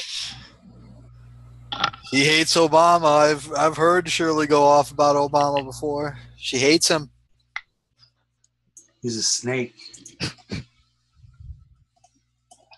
Yeah, I'm not a big Obama fan. I voted for him one time. I could never vote for him. I gave him I thought, hey, guy talks good talk. Yeah, he's he's the slickest politician I ever seen. Yeah, we'll give him a shot. I felt like it was a good time. It was good. I felt like, here it is. He's going to be the first black president. He's going to come in and he can do some really great things, because right now, politically, he has the power.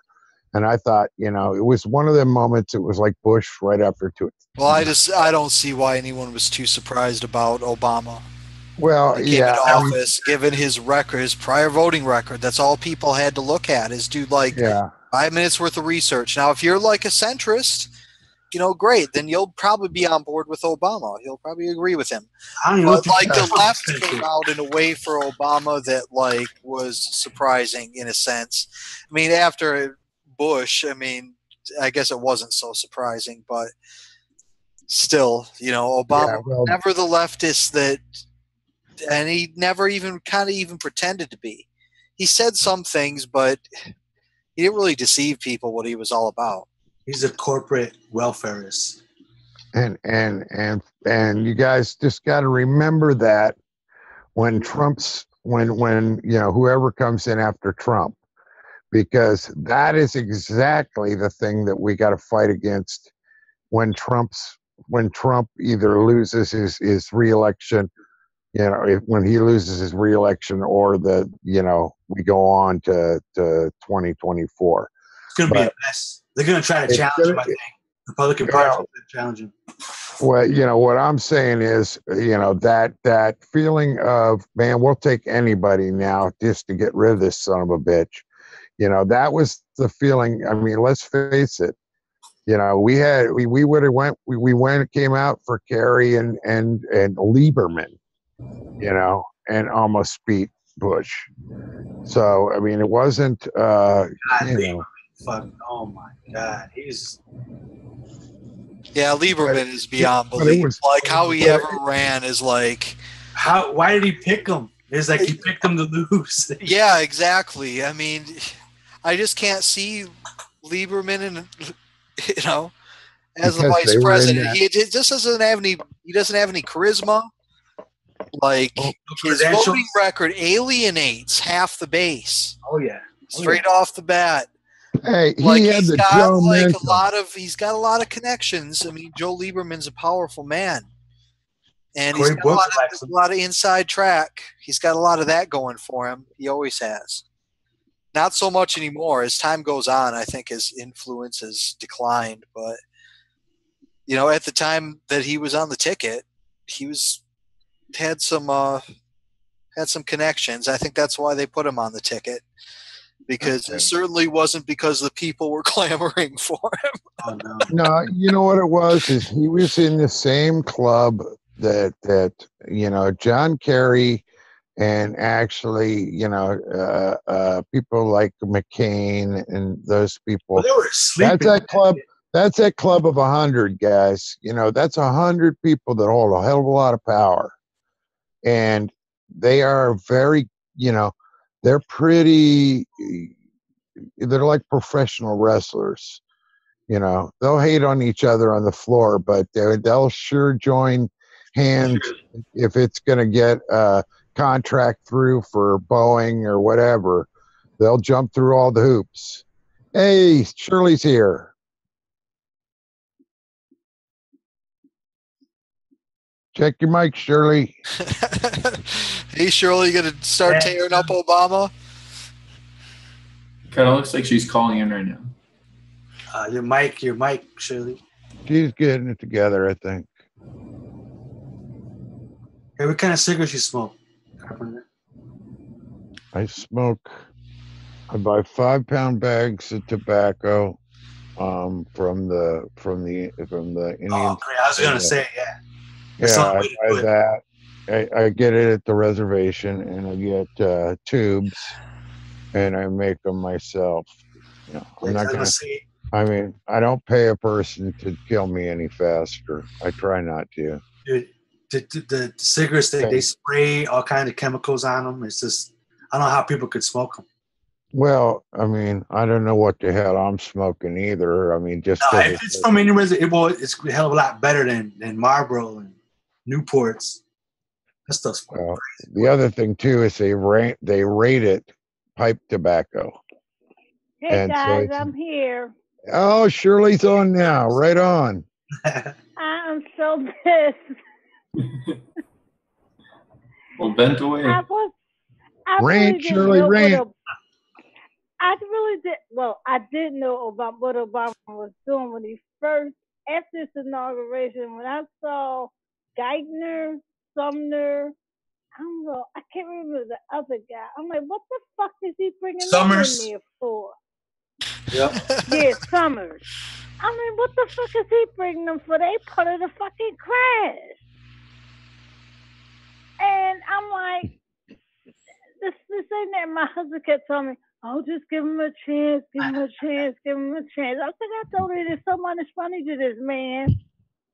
I got a ticket to go to the inauguration, which I couldn't go because the Amtrak was sold out. But I'm like, and then when my husband turned me on to independent media in 2012, I voted for him in 2012. I really didn't want to, but I didn't want a Republican in there, and I'm getting away from that now. Learning that this year, I could have a Republican in there besides a Democrat. But, and one thing I can say, I can give Trump his props. He stamped down on the damn CIA to stop them arming them damn Syria rebels from what Obama was doing. She heard about it too, so it is maybe, you know. Yeah. And I'm just furious about a lot of things he said. He signed that bill giving Monsanto full rights so they don't have to label anything. That's crazy. Because I watch what I eat for my family. Oh yeah. Well, you know, I think that that Trump makes a lot of dumbness. You know, he makes things that just the Republicans want to get through. But I think that Obama, yeah, he showed his true colors when he started. and he started picking his cabinet, and that was very. And he's still doing Yes, it. The he stuff he had did with the DNC. Citigroup come in. No, Citigroup just emailed him the names. Citigroup Yeah. just emailed the names to Podesta so that he didn't have to bother the president about it. And You I know? honestly think Hillary Clinton was working with his ass for him to let her work with the private server. Well, I think that. Huh? What you say, Broken? I was going to say, I think for sure they cut a deal after the primary that she'd be the state Secretary of State. I agree with you totally. I think there was a deal cut right away. And you know what else? I don't think Axelrod likes that. Well, I don't. He did not. He didn't stay in that White House long. I don't think Axelrod liked that. I think that and the Clintons. I think Michelle wasn't any big fan of the Clintons either. No, if she can't. Well, you couldn't see it when she was campaigning for to get her to be president. That shocked the hell out of me. Yeah. I'm like, oh hell. What the fuck is going on here? Especially when they came here the day before the election with the big concert, Bruce Springsteen. That's the biggest fucking crowd Hillary Clinton ever had.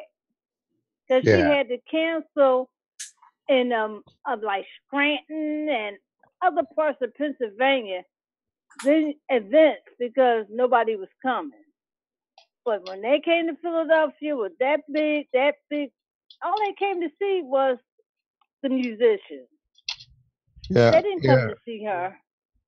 I told my husband, she's going to lose tomorrow. She's like, no, she's not. I'm like, okay. Exactly, Sherry. Bruce Springsteen in Philadelphia. You know, you could have four morticians come up and speak about the, mortuaries, and people would come if they could see Bruce Springsteen. You dig, Shirley, right? Yeah. You'd clear out half of Jersey, and New York would come down too. I saw one video of her rally, and it was a little bit of people there, but it was no enthusiasm. And this is one girl in there, Hillary. Nobody was listening to what she said. Nobody was saying Hillary's name. I would say that is an awful candidate. Awful. I never liked her when she was first lady because I always thought she was so cold. She had no compassion.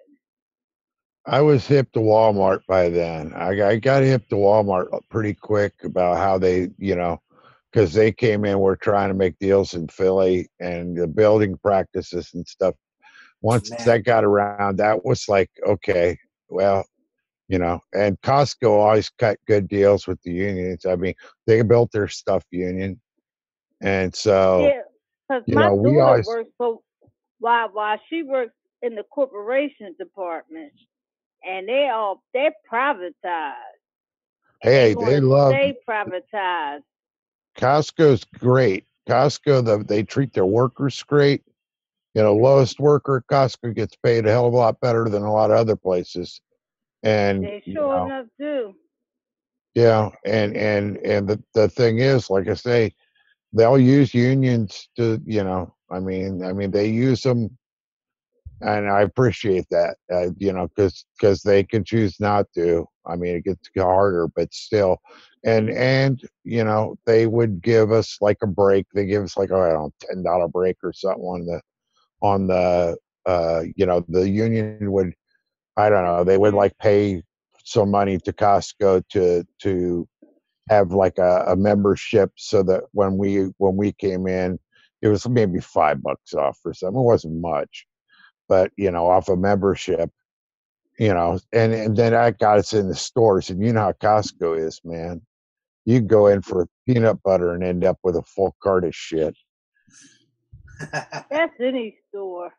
Yeah, but Costco, man, I'm telling you, I'm like a junkie in that place because I'm the guy that trust me. We went in the first time we went and got a membership when we went from living in a single wide trailer on our land to I built the runners, the concrete runners and stuff, and it made a really nice pad for a double wide, and they brought that in, and it had a pantry in it, and we said we're going to Costco, and I mean, we came back and it was like we could live for years off our pantry, and what we had standing around in the pasture. And it was like, yeah, I feel better now. Yeah, I always felt safer when we had food around. And, no matter what happened, I could feed my kids rice and beans. If nothing else, I knew that they had oatmeal and rice and beans, Hey, I want to get back to Obama. All right, I'm sorry. See, I'm sorry, Shirley. Didn't he? It was some other supposed terrorist. I think he killed him here. I don't know if it was in the United States or what. I remember hearing about it. But his son was in Syria, and Barack Obama called to hit on him with a damn drone, 16 years old, and killed him. And then after that, I think when Trump got in office, he killed his sister with a drone. No, that was in that raid where they lost a SEAL too. That raid where they killed a bunch of people and lost a Navy SEAL. In that raid where they didn't end up really getting anything. And I think I was in Yemen. But yeah, I think they were in Pakistan, I think, because he had gone to find maybe it was in Yemen. I can't remember. It was the boy couldn't even get questioned and for Barack Obama to be a constitutional lawyer, he sucks. He know he was doing to the American people because he definitely didn't focus on black issues. I don't think he ever related to black folks. He related to his white side. I really believe that. I really believe that now. And I did not vote for him because he was post African American at all. I was listening to what he was saying. I'm going to bring the unions to the table. When I go for voting for trade deals, that was a lie. I'm going to walk the picket lines. That was a lie. The only person that walked the walk and talked the talk was Bernie Sanders. Yeah. And I just can't believe my community still loves him. Oh, and it makes me sick when they put pictures up of both of them, Michelle and Barack, and they be like, "Oh, don't you miss them?" Instead of having Trump, I'm like, "Hell no!" And I get in arguments with them. Well, the thing about it, how slick he is. That's how slick he is. People still think he was legit. They think he was the Messiah, and he did stuff for him. He ain't do nothing for the black community, especially with the police shooting. Look at Chicago. Chicago all messed up. And that's his hometown. You wouldn't believe he was a community organizer. I'm like, well, that's out the window. He must have way forgot.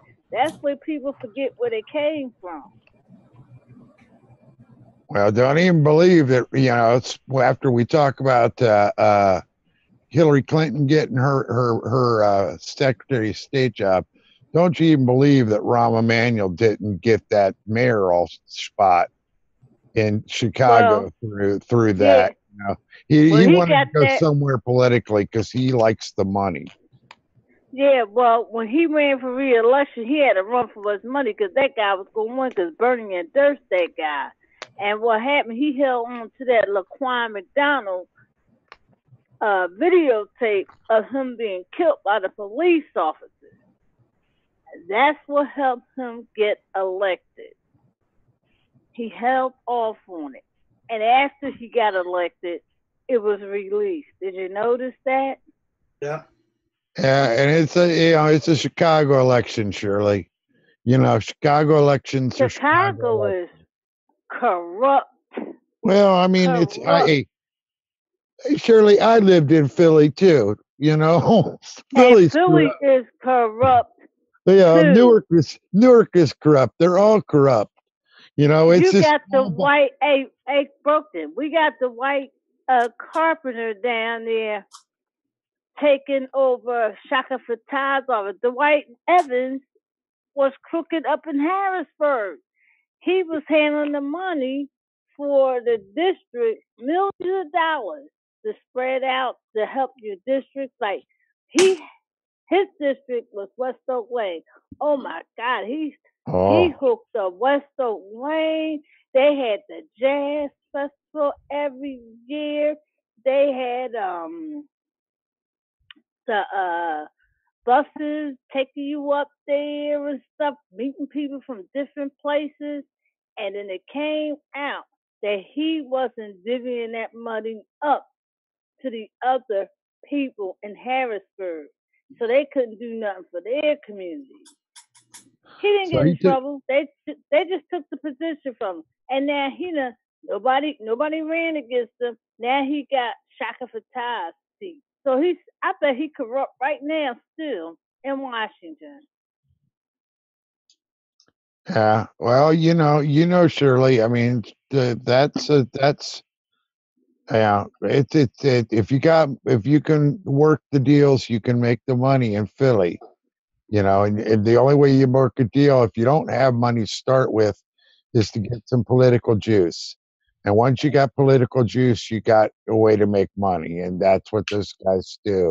And they gotta like you say, what's by West Oak Lane? I was trying to remember. What other neighborhoods? That's going towards Mount Airy on Ogontz Avenue. Oh, he really hooked that area up. Well, that's what Rahm did the same thing in Chicago. Rahm did the same thing in Chicago. He spent a ton of money in the areas of Chicago that didn't need it. He spent a ton of money in those areas, because they had that area didn't need it either. It wasn't bad. I mean, unless it went bad since I lived there, last time in like 90, it was the West Oak Lane was like a place that was pretty snooty, as a matter of fact, wasn't it? Yeah, it was the best place to go live. Yeah. It didn't really change. So, he is corrupt. All these people, they go into office, they claim they're going in for the people. Then they get corrupt, going with these corporations, and they forget the people. And I'm sick of it. I'm really sick of it. I told my husband, I don't know what I'm going to do. He gets upset with me. He's like, I'm sorry I introduced you to independent media. Because I wasn't into independent media even when Barack Obama was in office.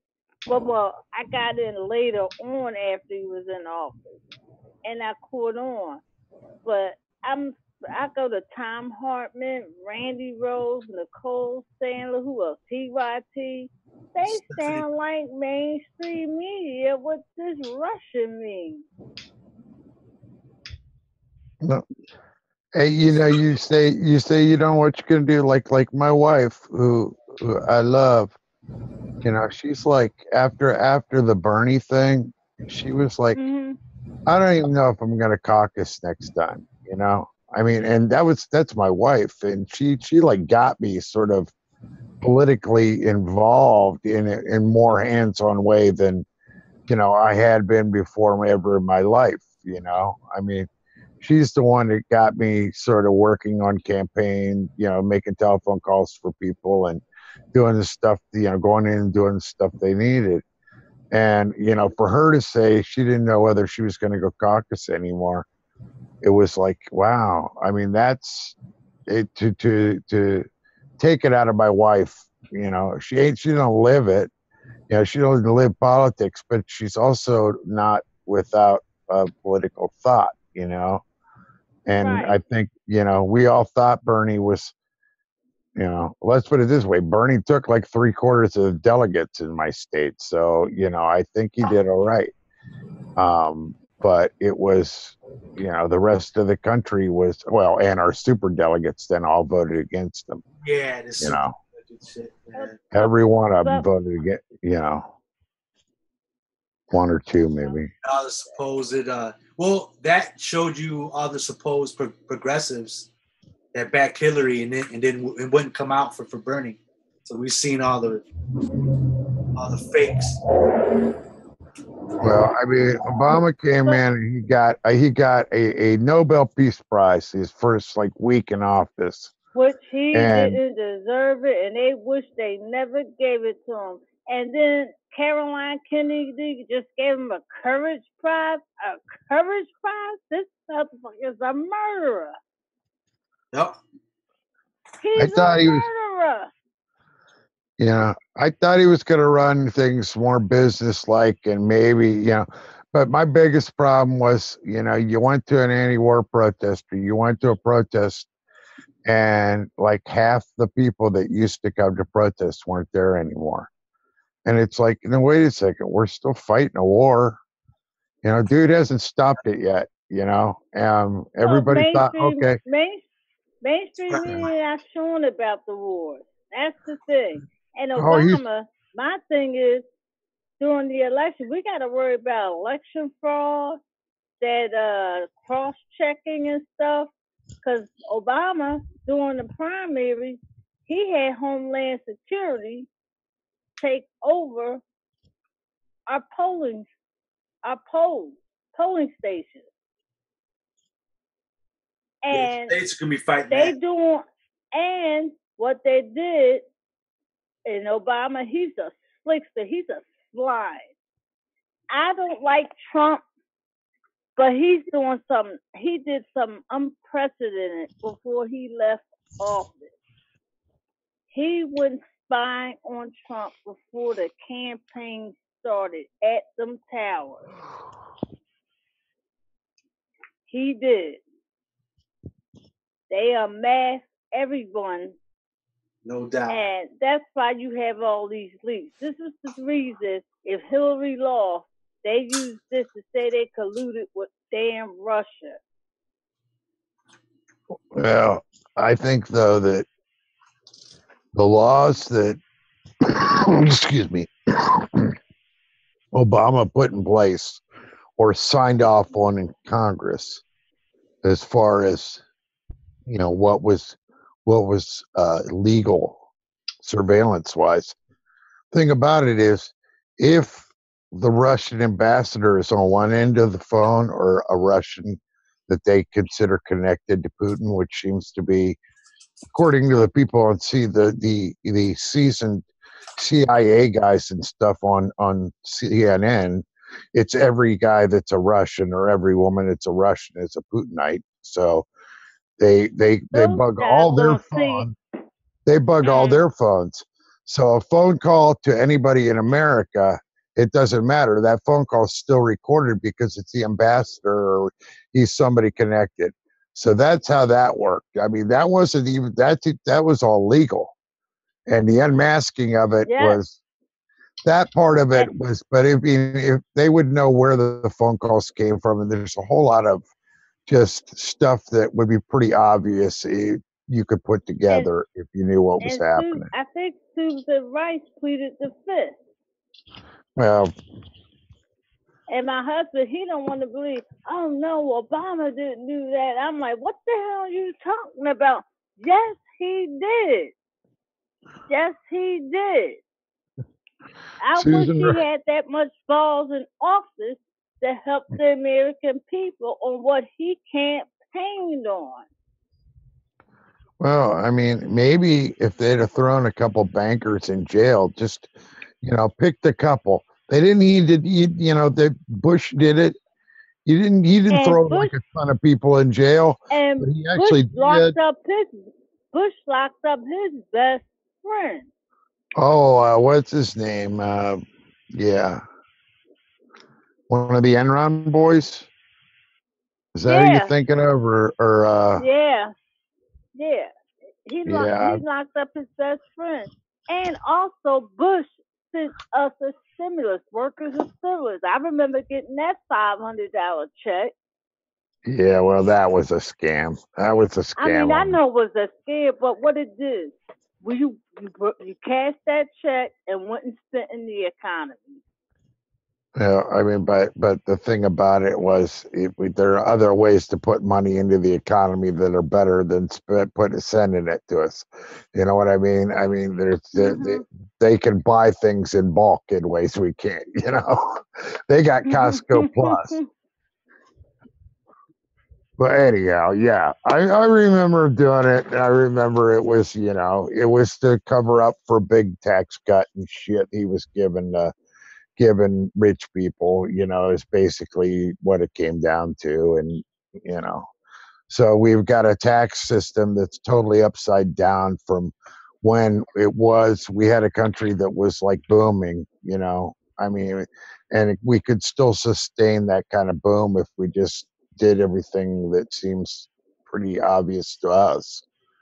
I thought surely when he took the dive on the public option, didn't even really talk about it. That was a big point too, where he was like, "Oh, you got to be kidding me, man!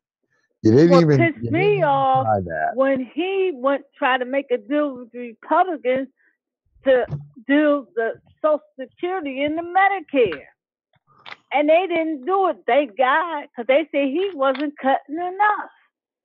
I'm like, I don't believe this. Yeah, he was the one that brought it up. He's the one. Yeah. Let's cut it. Like, what's going on, man? Yeah. He wanted to put it on chain CPI was going to destroy people's benefits over a course of time. And they were talking about doing other cuts too. And that was like no Democrat, of all the scummy Democrats we've had, no Democrat would put Social Security on the table because it was just a given. You don't touch Social Security. And what does Obama do? He puts it in, he puts it, and everybody's, it's three-dimensional chess. No, it's, there are some things you never put on the table, Would he throw Michelle on the table if that got him a better deal? I mean, that's what I'm talking about. I'm talking about there are people that you don't touch that way. And the old people took a hell of a lot to get benefits the way they are for old people and for disabled people.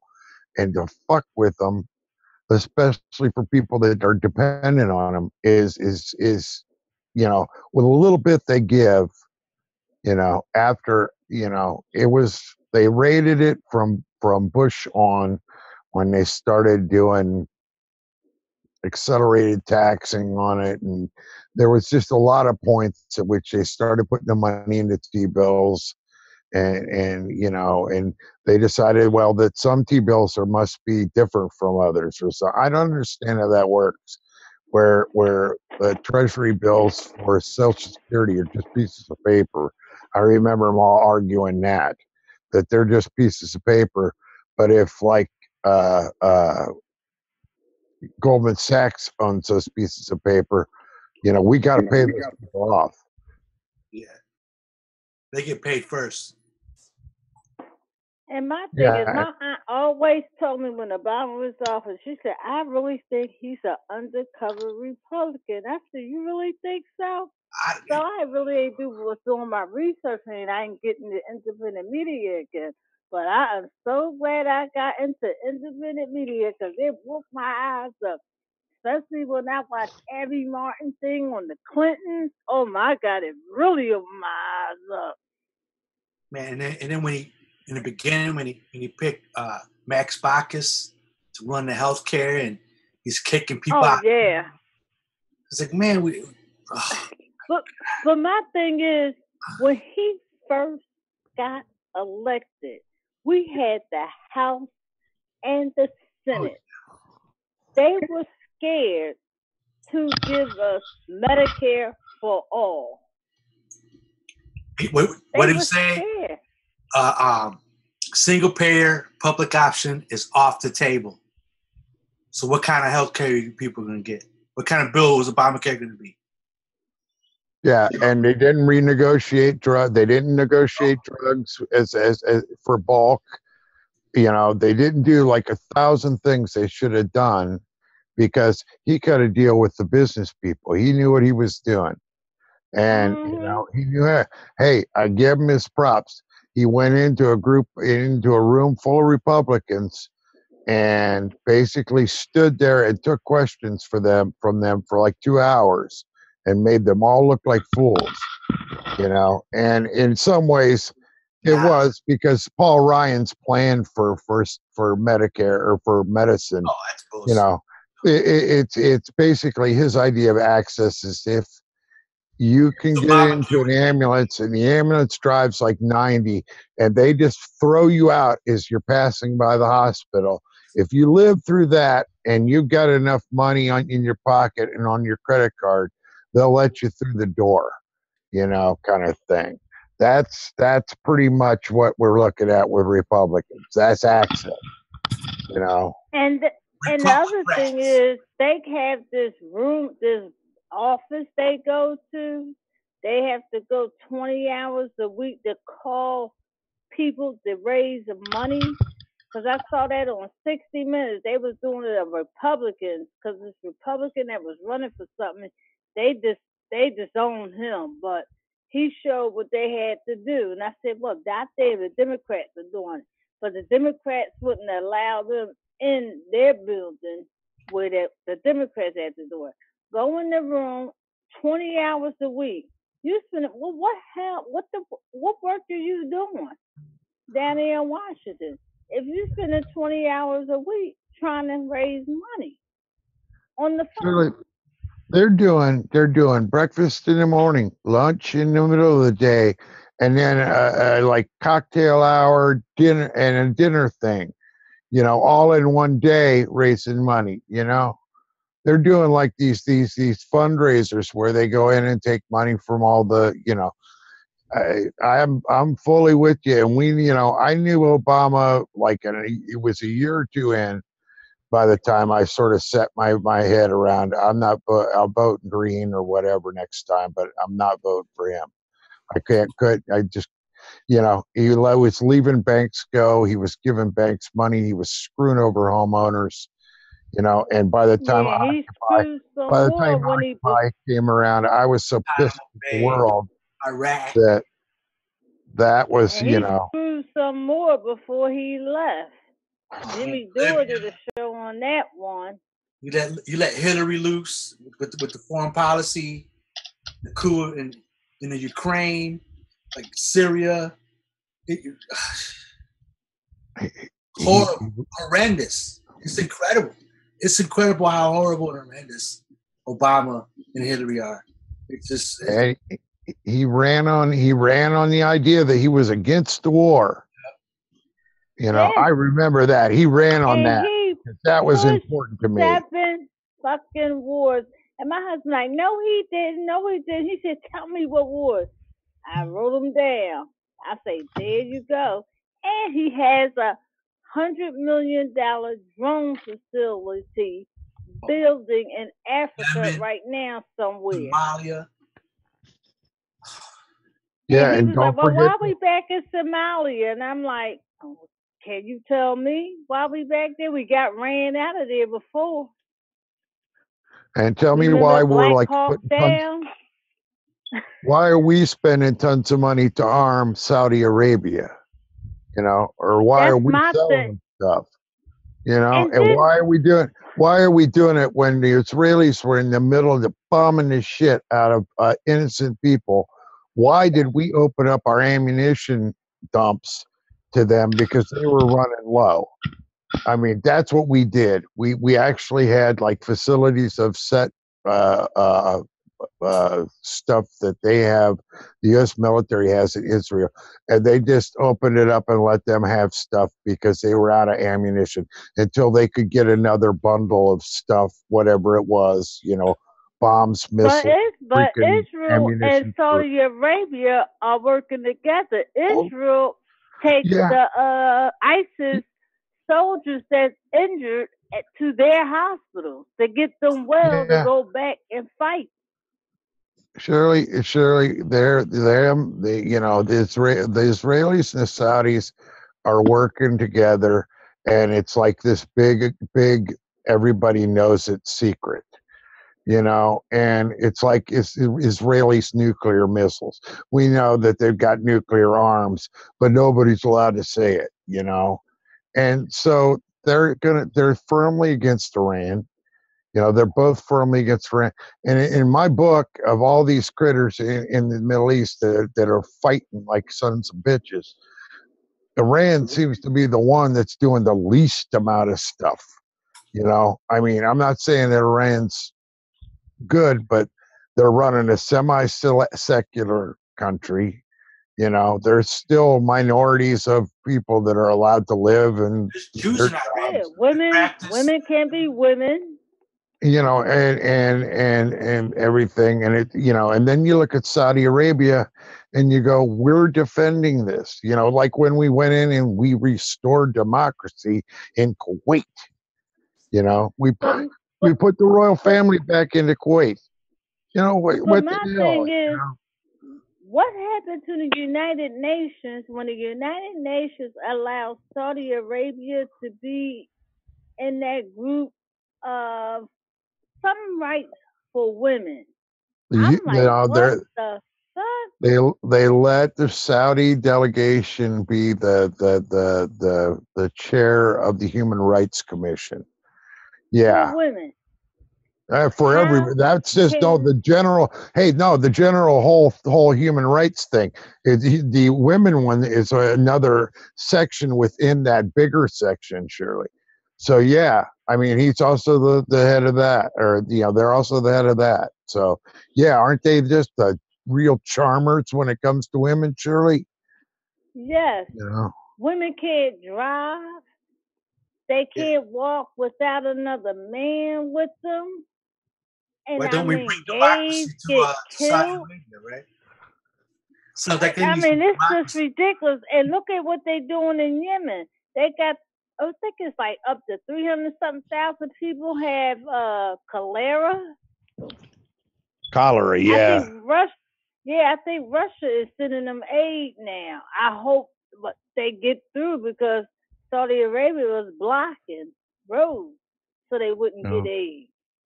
Well, you know, this is one of those things, Shirley, that other countries, like little itty bitty countries that have really horrible, you know, don't have great economies, like Cuba. They send doctors.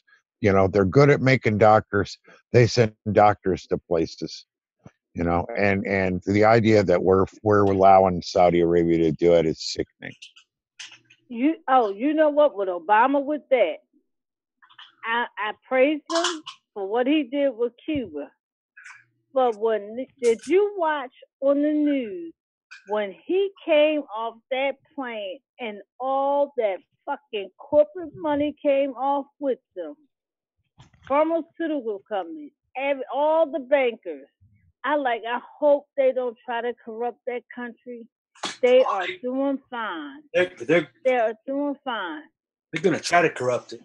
They're gonna try to. I hope not. There's no doubt about it. There's no doubt. Hey, I hope not. This. Castro died an old man, and it's his brother. And Raul ain't a fool. You know, Raul's still sort of in charge. And, you know, if he's going to make a deal with anybody, he'll make a deal with the Chinese, or he'll make a deal with your European countries. And he won't, you know, he's going to cut the sweetest deals with them first. You know, don't think that everything's forgiven. I wouldn't forgive if I were him, you know, but no, because I remember Michael Moore. That's just my guess. I remember Michael Moore movie Sicko, where he had the first responders with him, and he took them over to Cuba. That one woman, she had needed inhaler. It cost $30 $100 in New York. She went to Cuba. It was $5. She cried. because she couldn't believe our country charged us so much money for the same thing. Well, if I remember right, they got checkups too. They had people look at them and stuff. Yeah. Yeah. They got free education. If you want to be a doctor, you can do it. Hey, I go by, the guy came in and he made everybody learn to read. I think that any country that doing that from the very start, that's a good. I think that there are many things that countries, people should be able to do just to run a country. It's easier to fool people if they can read. It's easier to smuggle in words. I just feel like, yeah. I mean, Cuba has every right to be sort of pissy with the United States. We tried in every way to Sunday to get rid of Fidel, and for all the bluster about how horrible it is there and stuff, the people are still, for the most part, with them. They're still with that. They still remember sort of colonialism, and they're not necessarily. They like the idea of being open and trading with people and stuff. I don't think there's anything they necessarily like. I think they'd love it if Americans came down there. I just don't feel like they've got like a grudge against. They have a grudge against our government. They don't have a grudge against companies necessarily, or even people, and dollars coming in, because dollars are worth something. And And my daughter was in Cuba when Trump passed took away the provisions that Obama had put in. She said, "Oh God, I went in the nick of time," and she came back with some Cuban cigars and some rum.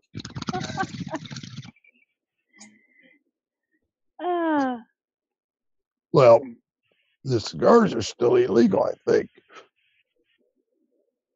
Or maybe they waived that right away because them rich people she came back with them. I remember when we went to Mexico, they were all over us about tobacco. Are you bringing tobacco back? They wanted to see, like, I had 2 cigars that were hand-rolled cigars that I bought on the street. They were actually they were actually not bad. And did you see where they make the cigars in Cuba? I saw it on TV one time. I don't know what cable channel it was, but the darn place looked like a freaking castle.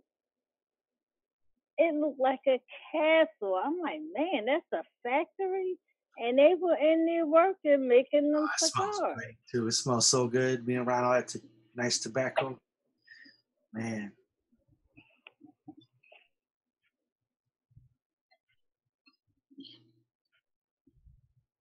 Hey guys, but that Obama, he bamboozled me. He's still going to be bamboozling. He's still going to intervene. Look at recently with this DNC thing with Perez. He wins. Oh no, everybody got to get Perez in there. He went calling. That was him. That was all him. Yeah, it was all him. He still thinks he got pull and control. You still not listening to the American people. Yep. Not listening. Tom Perez, I call him the Crypt Keeper because he looked like that dude from the Tales from the Crypt. Yeah, he do. And he sound like him too. My husband's like, does he smoke cigarettes? So they gotta make a sign of that. The DNC. My husband's like, does he smoke cigarettes? Why he sound like that? Oh, we gotta live with our values. I'm like, what values? Give me a damn message. What values? And have y'all seen a recent new message? Oh my God, they are so corny. If they think they try to get progressives with that, they are lost. Yeah. Well, did you see the other? Have you seen the other guy? I think is what it said or something. Yeah. Oh, that really inspires me.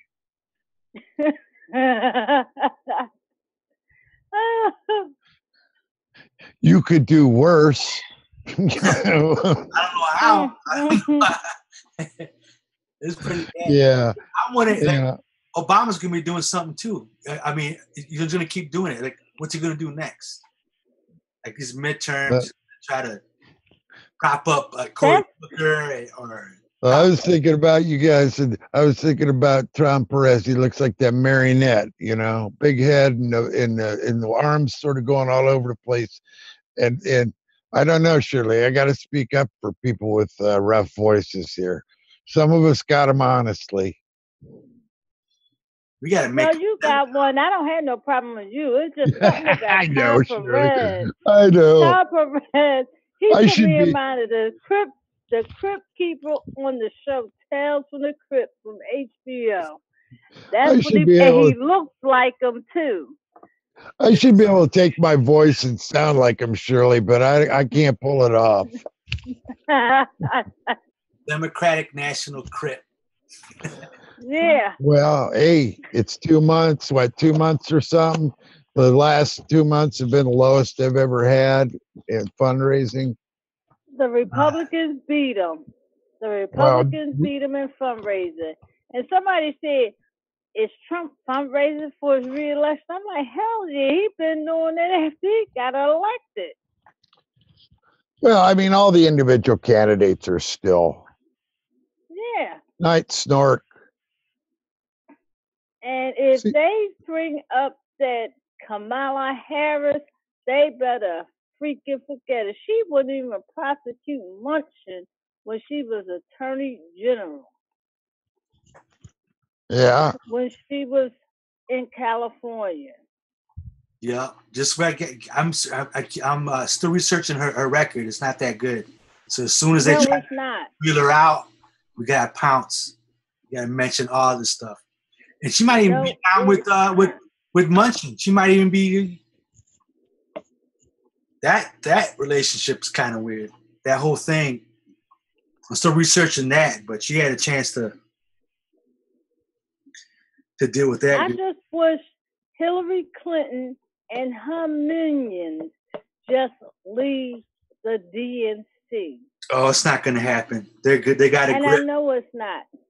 So they're going to lose, like H.A. Goodman say. H.A. Goodman said they're going to lose. It's going to be a big change because if they try to do that, it's going to be curtains. And have you guys noticed lately Trump been twittering about Hillary Clinton's email? Yeah. He's sick of this Russia stuff. He's sick of this Sessions stuff. Sessions is not doing nothing at all, man. He's like, well, I want him gone. He's doing bad things, but Sessions is doing. He should never recuse himself. He should never got Mueller in there because he's the same. He's a Clintonite. He's gonna. Well, Mueller met Hillary Clinton on a. Mueller met Hillary Clinton on a tarmac for the uranium deal. Yep, Mueller, and then 9/11. The whole history of Mueller. He's like Obama. He's like another bad junk person, man. He's full of. Well, I don't know why we want to have anybody that is a prosecuting attorney of anything as our candidate. I don't feel like any prosecutor in the United States gets to be like the attorney general and stuff. They've done a lot of nasty things to people. You know, they've leveraged people. They've done, you know, they've made deals with people that may not have even been guilty of anything. And I don't feel comfortable with that mindset being involved in our government, you know?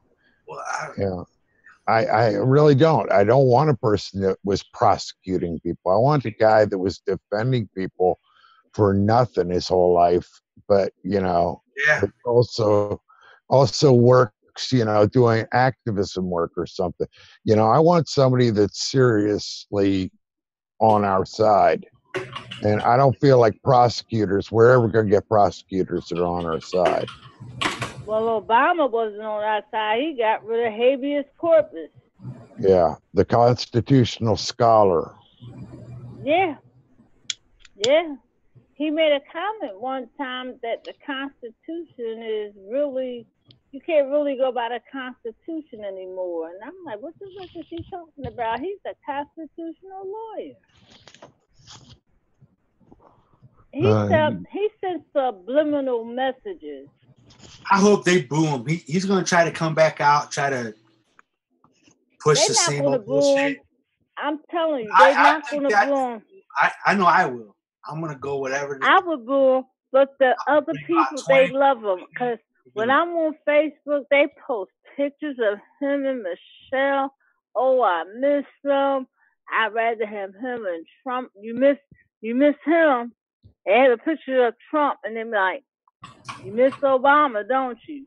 And I'm like, hell no. For what? It wasn't great at all, man. It was jobs. No. Everything was still messed up. The Obamacare is a junk. It's a joke. African Americans done worse under Obama. We did better under Bush. Surprisingly. All poor people did worse under Obama.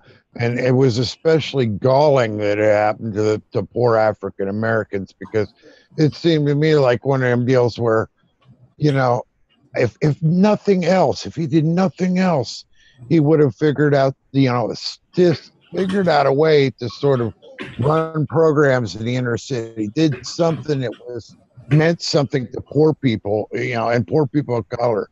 I thought that was going to happen, you know, but then we saw, hey, Ferguson, when he marched into Ferguson, and, you know, I felt like that whole Al Sharpton and him, they were like pacifiers coming into that town, you know, when Al Sharpton is a freaking damn joke. He ain't our leader. Well, but I mean, what I mean is they come in and everybody is instantly telling people to calm down. You know, and you aren't supposed to be angry. And just, I mean, I felt like, you know, you got to organize this around my organization, and I felt like I saw that playing out. And also they brought in the chief or the sheriff or whoever that dude was, the head of the who was the police officer they brought in to run the Ferguson response. Oh, I forgot his name, but he was really the bald guy. You remember, pretty straight-laced. He was from Highway Patrol. But he walked amongst the people. I really felt like it was like I was watching, like they were doing this sort of like psyops thing where they brought in the right people to start talking to you know, the leaders that were there and stuff, and you know, make sure that everybody was. Because, you know, I just felt like there's righteous anger there. And, you know, if the president's going to send down somebody, he should send down a bunch of troops to haul back all that freaking equipment and put them cops in a pen, man. Because, you know, that was out of hand. And, you know, the cops have only got more out of hand since Trump was elected. You know, that was sort of something that they gave them. They've given them some latitude, man. But one thing I could say, our Philadelphia police, I'm not praising them, but they probably are materialized, but they didn't show it during the convention. They were in regular uniform, and they were going to intervening with the other protesters.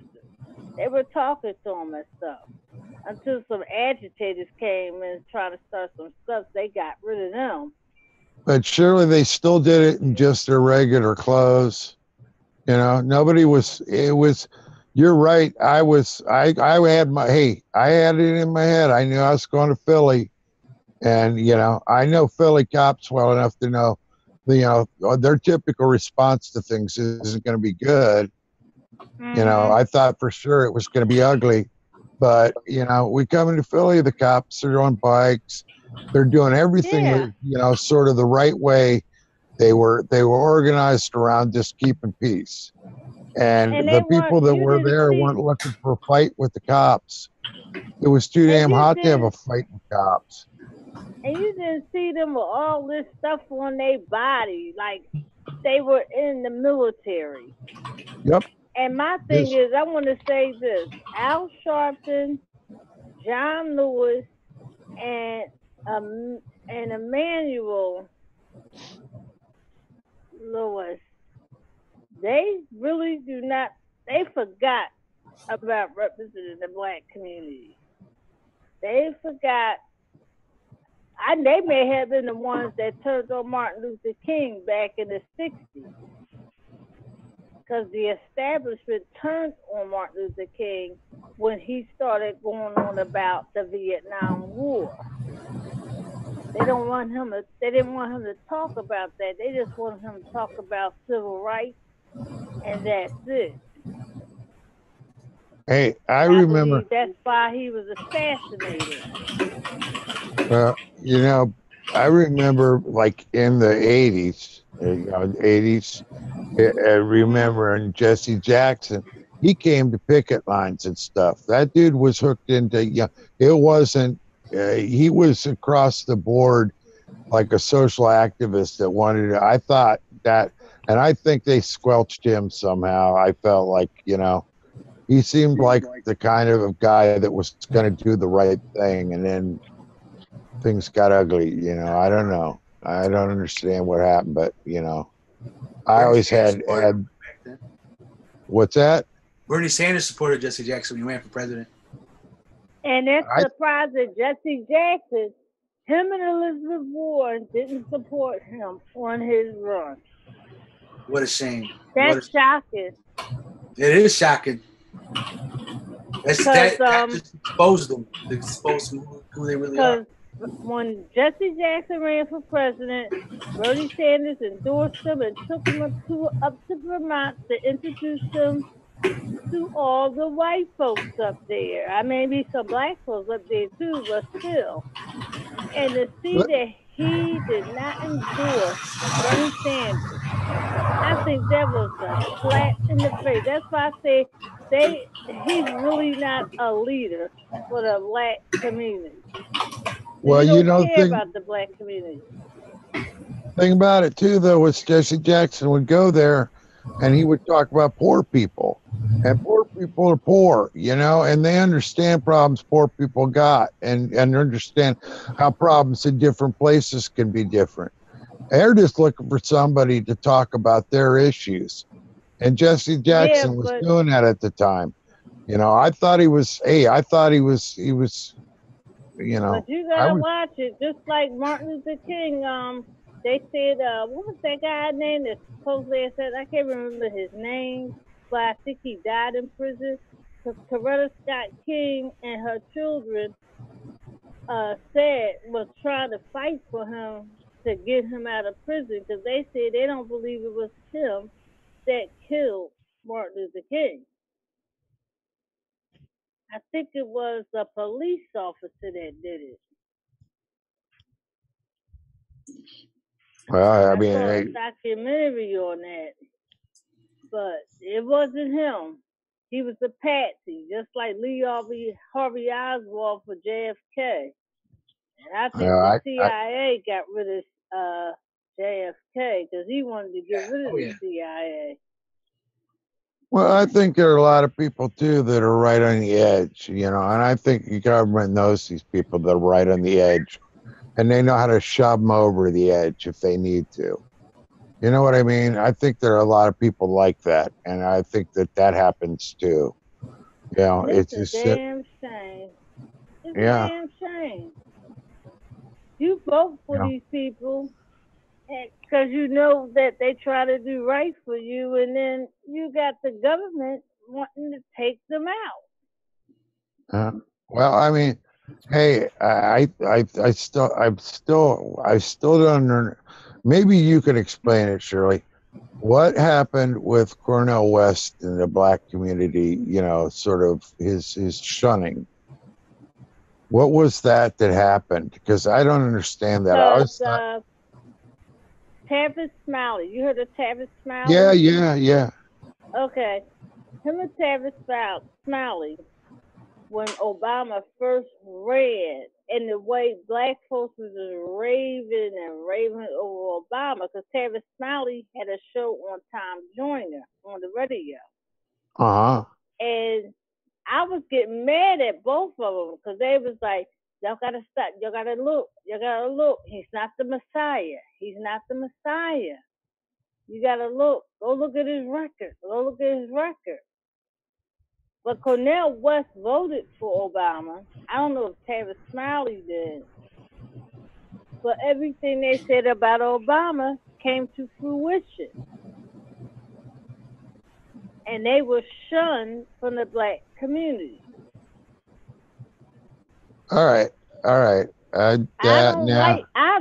love Cornel West and I love Tavis Smiley. Cause everything I've seen is him too. Yeah.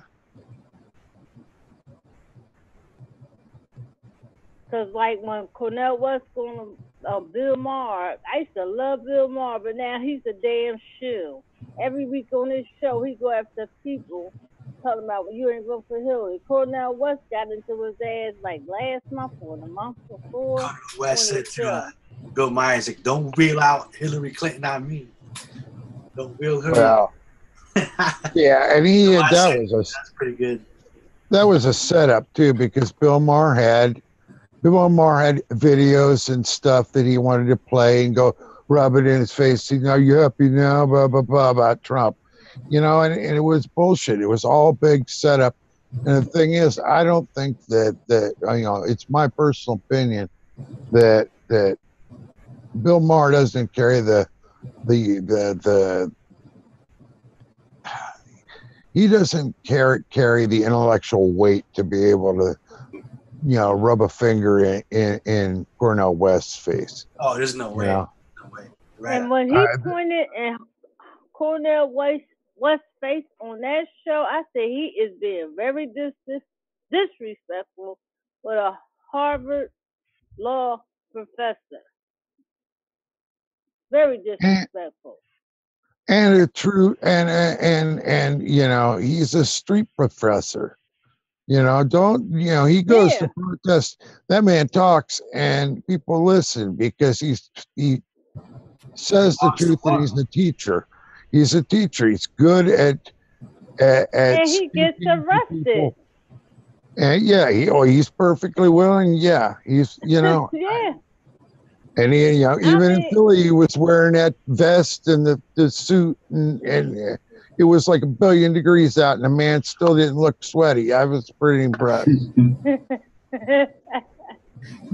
That's my man right there, Cornel West. I love him. I love how he talks. He's a philosopher. All he teaches I was 3 feet from him, Shirley. I could almost reach out and touch him.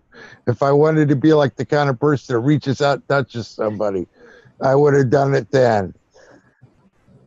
It was everything I had not to just try to bother him and get a picture with him. But it seemed like, you know, dude wants to sit down.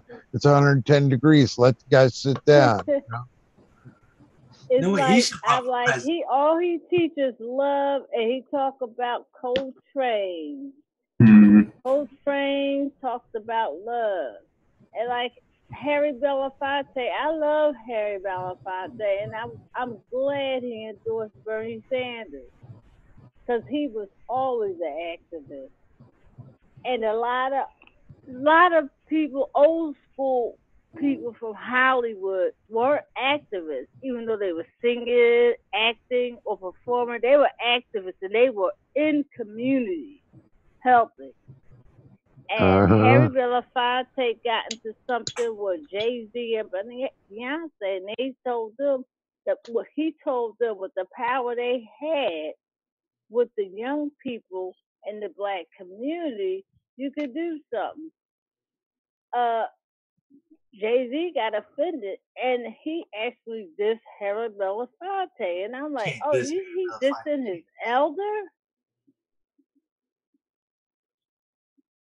I don't think what Jay-Z is just went out for campaign for Obama and he campaigned for Hillary. That's all he's done. Yeah. Snoop Dogg, he got a show with Martha Stewart. Who else? And then when you think about it, all right, you had people when Obama was president.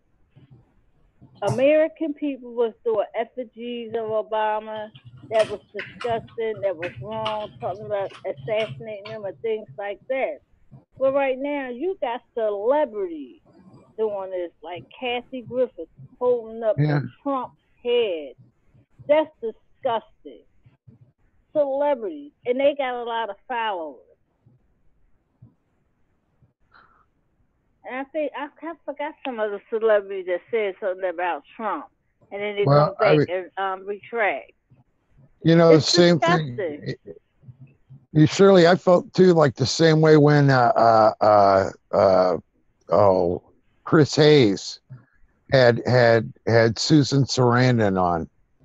You know, a woman that's been around since it's been around, and it's been there on, you know, doing these little activist like hands-on things.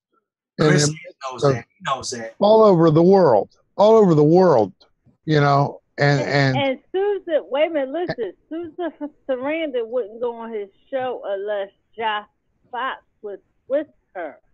Yeah, well, that was the thing. She used to be a Hillary Clinton supporter. So go ahead, Carpenter. Yeah. Well, actually, she wasn't. He wouldn't vote for Hillary Clinton because of her record with fracking. And I know Josh Fox.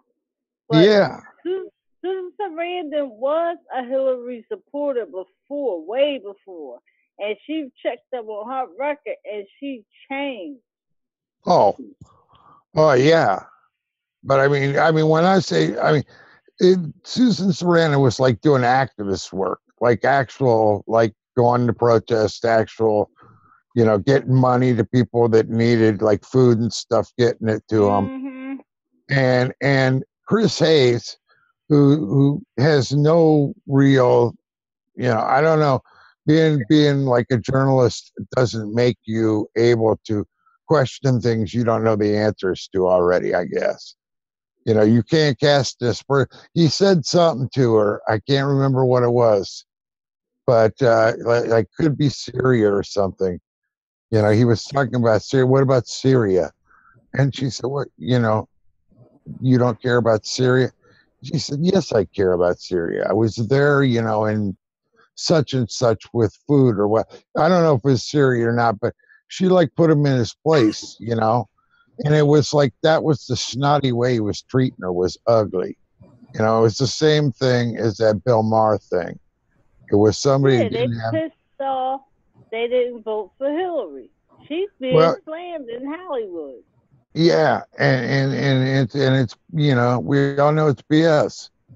Because if that was, what's the other? Oh my God, I've got a brain freeze. The one that did the Putin interviews, Oliver Stone. He's being lambasted now. Calling him a Putin agent. And I watched Ed Schultz. I watched Ed Schultz on RT, and he does a live thing calling on Facebook. And I see the comments too, like, Ed, I used to respect you when you was on MSNBC, but you a Russian agent now. I'm like, oh my God. And he loved getting them calls. There's a lot of stupid people out there, you know. I mean, there's a lot of people that are just, it's ugly. You I mean, know what? It's ugly. You can't say they're stupid. They're being gaslighted. Mm-hmm. That's all. They're not stupid. They're being gaslighted. They can keep watching cable news. Well, they believe what they see, and they don't read any more than that. They don't look for any more than that. And I mean, you don't have to go. That's the thing. I don't even feel like you have to like dig into 100 blogs and, you know, dig through a bunch of things. there are plenty of places that just, the Guardian or sometimes prints good things, except for they wouldn't print the Cyrus article. You had to go to Germany to print it. But the Guardian puts out good work sometimes. The Intercept, there's a lot of news places that put out good. The Intercept is starting to get questionable as they outed that person that was working for the government. Yeah, I was, but yeah, I mean, that was like a security. Certain people are doing good jobs on there, but Glenn Greenwald, he stepped away from it, said he ain't had nothing to do with it. But yeah, I think got these reporters working for the Intercept. They're all junk. I don't know what's going on. I think a billionaire is backing them. I don't know. I still think Zed Jelani and Glenn Greenwald write good stuff. And, Glenn Greenwald, he always writes good stuff. Everything he does. But Spencer Ackerman, or not Spencer Ackerman, who's the guy that did Dirty Wars? He writes there, doesn't he? He did the, and I will Blackwater. Yeah. What's his name? Oh, damn it. I hate when I don't remember things. I'll find it. That's called a little senility for a bit. I go through that all the time. Yeah, well, me too. I mean, Jeremy Scahill. Yeah. Yeah. Hey, man. Hey, there ain't nobody that I trust more than him. I really don't. There are a few people around that I trust as a writer and a person more than him. I think he's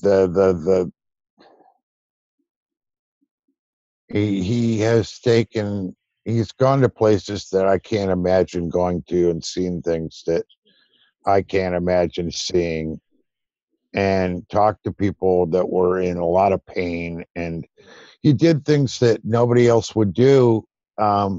That used to be like part of the news. There used to be like guys that, like, I guess stringers or whatever, that would go and try to get like news in Vietnam. They would try to get footage and stuff in Vietnam. And they were like real reporters. They went out and they were in danger. And if somebody got shot, they took the footage of the guy that was injured and stuff, and they showed it on the evening news. And Lee Fang is good too over there. Yeah. So I mean, the Intercept, I think they had a failure, and I think that, it's like I like good. Damn it. I like Truth. I like the site Truth Dig. They give me some information. Now I got to look something up in it because there it popped up. Good. It popped up on my thingy. Okay. Matt Taibbi. I like Matt Taibbi. Oh yeah, he's good. But he writes for Rolling Stone. And Rolling Stone did some really shitty journalism that should have never happened, And the thing about Rolling Stone was like, say what you want, their journalism usually was pretty tight, and if that was a bad thing, it was like a horrible thing that they accused people, accused whole areas of this rape, and that whole deal where they didn't check anything this woman said, and it was not. That might have been an inside job to mess up Rolling Stone. Mm-hmm. I mean, I'm not. It was real sloppy. That was real sloppy. I mean, it was just they didn't ask anybody any questions, and it seemed like there was nobody that would. It's like, I understand never discounting a rape victims, what happened to them. I understand. I never do that. It's not doing that. But when somebody has a story that's like, that explosive, you've got to do some research to check things. And it didn't even seem like they did any research on it. And knowing that the writers that have written there and how much research they put into their work, and then seeing that in the same place was... What race is this? Oh, that was the what was it? Virginia Tech was that? It was all it was like it was whatever it was. It wasn't true. It wasn't either. The whole thing wasn't true. Part of it wasn't true. Everything wasn't true. But the story just didn't check out. And so and they accused like the way they changed the names and the places in the article, or didn't mention names and places, made it doubly hard, because then certain areas got accused of it, and it wasn't it Virginia Tech? North Carolina, I don't know, something. Well, they're going to be sued. It was just, I feel like it wasn't their, like I say, it wasn't what I thought when I think of the Rolling Stone journalism. It's a hippie magazine, whatever. It isn't even a hippie magazine now. It's a freaking corporate publication, but it usually did pretty good journalism, Because I like Matt Taibbi, because his father, he used to be on CNN, one of the real good journalists. I forgot his father's name. I know it's Taibbi, but I forgot his father's name. Oh, yeah. But I remember CNN. That was a good network. I used to stay on that network for the first Gulf War. I think they were the only one around then. You had Bernard Shaw, Peter Arnett, that guy Mollahan. He died in a car crash now.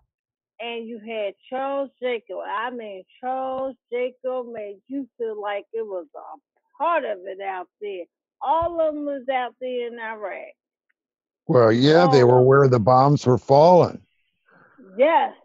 They made you feel like you were there. You saw when the sirens off, you see the Muslim men lifting up some gals running.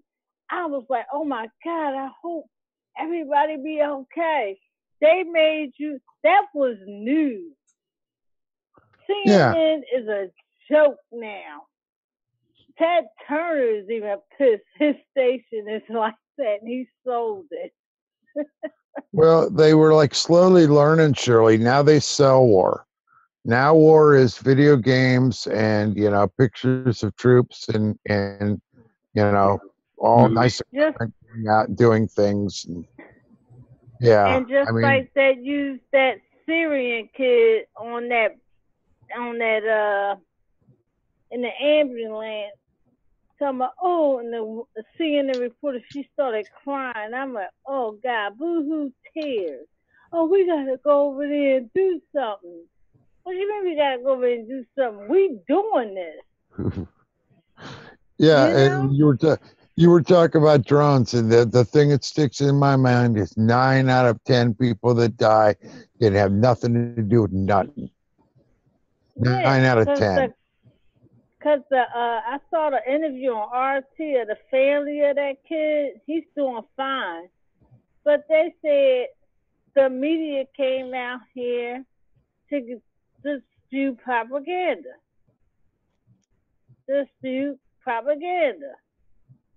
And he didn't want to talk to him. It was to keep it going. Everything's got to, they got to keep selling it. Military Industrial Complex TV. And they started embedding with the soldiers rather than just going into the field. It used to be, you're going to take this guy with you. That then somebody would tag along with somebody, and they would write about what really happened, or they would give reporting about what really happened. and it wasn't glorious and it wasn't beautiful, you know, and So- that was the way they reported about things. And The you white know, helmet. The yeah, white they didn't. helmet. They I didn't can't do. believe they won an Oscar for a documentary. They're terrorists, man. They're terrorists. I can't believe it. You know I what? can't believe it. Yeah, shout out to Brad Pitt because he made that movie on Netflix. Have you guys seen it? War Machine. Yeah. No, what Yeah, movie that's is not a that? bad movie. It What's shows that? like what's his name? Who got killed in that car? Oh, yeah. It's Michael basically his story. Hastings? Yeah, it's kind of Michael Hastings?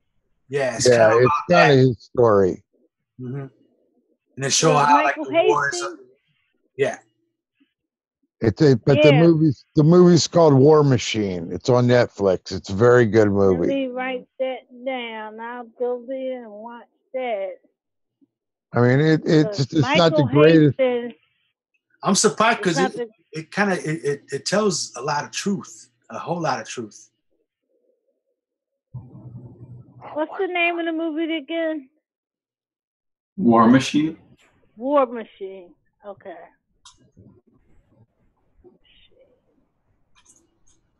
Netflix. So is it? I Is hear it? tonight Leonardo DiCaprio had to reveal that he was a fraud about climate change.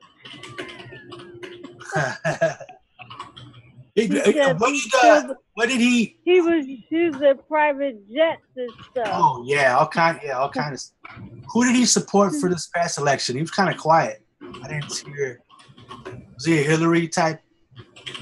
I don't know. All Hollywood was with her, basically, except for Susan Sarandon. Yeah, Susan Sarandon. And then when that what's that? Sarah Silverman. She was for Bernie, all in for Bernie. Then she gonna come at the convention and talk about, oh, all you Bernie supporters, just what she say? Oh, I can't forget what did she say? I was pissed off. I used to like her till she did that.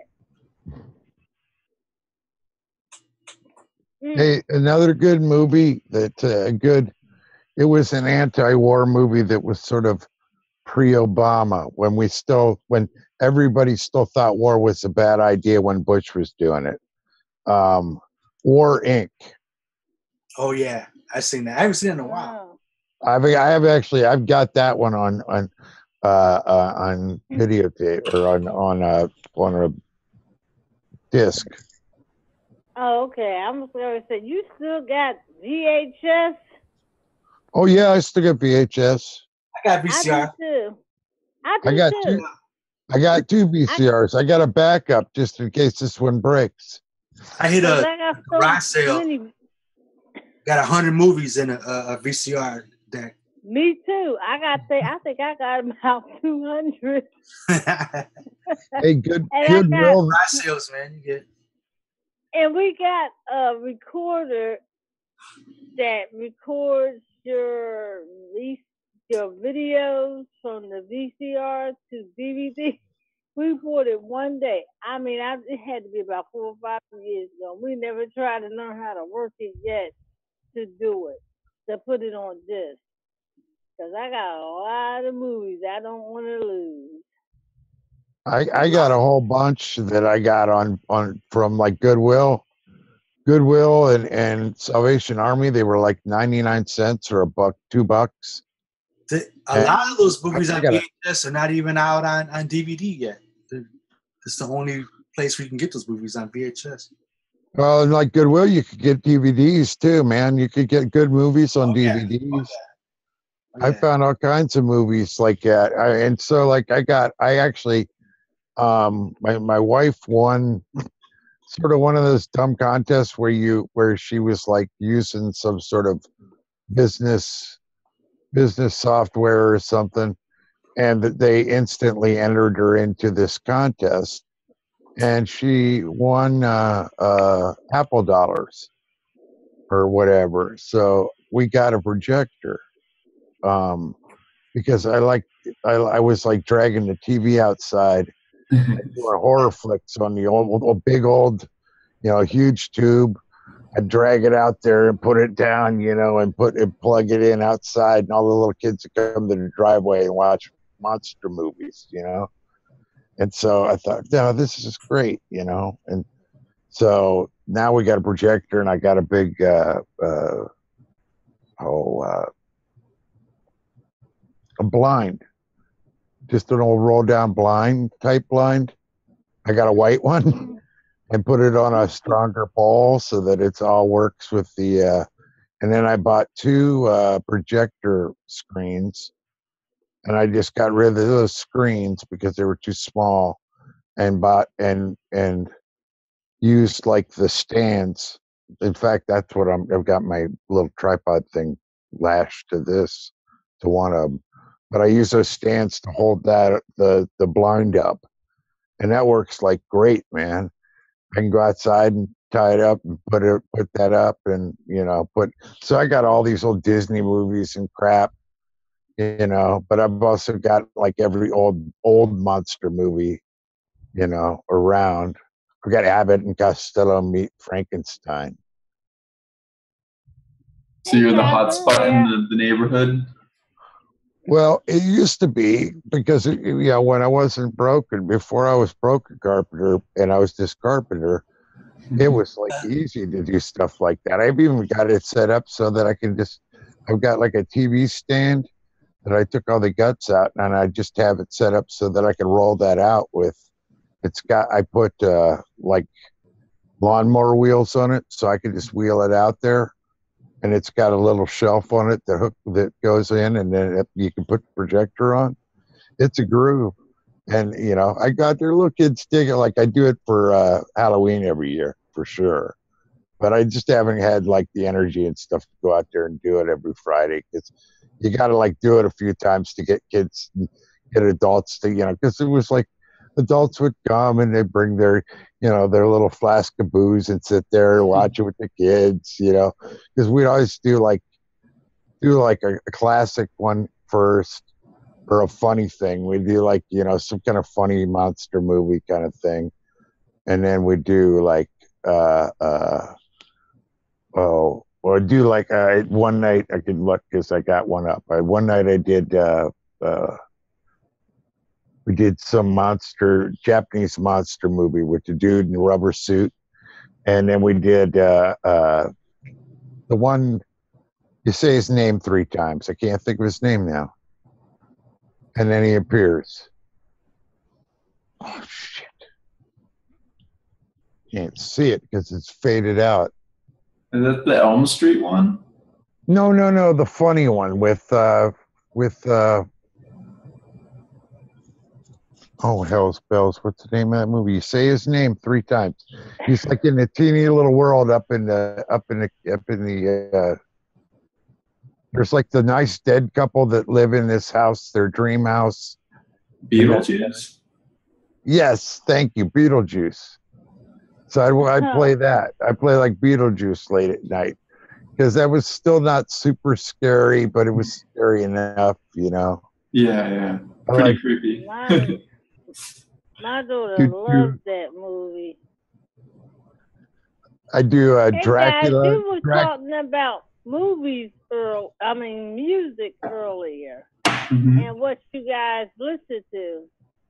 Well, I have to tell you, I listen to everything, basically. I listen to R&B, I listen to rap, I listen to country, I listen to rock, even alternative music. As long as it's good, I like it. I had a problem with my iPod at one time, and I got this computer guy, and he fixed it for me. He was like, "Oh my God," he said, "I have a lot of black friends, but you are the first black people I saw." He saw the music I had on my iPod, and he was like, "You had Metallica on there." I was like, "Yeah, I listen to Metallica, Guns N' Roses." I have no preferences. As long as the music is good. Aerosmith, I love the 80s. The 80s was the best year. It's like I don't got out of my way to hear rap and hip hop, and my kids were never super into it, so I never heard it. You know. Well, I grew up. It came And, out when I was a teenager, so I like know, and that's I've heard bits and pieces of like Snoop Dogg. I've heard stuff he did that sounded not great. Snoop, and not Snoop. Now, forget about Snoop Dogg, Ice Cube, and all them. Well, I like the sound of rap that came Yeah. out when I was a teenager. You talking about Grandmaster Flash and the Furious Five, Maestro? They didn't curse and all that other stuff. It's a lot of rap groups from back in the day, and thank God if they wasn't making the kind of money these rappers are making now. But they were really, really good. Because I hear the music now, they got cuss words, they use the N word. I'm telling myself, please change the radio station. I can't take it. Yeah, unfortunately, the radio doesn't play the good rap music anymore. No, they bleep out the curse words and the N word, but it's like, what's the purpose? Even when you see them perform on award shows, those songs, when they bleep it out, it's like, well, what's the purpose of them being on here performing? Because it takes away from the damn song. You know?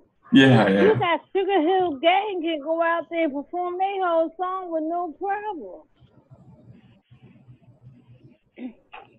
Well, I just feel like that the more corporate it became, the more it became like it's going to be this. It was more of this street. You know, I'm a millionaire because I got $1 million shooting people or something. You know, there was just a stage at which it changed. I remember it. You know, the little bits that came like through whatever popular show I was watching or whatever on the TV. Yeah, I remember it was, there was different music. Actually, Philly, I remember when DJ Jazzy Jeff and the Fresh Prince ran ads on like channel 61 or something, 51. You remember they had UHF channels that had this ads on? Mm-hmm. I remember that, but I just remember like, I don't know. I mean, they figured out what sold, I guess, and that's what they did, and it became, I don't know. It's like what happened. You know what happened? Music executives, they told these rappers,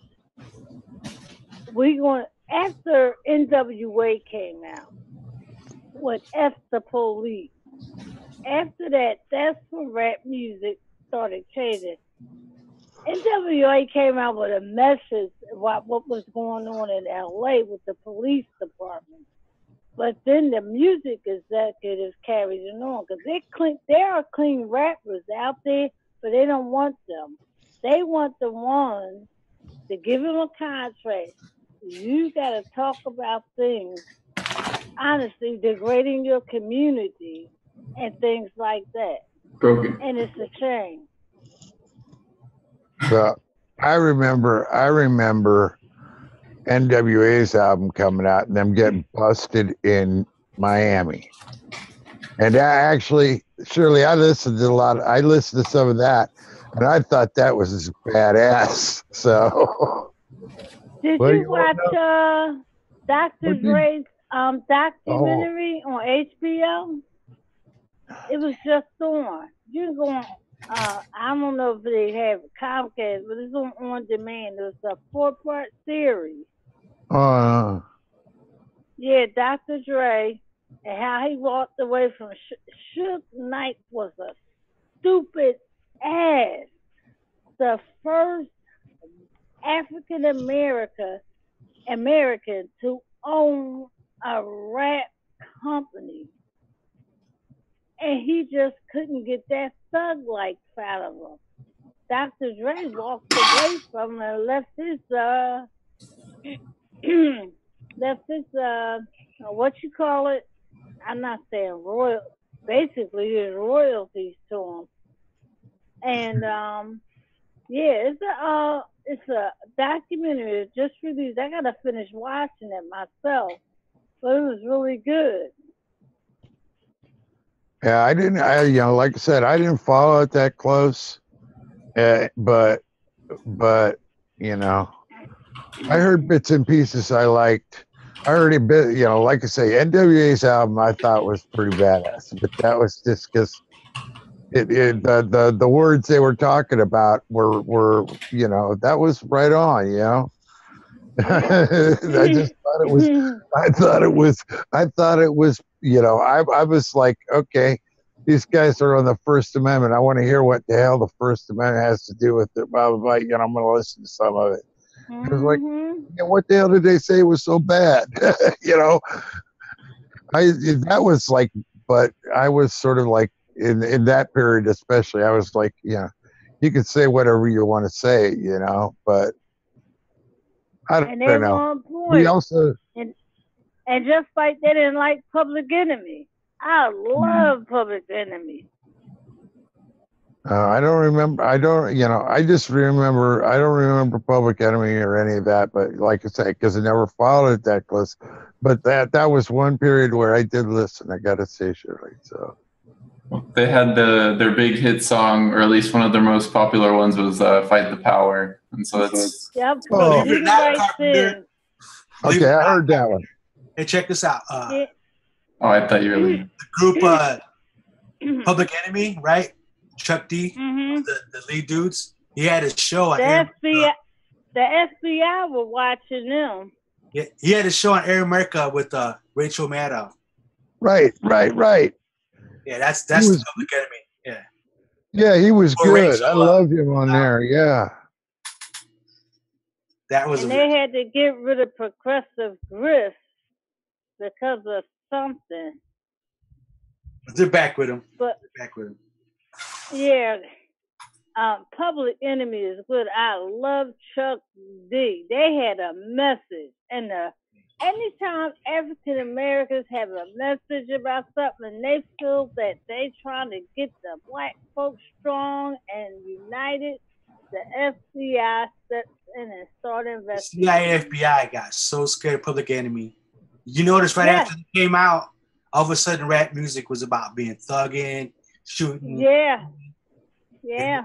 And not talking about much anything. And you got to have the Tupac and Biggie, the East West. That was all a corporate. I wish Tupac wasn't ever assassinated, because I think he would have changed the world of rap and changed African Americans, because he was trying to do something. And I think Suge Knight set him up, because he was going to leave Suge Knight's label. There was all kind of stuff. Yeah. And I'm glad his ass is in prison right now. Suge Knight, did you see somebody knocked him out in the club? Knocked out. Yeah, knocked him out in the club, but he in prison now. Is he? Is he again? Yeah, he's in prison. I don't care, man. I wouldn't. He ran a guy over. He ran a guy over with a car. Yeah, and got away with. I remember hearing about that. Yeah. Yeah, no. That cat's like one of those guys that I wouldn't want to be the guy that punched him out, even if he's in jail. That guy can reach out from jail and fuck with you still. I feel like that's the kind of dude he was, but Yeah, but I don't think he's that strong anymore. No, not anymore. Because he don't have that company. Nah. I don't think he had that company. And for him to be the first African American before Jay-Z and Damon Dash and Rockefeller and stuff like that, he was stupid. He was stupid. Well, I can never understand the musicians killing other musicians shit, because it seemed to me like the bands I liked, it was always like it was, I felt like it was okay when it was the band stabbing the guy that ran the concert for not paying him. You know, I feel like there were times when it was okay, but it was like there's other times when you're just shooting each other because one of you said the other one isn't as good as you or he said something that supposedly you're going to shoot a man over disrespect.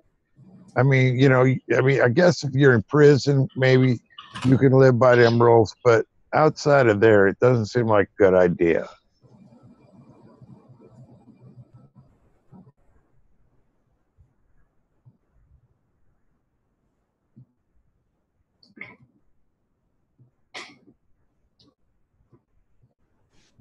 Okay, how does that sound? Anyone like Amy Winehouse? Yeah. I love her. But when my husband came up to pick me up from work one day, he had her music blasting. I'm like, who the hell are you listening to? He's like, Amy Winehouse. And I'm like, huh? But then when I really started listening to her, I'm like, oh, she got that Motown sound. Yeah. She has that Motown sound, and I was so mad when she passed away. She was into it. She was a hardcore alcoholic, and then she tried to quit. And I guess when you're a hardcore, when you're like a big time alcoholic, and then you stop cold turkey, it could kill you. I think that's what happened. That's what people are saying. Yeah. And I love Adele. I love Adele. Oh, yeah. But right now, what I'm going to tell y'all, I think Beyonce gets too much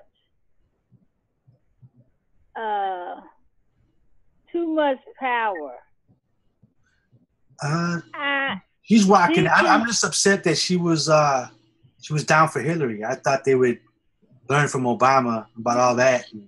Oh, she was hanging out with Michelle the other day, whatever. But she can't really. She can sing, but she can't sing.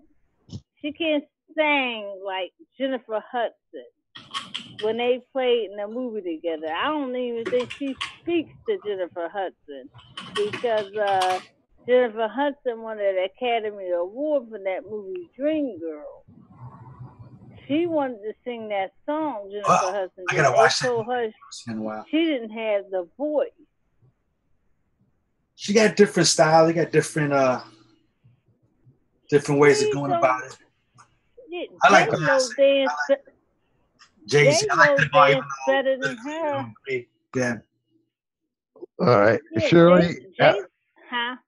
After we're done, here's one. You want to hear? Here's your voice, and I know you'll agree.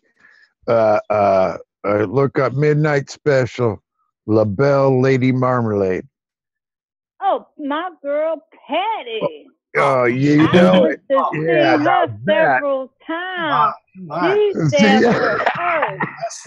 she will throw her shoes out in the audience, throw her fake eyebrows out. She is the bomb. She is down to earth. Well, she don't need that. When you got a voice like her, you don't need that. That is a voice. Oh, you know what? Joe Cocker.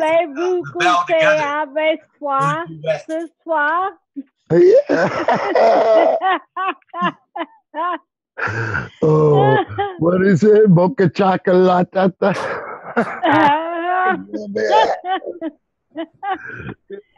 Now that, I remember that. Now that and like we were talking earlier, funk back when funk was like really groovy bass line, and then they'd have the guitar, they come on and go chick, chick, chick, chick. You know, remember like funk like that? If that was do you remember let me see, Confunction? Yeah, I got some of the records. I don't remember that. They were good. I remember I got all this stuff. Sorry guys, I know I'm old, but I still have an iPod. I'm not gonna get it up. I'm trying to upgrade to an iPod, an iTouch. I listen to 100-year-old music. I had a Confunction. I had Y'all remember the Sun? I don't know if you remember the Sun. They had bass too. I'm gonna sing the song a little bit. They play dun, dun, dun, dun, dun, dun, dun, dun, dun, dun, dun, dun, Oh, I recognize it. and dun, dun, dun, dun, dun, dun, dun, dun, dun, dun, dun. Then it goes off. Boom, boom, boom, and the bass comes in. We're here. Sun is here. Nobody heard that I can't. before? Yeah, I don't know. recognize that. I recognize that. The beginning sounded familiar. Yeah, that was the their only hit. That was what my sunshine, my golden sunshine. You make me happy. Yeah. That's the tune you were strumming. Yeah. They played that before they started, and it was awesome. That was their only hit song. You only have your one hit wonders. And then you have Firecracker. Wow, you're picking no.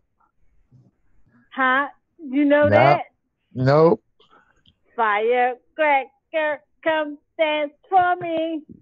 I just like to see the way you move. You got that bass jam. Boom, bum, bum, bum, bum, bum, bum, bum, bum, bum, bum. I miss some bands, and they took them away now. Music has changed. It has changed. I was like Sly and the Family Stone, Cool in the Gang. Oh my God. You know, Sly and the Family Stone was badass. Oh my God. I'm everyday people. Yeah. And the music is tight. The music is tight on their stuff, you know. Different folks. So on, Scooby Dooby Dooby. I'm sorry, y'all. I'm so excited. I love it. Oh yeah. See, I that was like growing up. That was the music when I thought of like funk music. That was funk music, you know. Yeah. Did you ever watch that movie Crooklyn? Yeah. Spike Lee movie. Yeah, that's a great movie. That was a good movie. They had a lot of the old songs in there. All the jams, yeah. I look back to my childhood watching that movie. And then Car Wash. I remember that one. Yeah, Car Wash. Whoa, whoa, whoa, whoa. Car Wash. Yeah. But the movie itself was corny as hell, you know. Richard Pryor playing the pimp. Oh man. I hated it when they remade it, the new one. Oh, I wish they stopped remaking these old movies. I really do. When they remade it, The Honeymooners with Cedric the Entertainer and somebody else, I'm like, what the fuck are they doing? They weren't black characters. I'm sorry. Well, I'm not racist. Surely, even if they were, make something new. You know, there's lots of fun shit you can still do. I see that the remake Honeymooners, but they're running out. Just like they remaking the movie It from Stephen King. Yeah, and that one's only been made like 3 or 4 times, hasn't it? Before, hasn't there been multiple It's? Yeah, surely I'm well with you. You know, no more part 2s, no more.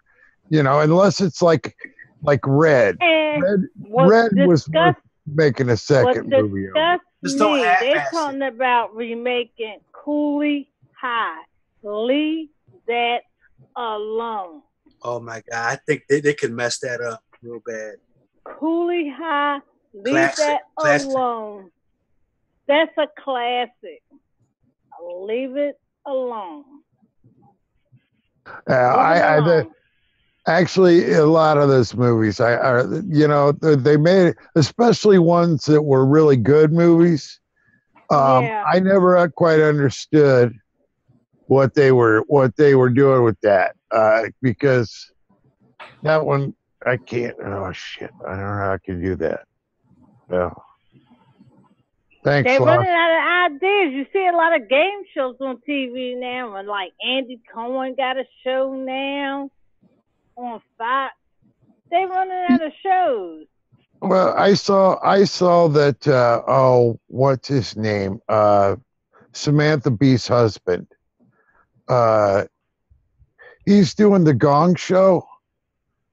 Oh, I didn't even bother even watching it. Ain't nobody gonna replace Chuck Barris. Oh, I'm Chuck sorry. Barris! I'm telling you, man, Chuck Barris. Ain't nobody gonna replace him. That was my man. Hey, Shirley, I found him on YouTube. Look it up on YouTube, and you can watch the old shows. It kills me. Some suits. The Unknown Comic. Yes, I love him in the bag. Gene, the Dancing Machine. Mm. Oh yeah, yes. Now see, that was a good show because it owned its corniness. You know, it's okay. Right. We're gonna make a corny show, and we're not gonna try to make fun of corny shows. We're just gonna make a corny show. You know, I don't know how to didn't bother watching that new one because I knew it was going to be crap. I knew it. To I tell you didn't bother honestly, watching it. Chuck Barris always seemed like he was coked up, man. Chuck Barris always seemed like right before he went out, he did some really good coke before he went out because he was just had that 70s. You know, he had that 70s sort of look about him, like, you know, he's having more fun than he's actually showing, man. Mm-hmm. He was corny as hell, though. But J.P. Morgan, or was that it? J.P. Morgan. She was hilarious because she always said stuff you couldn't say on television. I mean, and she would say some pretty edgy stuff for that time period.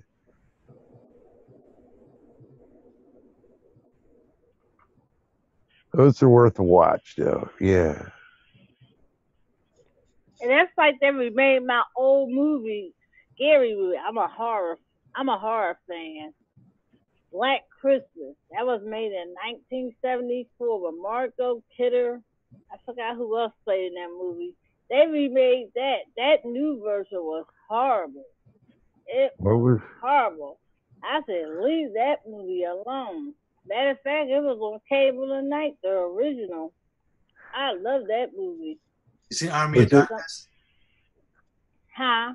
Have you ever seen Army of Darkness? I couldn't get into that. I like that guy in Evil Dead, the original, but I couldn't get into Army of Darkness. And he even has the show on cable. He's got a bunch of cool shows he's got. I forgot the name of it, but I couldn't get into that either because I'm like, okay, we going a little bit too far. I'm just into The Walking Dead. Yeah. The Walking Dead is my Oh, you know what? I haven't said. I thought you said Dawn of the Dead. No. The Walking Dead. I still haven't watched that yet. I'm gonna have to binge watch it one of these times. Shirley, here's one. Shirley, one from back 1975. The Devil's Reign had Ernest Borgnine in it. It was like Devil's Reign. What's it called? The Devil's Reign. What was that about? It was like it says a bunch of Satanists in American rural landscape have terrible powers, which enable them to melt their victims. And then, one of their victims. I did see that. That sounds. It was creepy. Like at the end, Ernest Borgnine hugs him, and Ernest Borgnine has like devil's eyes or something. I just remember there's. That's the guy from Clockwork Orange, right? Ernest Borgnine. One of the dudes. I'm looking at. I just looked it up. It kind of looks like him. I don't think it is. He was McHale's Navy. Oh, he looked crazy in this movie, man. This is crazy. He was in the movie Red. It's a funny looking devil, man. Yeah. That one. Oh and my there was God. one. What There is was this? one Yeah. that I could never remember the name of. Maybe Shirley will remember it. It was a movie, and it was about like the house changed or some, but there was an old like Model T or something hearse that would come chattering up the lane, and this really creepy mortician guy would get out of it. And, like there's You one. talked about Phantasm. Is that it? Yes, he was that the mortician was like over 6 feet tall, scale white and creepy and all black. Yeah, I mean the dude was just creepy. I mean, And if I it's saw a guy in Center City when I was downtown years ago, and I looked across the street. I said, "Oh my God!" He was in black too. I said, "He looked like that guy from the movie Phantasm." nah, this And you is know bad. William Shatner. You know they remade that movie. I just looked it up. It wasn't Phantasm. It wasn't Phantasm. No. Was it? Was it something about the House of Seven Eves or something? What was? What what's the name of that movie? I don't remember. It was a good movie. It was sort of like it was a movie that was sort of like Jack Nicholson. I can't think of the name of that one now. In the Rockies. The Shining. Yeah, it was sort of like The Shining. It was like a guy going mad, but the house is sort of making him mad, and it was a great movie. Maybe I didn't see that one because all I remember is The Shining. That is epic. I love that movie. It was one of them old creepy movies. It was really. I don't remember there was even any violence or death in it. It was just all sort of implied creepiness, but it was scary as hell. And I love what movie? What was the movie I love? They remade Phantasm too. That one sucked. I love Halloween. Yeah, I love Halloween. I like that theme song. And I love the Ron Zombie remake. That was good. The Ron Zombie remake, that was good. I got to give him credit on that. His music's good too. Who? Rob Zombie. His band that he was in. The who? Rob Zombie. Uh-huh. He was in a band. Music band. Oh, yeah, I know he's in a band. I know he's in a band. Well, I was just trying to remember if Jamie Lee Curtis had her shirt off in that one, because that was that was a big selling point for monster movies for me in the 70s, man. Jamie Lee Curtis on the screen with no shirt on was a big selling point to any monster movie. And I love the movie Night of the Living Dead. Oh yeah, that's a big time classic right there. That movie was gruesome, simply in black and white. The thing about it though was we were up there at Shoemakersville, Shirley, and we drove because we heard this ad on WZZO out of Allentown. They were going to have a showing of this movie that was banned in 37 countries, and it was so gruesome that it was a good show, and it was Night of the Living Dead.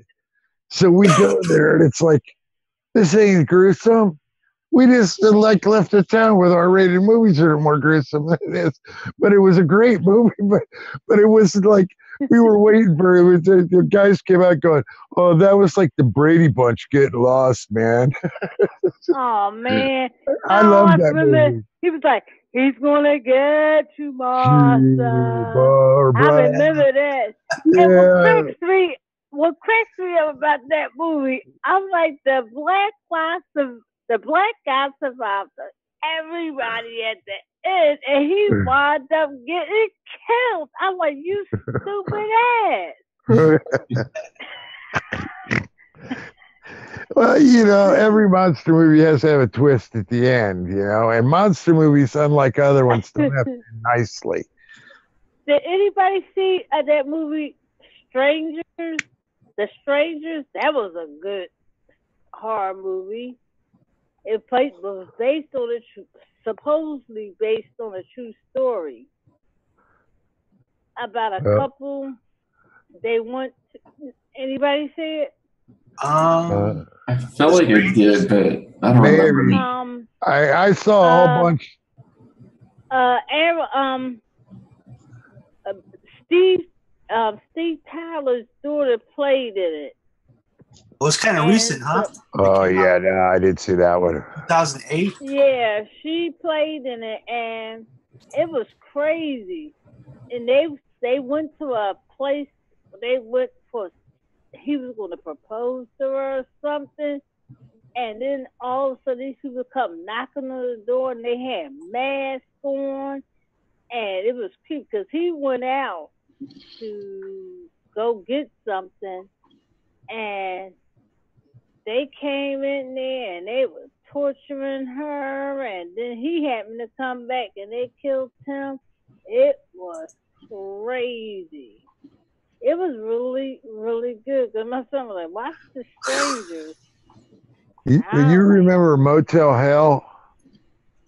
Yes, I remember Motel Hell. That shit was Takes crazy. all kinds of fritters to make Farmer Vincent's fritters. Yeah. He had them planted up to their necks in dirt. Somebody asking about the movie The Ice Cream Man in chat. He was creepy. I had a part. This dude that we used to hang with, and he loved all the horror flicks. So, like, they weren't like our first choice, but we went to a ton of them. I'm trying to remember. So they were all from like the 70s when slasher flicks were really popular. And, remember The Sisters? It was two twin sisters. Something was wrong with one of them. I think it was a TV made movie, actually. It was called The Sisters. And she had a psychologist, and it was just crazy. She was killing people, and they would cover it up. And at the end, the person she killed, they put the dead body in the sofa and they just moved everything. You didn't know anything was going on. The sister was crazy. And then another movie, what's the one I was thinking about? you remember do you remember, Shirley, there was one, it was like two really like creepy like hillbilly type guys, and they're creepy like grandmother or mother in the woods, and they like got Mother's Day?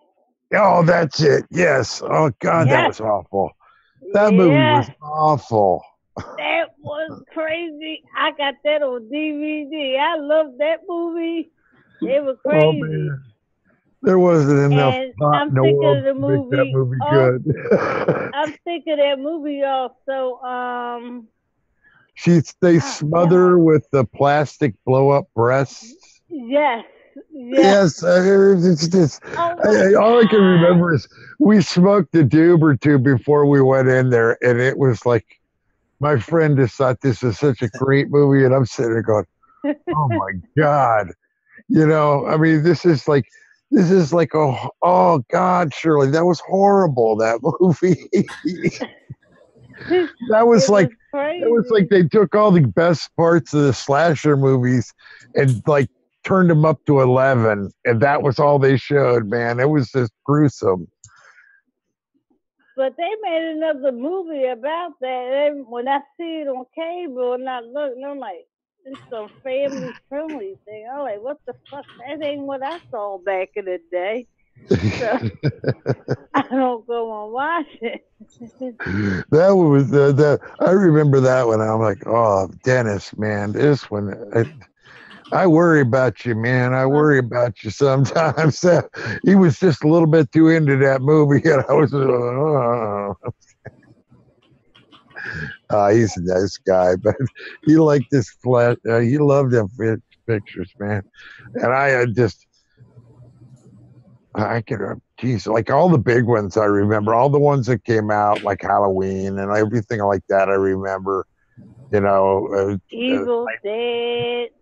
Evil Dead Part Evil 2. Dead. I couldn't get into Evil Dead Part 2, but I was into Evil Dead. And Dawn of the Dead. I like that Dawn of the Dead. I love Dawn of the Dead.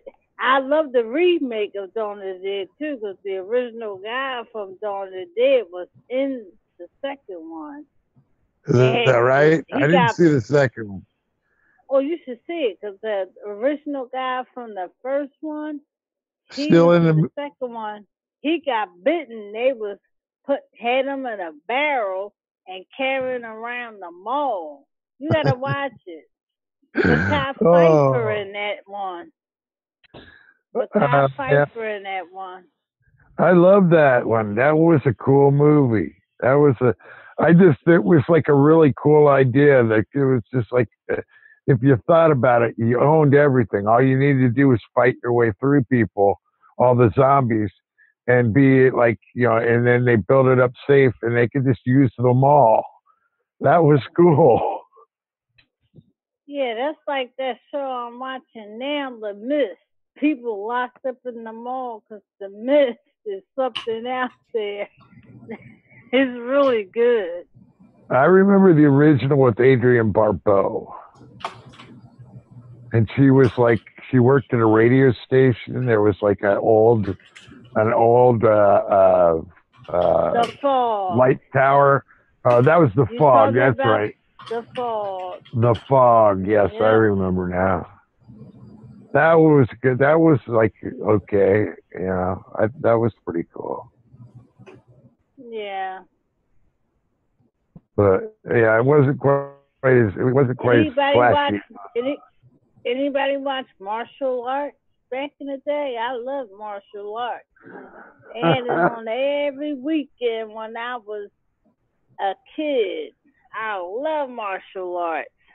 Oh, they'd have the really bad ones with the really bad dubbing, and like the things I always remember about them was they always all these old dudes that would jump like 30 feet in the air and land on a paper ledge and stand there and then jump back at the guy. It was always crazy stuff that was really, I remember we did get into them, Shirley.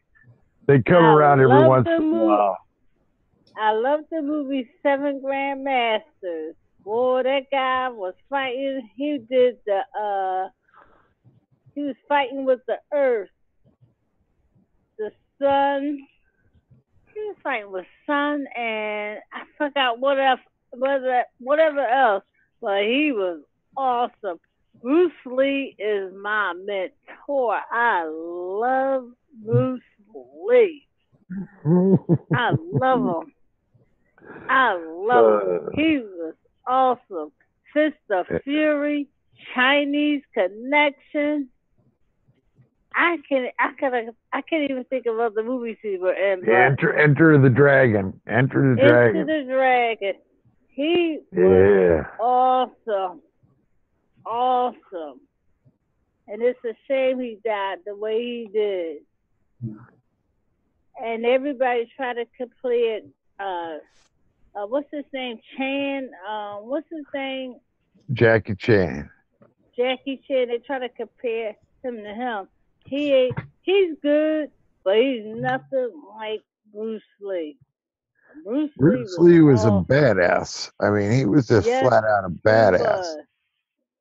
There was just no doubt about it. I saw him doing this demonstration where he just had like 2 inches, and he'd just poke a guy in the chest, and the guy would fall backwards. And he wouldn't even like poke him. He would just like stick his hand against him and push him over. And I mean, it was it was just amazing. But yeah. Was this the movie Fist of Fury? Kareem Abdul-Jabbar was in, because that was funny to see him in that movie. He was in. Well, no, was that Fist of Fury or Was Enter it the Fist of Dragon? Fury? Or was that Enter the Dragon? And then there was one that he was. There was one that isn't Kareem Abdul-Jabbar. There's one that it's oh shit, the black guy that was the karate artist. I think he was in Fist of Fury. And I'm look at his tall, linky butt trying to fight Bruce Lee. That cracks me up. You got me. Well, I tell you what, you guys have burned me out for the night. I gotta go. All right. All right, bro. Good night, bro. Thanks. I tell you what, it's always fun. Shirley, I love talking to you. I love talking to you too, Broken. See you later, guys. Good night. All righty. Have you seen Ip Man? Have I seen what? Ip Man? It's another martial arts. Yeah, like IP and then Spaceman. No, I haven't. Is that current? Let me look it up. I'm not sure. I haven't seen it in a while.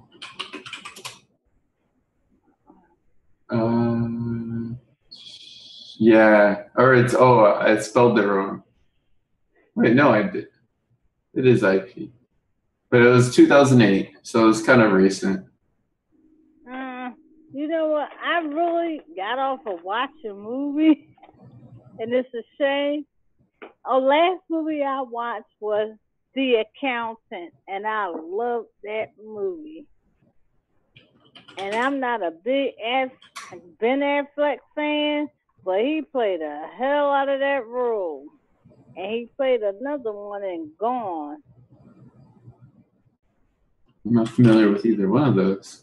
I'm not very good with a lot of movies either, especially newer ones. Yeah, but that movie, The Accountant, because when I saw the previews, I was like, it looked like it's good. It looked like it's kind of dorky. I don't know if I want to watch it.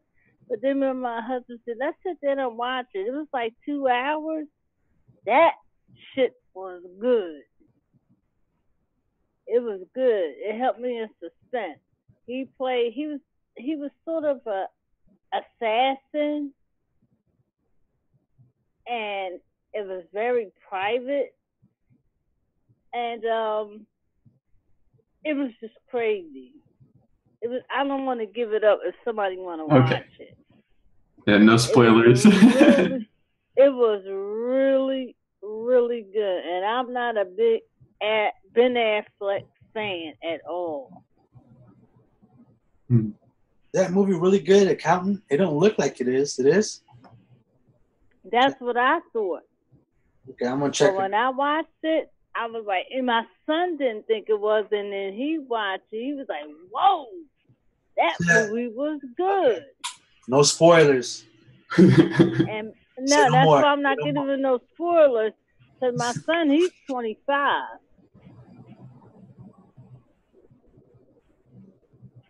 So when he said that was good,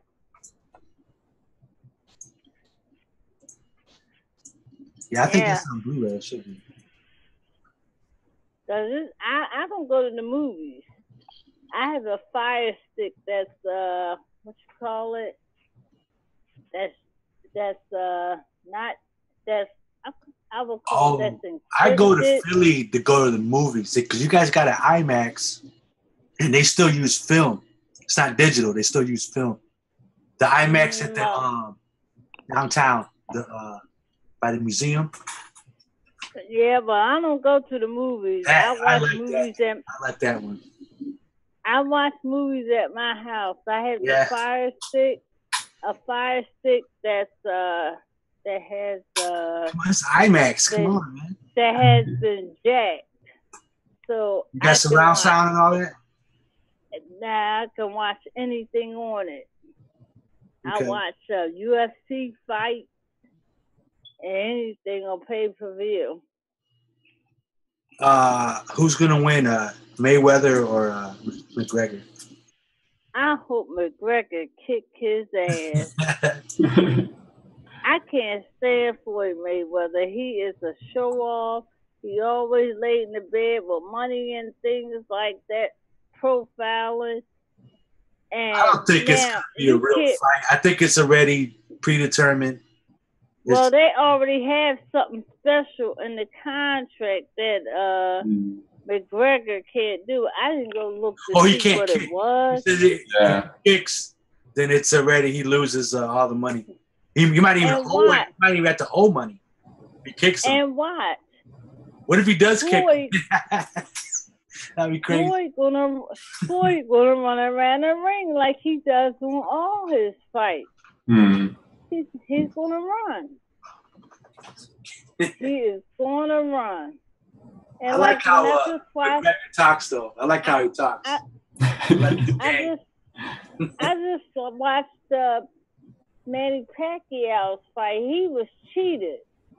They gave this guy his title. He was cheated. Even though he's older. I was hoping Mayweather would have fought Manny at his prime. Because Mayweather kept avoiding him. I think Floyd was scared. Oh, yeah. He was scared. He was scared. Because Manny in his prime, man, it was just a few years, he was the man. He was the man. All I can say, I love boxing. I got into UFC fighting now. I like the females when they fight. They be getting it on. Oh, man. I don't know what happened to, I don't hear nothing else about her. What's her name? Oh, my God. Yeah, I know what you're talking about. Ronda? Knocked out, right?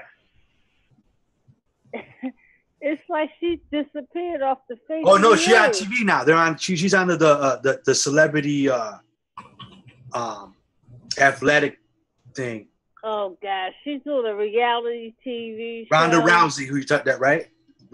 Yeah, Ronda Rousey. And whatchamacallit, Holmes, that's another one. She's been losing.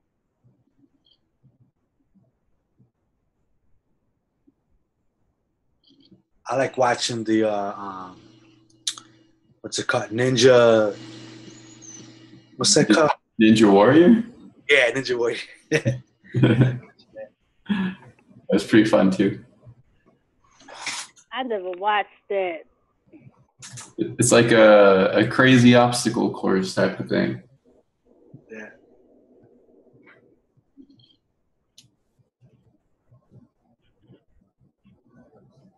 Man, I don't think I can stay up any longer. It's almost 4. I'm pretty tired. So good night, guys. All righty.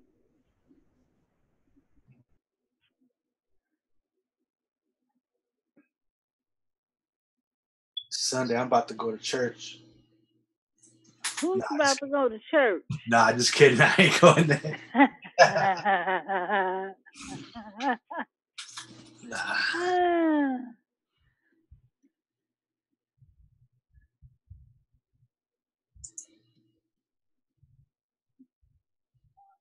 There's still 4 people up here? Yeah, I don't think Ebon hasn't been on in a while. I don't know who's running this with tonight. It might be Forsaken or something. I don't know.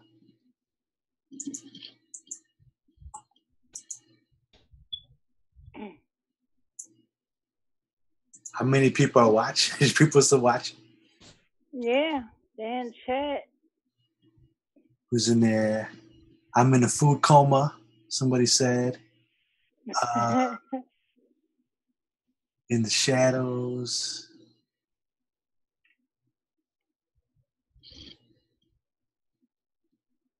Yeah, Cody. I heard about that. I never used that app. It's kind of like a. I use that when I use my fire stick. Oh, you put it on like you're not supposed to do that, right? Like you got to do like a certain thing to put it on or something. Because I heard Amazon was try to stop people from selling fire sticks with coating on it. Well, I have one that they trying to stop the sale, so I use Cody app, and that's how I get to see the UFC fight. Oh, really? Yeah, I get to see movies, Netflix stuff, anything for free. I ain't gotta go to the movies. Just like I want to see the big girl, the girls' night out, the new movie that just came out. I'm gonna watch that, and I hope I watch that tomorrow. Is good quality or just good enough? Some of it, majority of it is good quality. It's not like in the movie theater recording. The majority of it is good quality. You find a lot of movies on there. But I think now it's really hard to find now because Amazon got hip to it. Because the guy we get it from, he says it's hard for him to get it now. But I'm glad I got it because we used to have with Comcast, we used to have illegal cable box. I used to get when I was in wrestling. We was in wrestling. We used to get the wrestling matches and all that stuff on pay-per-view. Yeah, I remember people used to do the card, the chip thing. There's a machine you can buy and get chips stuff out. Yeah, and then they went digital, and the channels started changing and stuff. I was pissed off. And then when this came out, the Amazon Fire Stick, and it was doing something with that, we jumped on it. And it's been working fine for me. All you got to do is have decent Wi-Fi. And to anybody listening, we can't confirm or deny any of this. That's right.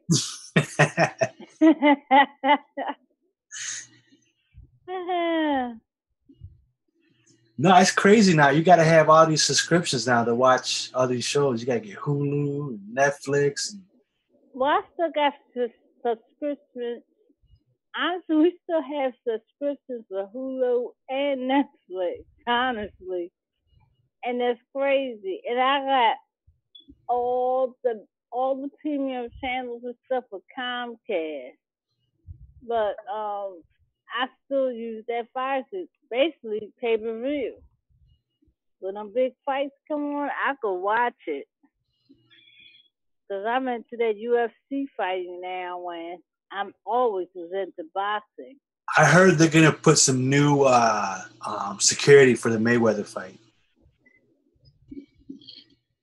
Well, let's see how that works. Yeah, but then you got like whatchamacallit, what's that? Periscope. People gonna be periscoping it. But I don't use Periscope for that. I'll just use my Fire Stick.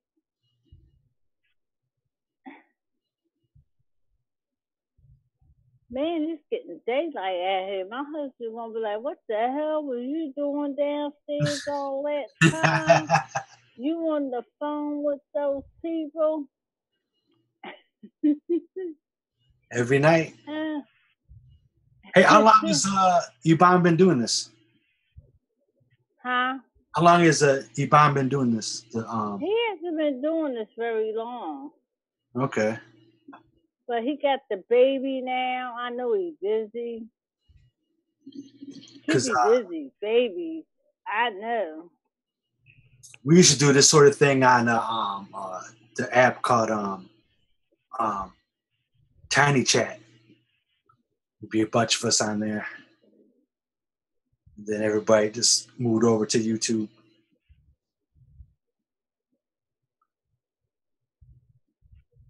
You should do Google Chats. But this is pretty cool. You can have like endless people come and join. Because with Google Chats, you can only have 10. This one, I heard, is like 50 people can come on. I'm on the. You're kind of young, aren't you? How old are you? Me? Yeah. 13? No. You say you 13? No, I'm not 13. I'm not 13. Oh. Nah. I'm not that. How old are you? Don't make up a lie. Just tell the truth. I'm 51. You're what? I'm 51. Oh, you're not. Really? Yes. Yeah. Yes, I am. All right. I'm 51. I'll be 52 in November. Where'd you grow up at? All over? I grew up in Philadelphia, PA. Born and raised. Yeah, I like Philly. Yeah, I was going to ask you. Now, I lost my damn train of thought. I was going to ask you. Damn it, I hate that. Senility takes over right now. Hi, morning. Whoa. I fell asleep. Who's this, Forsaken? Yeah, I fell asleep. Oh my God. Thought we heard We were talking about old horror movies. Oh, no, I missed it. Freaked me out. I was like, what's going on? And I was trying to think of something for, who was I just talking to? And now I can't damn remember because his name not up there right now. But I was trying to think of an old movie, and it lost me because senility set in. I hate missing horror movie talk. Oh God, I was talking about a whole bunch of horror movies. Remember Mother's Day? Mother's Day. Is that the one that was? Oh no, I'm thinking of Mother. I think. She had the two sons. They live in the backwoods. They were killing people, and then somebody wound up killing the mother with a breast thing, plastic breast thing at the end. Oh, I've heard red of it, but I've never seen it. Never seen it. But I was thinking of Mother with. You remember the old movie Bad Seed? Yeah. And this has the little girl that played Patty McCormick, who played Rhonda in the movie, and it's her as a grown up, the actress, and they don't really, and they kind of imply that the character is still the same person. They don't really say her name, and it's called Mother. Does anybody remember the movie The Car? Wasn't Christine or a different one? No, it was a this different is one. way before Christine. This is in the 70s. The Car? The Car. Okay. It's the same idea, right? The car that attacks people. Wasn't it the same idea? Wasn't it the same idea as Christine, where the car attacks people? No, they weren't jacking people. He was killing people. That motherfucker rode through a house, killing somebody. It was a black car. It was a black car. Christine is different. Christine was possessed by something. And this is just the car itself. In the movie, the car is the car itself. Brolin played in the movie. I'm trying to remember his name. Oh, I know his last name is Brolin. It's out on Blu-ray. I think this is it. Hold on. James Brolin? Yep. Yes. James Brolin. He played in it. Lloyd, Ronnie Cox. Yes. Oh, wow, that looks cool, man. That was a cool movie. That black car. And when I see some cars out there in the street like that, I think of that movie. Because that car was bad. He drove that car for a witness to a house, took her out, and kept going. And he had them stuck out in the playground because the woman was teaching kids, and there was a whole bunch of kids, and they was circling around as he was circling around. I can't remember how they got out, but they thought they blew him up, but at the end, he was riding off in the sunset, and I think he was heading to New York City. And I always thought they was going to make a second part to it, but they never did. That was a good movie. And then you had this movie called Criminal Law. Anybody see that? Mm-mm. No. That's with Kevin Spacey. He played. Okay. Gary Oldman's in this. Oh wow. He played a guy that his mother was a doctor that did abortion, and he was killing women that got abortions through his mother. And he had a defense attorney that defended him and got him off. And the defense attorney started investigating him. It was crazy. It was a good movie. It was Criminal Law. That was a good movie. They may give it Rotten Tomatoes, but when you watch it, it was a good movie. Yeah, I can't trust Rotten Tomatoes because there's a couple movies that are really good and you can't go by them. You have to watch it yourself. But that was a good movie, Criminal Law. Yeah, it's out on Blu-ray. Let's check it out. I'm a Blu-ray fanatic. I like Blu-rays.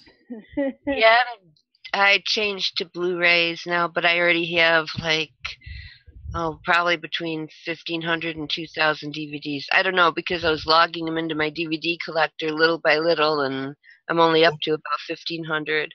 A lot of those DVDs, they're not even on a Blu-ray yet, and who knows if they will be. So I know some things aren't. And I love the movie The Bird. Oh yeah, Alfred Hitchcock. I love that movie. I like Alfred, all the stuff. And I love that movie Fright Night. I love that movie. Oh, yeah. You mean the original one now? The original one, because they remade it, and it wasn't as good. No, it wasn't as good. But that original, that was awesome. And Nightmare on Elm Street, oh my God, the original was good. Freddy Krueger, man. Yeah, I can't. We had a guy here robbing stores with those things on his hand, like the guy on Robert England. Put on blades like Freddy Krueger. Yeah. I don't think I want to meet him. But there was a sequel. There was Fright Night 2, which was a sequel to the first one, not the remake. And you can't. And I forgot who the fine actor they had playing them. I can't remember his name. I don't know. I remember the TV show guy was Roddy McDowall played. He was the TV host that goes with the kids to go fight him. But I can picture the actor from Fright Night, but I can't think of his name. The guy who played the vampire. Oh, yeah, go look it up. Yeah, check it out. Because I can't. I was thinking about that earlier. We were talking about it. I fell asleep a while ago too, even. I just woke up a few minutes ago. Oh, your mom woke up? Yeah, we're going to do the 24-hour stream you're talking about doing.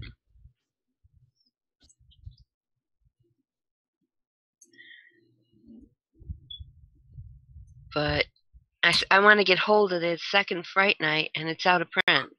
And I can't find it anywhere. Oh, small companies are doing like limited releases of that.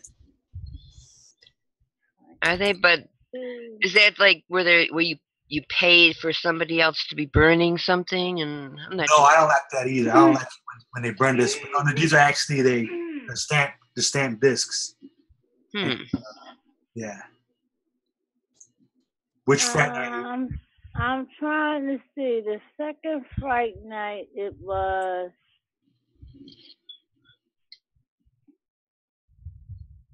Will Payne, James Murray, and Sean Power. Cool. Well, no wonder it wasn't a big hit. That was him? He looked totally different. I thought it was a nice little, I thought it was a totally different actor. But I guess it wasn't. Sean Power played Peter Vincent.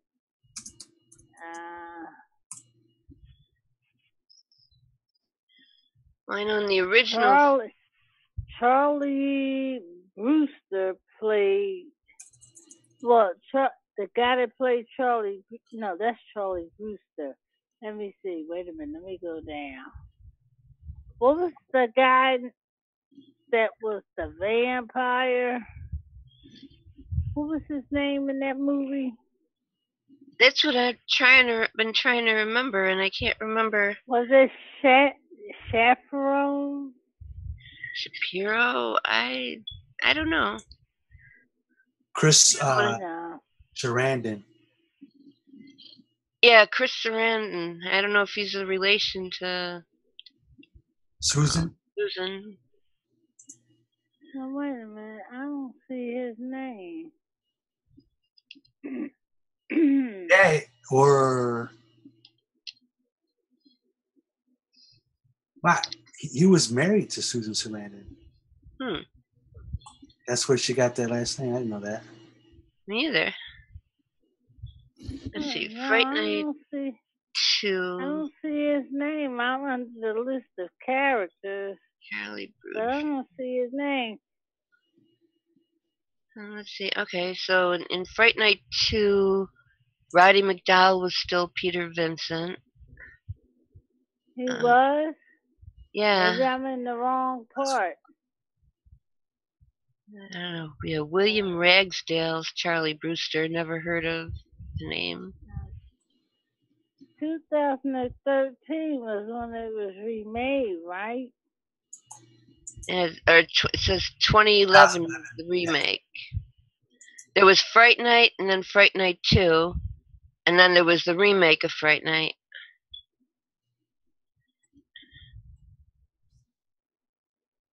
So looking at the remake, all I'm finding is 2013 remake. I remember Roddy Piper in the remake. This is interesting. Anton Yelchin was Charlie Brewster in this. That was the guy that plays the nude Chekhov, the one that got killed in the actor from the Star Trek movies. And David Tennant played Peter Vincent. I'm seeing something different on here. They got Will Payne playing Charlie Brewster on mine, and Sean Power playing Peter Vincent. So something's not right. Are you looking on IMDb? Yes. Yep. Huh. Oh yeah, I think it is. Beers, Roddy Doll. Something is not right.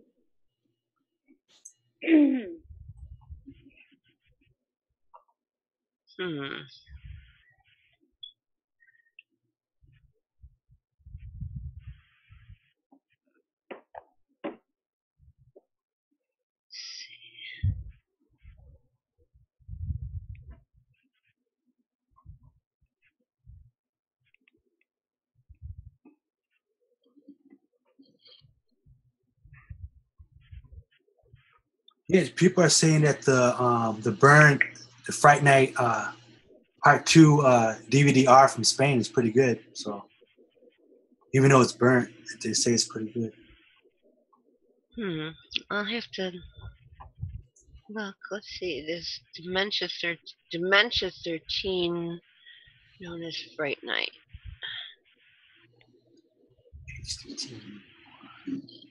Yeah, I don't know what Shirley's seeing. I'm just seeing the 2011 ones and the 1985 and 88 one, and then a Dementia 13, also known as Fright Night. I never heard Dementia 13 called Fright Night. Well, all I was getting was that one, 2013.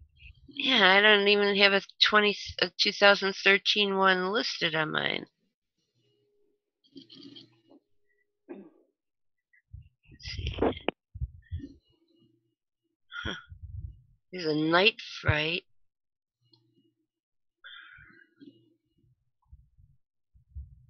I don't know. I'm not sure what's coming up.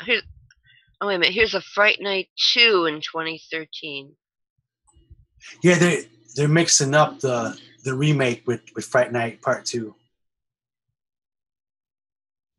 Yeah, so unless this is a remake or a sequel to the remake, maybe.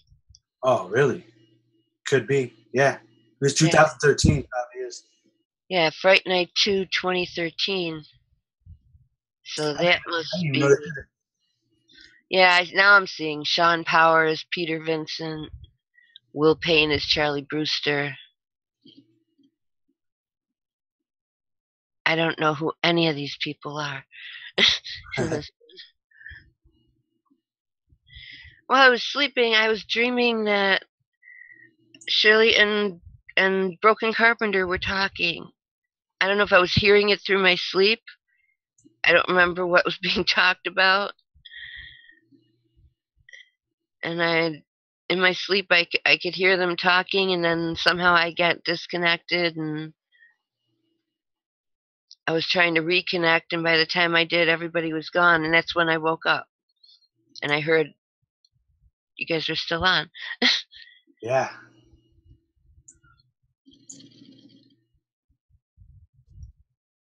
Surprised.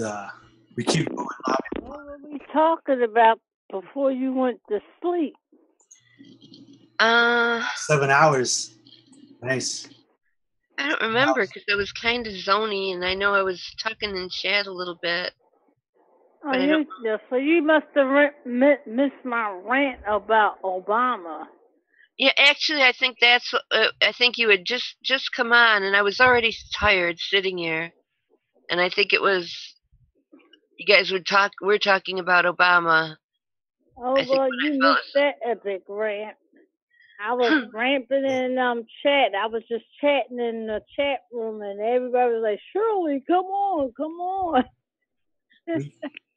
We're gonna have to do that daily because Obama's gonna creep back out, and do some more damage. That's why he brought that house so close to Washington, the White House, because he was unmasking Trump, and that's wrong. We're still doing it as we speak. And my husband like, "You're a Trump supporter." I'm like, "No, I'm not. I'm respecting the presidency. I don't like him, but he's the president. He's better than Obama. He was elected fairly and squarely." I give Trump his props because when he went after Jeb Bush and told him that his brothers lied everybody into the Iraq War. Yeah. That was incredible. I couldn't believe that. My jaw dropped. I was like, what? Right before the South Carolina primary, you're going to say that? He didn't even care. He called Jeb Bush low energy. Low energy. We still. Please clap. I love that. Little Marco Rubio. Lying Ted. His greatest. Yeah. His greatest hits. He destroyed the Democrat and the Republican Party. That's it. He destroyed them. Crooked Hillary. That's phenomenal. That the whole he kept, but now he's tweeting about her emails. I think he's gonna go after her. I think they keep messing with Trump. They keep messing with him. It's like, okay. Yeah, he's gonna go after her now. Yeah. He said we should have a special counsel for Hillary's email. I wouldn't mind if they all end up in jail. Because Obama didn't give her a pardon. No, he messed He up. was too stupid to do that. I know they were debating that. I know they were debating if they should do it or not. But then if he do that, they'd admit guilt. And then here Comey in his testimony talking about Jessica Loretta Lynch going to say, "Oh, for the campaign, we gotta not call this an investigation, but a matter. That's obstruction of justice. You blocked his investigation."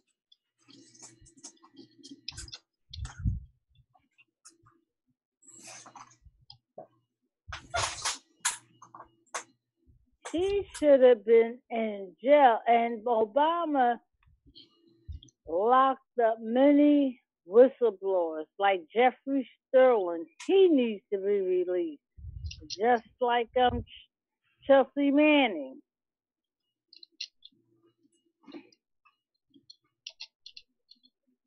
And he's being mistreated in prison, not getting the health care that he needs.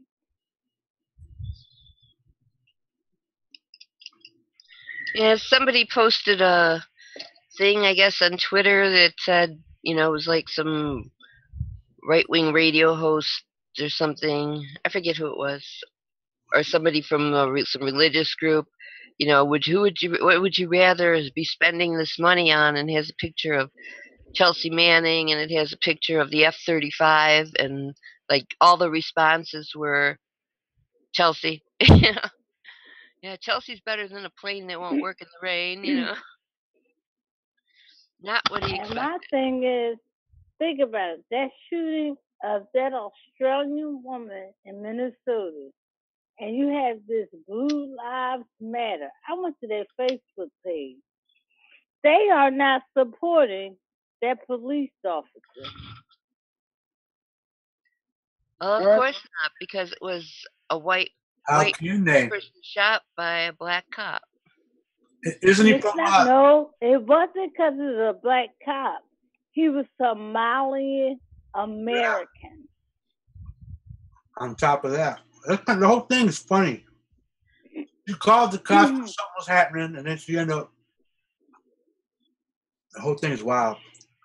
She was murdered, and that cop is still refusing to speak to investigators. Still refusing. And that's the same area Philando Castile was killed by an officer.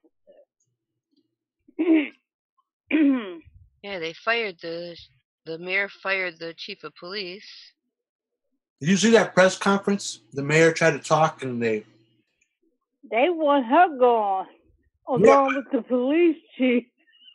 That stuff is all wrong. They're all yelling and screaming. They're not asking them. They should have kept asking this question real calm. It's like, why the police supposedly had cameras, body cameras, and a car camera. Why were they turned off? Who turned off? That should be a question over and over. Right, they're supposed to have them on anytime they go to meet somebody. Yeah. With the public. And conveniently, it's turned off.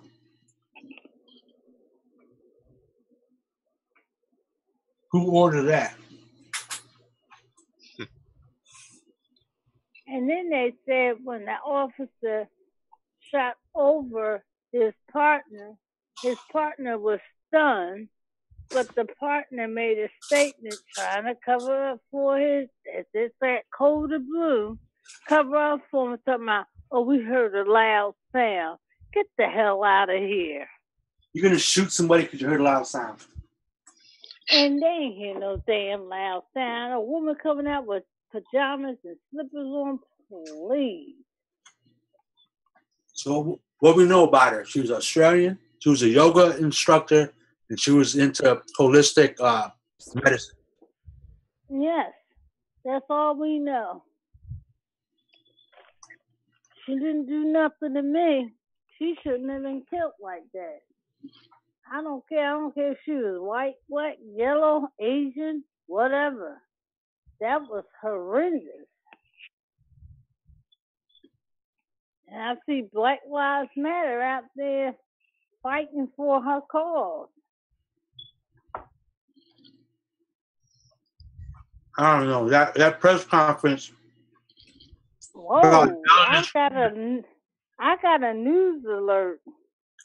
8 people were found dead in the back of a tractor trailer at a Walmart parking lot in San Antonio. Wow. Must be some human trafficking or some shit. Yep, probably is. Maybe they were brought over the border. Yeah, I mean, just people trying to come into the U.S. and. Now you're going to hear Trump really talking about build the wall, build the wall. You can't build no damn wall. It's impossible. And it will cost too much. I'd have to wake up. I'm still half asleep here. No, you don't need to wake up now. We need to be going to damn sleep. No, it's after 5 in the morning. No, I've got stuff I'm supposed to get done and have done before 11. Oh my God! I didn't get anything done. I ain't got shit to do tomorrow. I'm glad I don't have my granddaughter over here. I'll be in trouble. Well, I wasn't supposed to fall asleep. I slept yesterday. I didn't even wake up until, I don't know, like just now, 11 a few minutes ago. Well, I slept. I fell asleep yesterday afternoon and slept until just before the show started. And so I shouldn't be tired at all, but I am. Hey, you guys, you remember this movie? It was a television movie. It was a horror movie. Now, y'all might be kind of young, though. Trilogy of Terror. Trilogy of Terror. Yeah, you mentioned that. What is that on Cody or something? Trilogy of Terror, yeah. The one with Karen Black. Hard to find stuff on Cody. That was good, especially with the part with Karen Black. Karen Black always played in creepy movies. Like she played in that horror movie, Burnt Offering. That was good too. With this creepy house that it was possessed and it was killing off people. But that Trilogy of Terror, where she played in, she had brought this antique doll home from somewhere, and you couldn't let the chain fall off, and she just sat that doll down on the table, and that chain fell off. Oh my God, that sucker was walking around in that house with that knife and just stabbing her. At the end, he killed her, and she turned into him. And she called somebody else up after that. Was waiting for him in the house. That was crazy. And my thing is, they never let us know who she was talking to on the phone. I think she said a mother.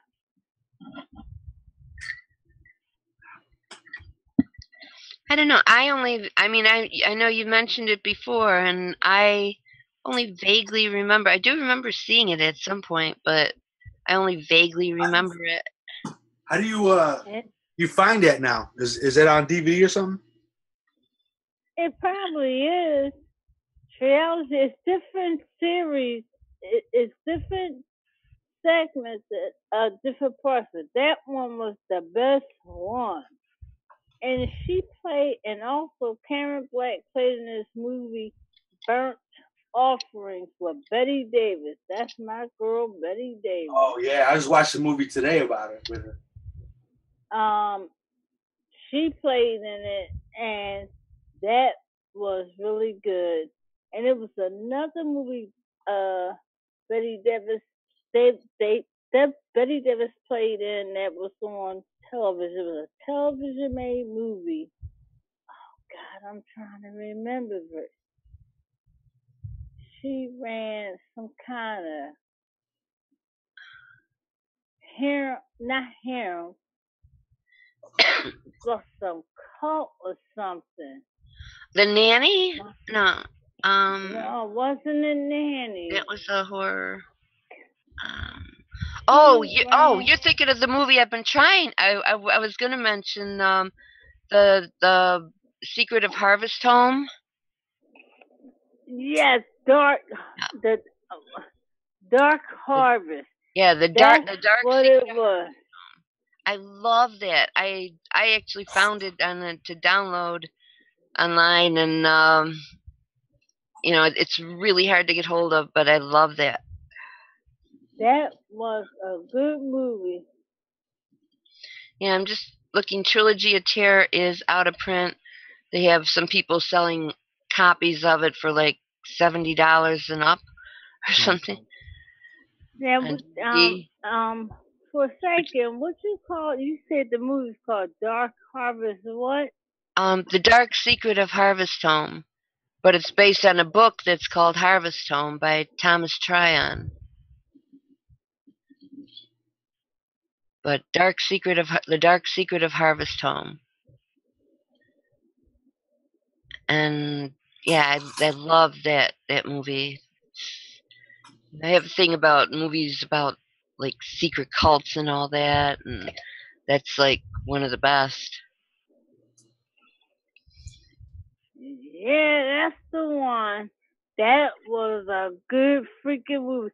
Betty Davis can play a creepy role. Yeah.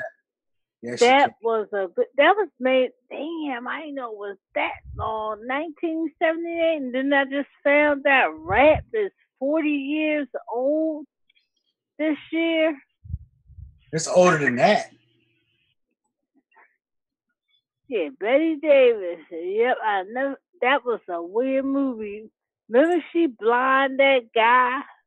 Yep, there was the blind author, and then I don't know if we should be giving away the ending or stuff. No, yeah, I've been. I don't remember the ending. I gotta watch the movie again. If they put it, I wish they would put that on cable again. Yeah, it's all out of print, and it was on cable. It was on regular TV. Well, regular TV not going to show it again because they into entertainment. They're not into telling us anything or showing us anything anymore. And reality TV. Oh, it's so many freaking game shows on there. I'm so sick of seeing Steve Harvey. I can't stand Steve Harvey. What he did to his second wife is horrible. People praise him. I don't know how he's getting away writing books about relationships and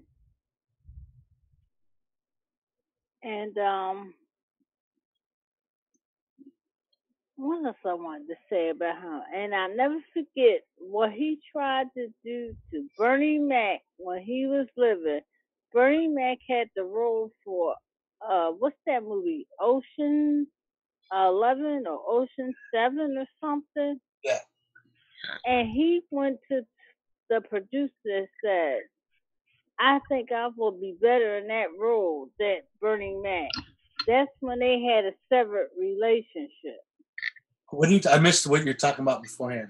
What happened? I was talking about Steve Harvey. He's a prick.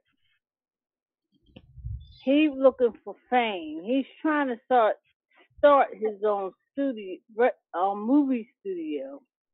And one thing, when Bernie Mac was living, Bernie Mac had the role for Ocean's 11, and he went to Steve Harvey went to the producer of Ocean 11 and said, "I think I'm better for the role."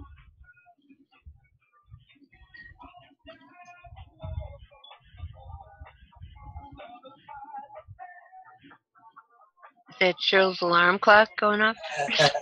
Now that's my cell phone ringing. That's my husband calling me now because he sees daylight and I'm not upstairs. Is it Cheryl or Shirley? It's Shirley, but my real name is Shirlette, so I let people call me Shirley. Because I go back and forth between Shirley and Cheryl. But what Steve Harvey did to Bernie Mac, that's what really turned me off about him. And then when I found out what he did to his second wife, she the one that was there with him, they slept in cars before he really made it. And now he got this wife he got, and she got a history. She was with drug dealers. The wife he with now.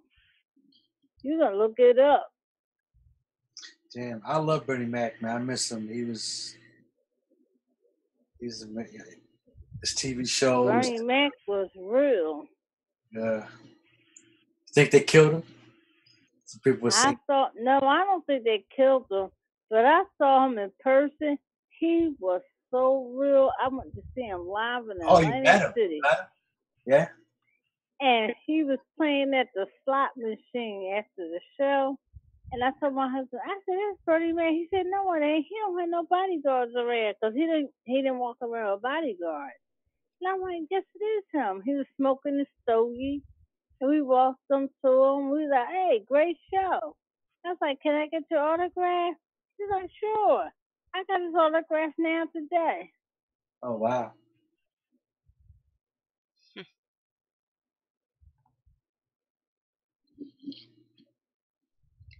Yeah, he was great in Ocean's 11 too. He was good in Ocean's. Bernie Mac was my man. He was funny. I remember seeing his sitcom a few times, but I've never really been a comedy person, so I hardly ever watch sitcoms. See, that comedy was funny because it put me in the mind of how black folks was raised in the household. So it was funny. And, you know, his show was totally different from the Cosby. The Cosby show was, wait a minute, hold on, you guys.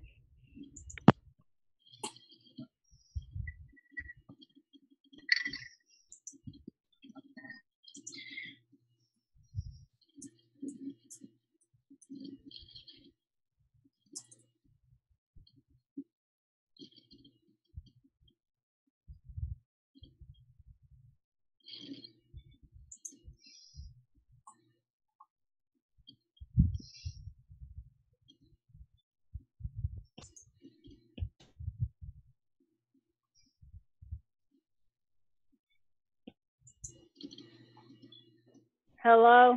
Yep. Hello? My husband made me just lose train of thought. What was I talking about? Bernie Mac and his show?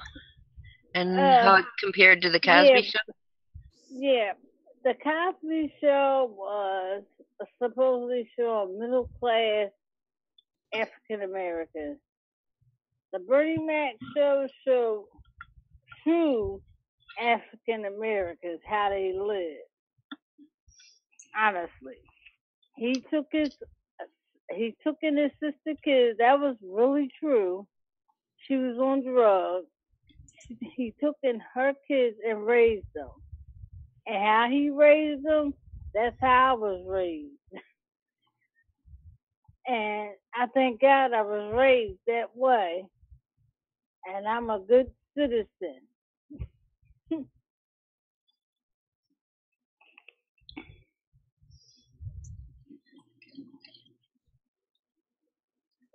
And like I Right. said, I don't watch so many comedies, but I did see some episodes of that, and I thought it was a cute show.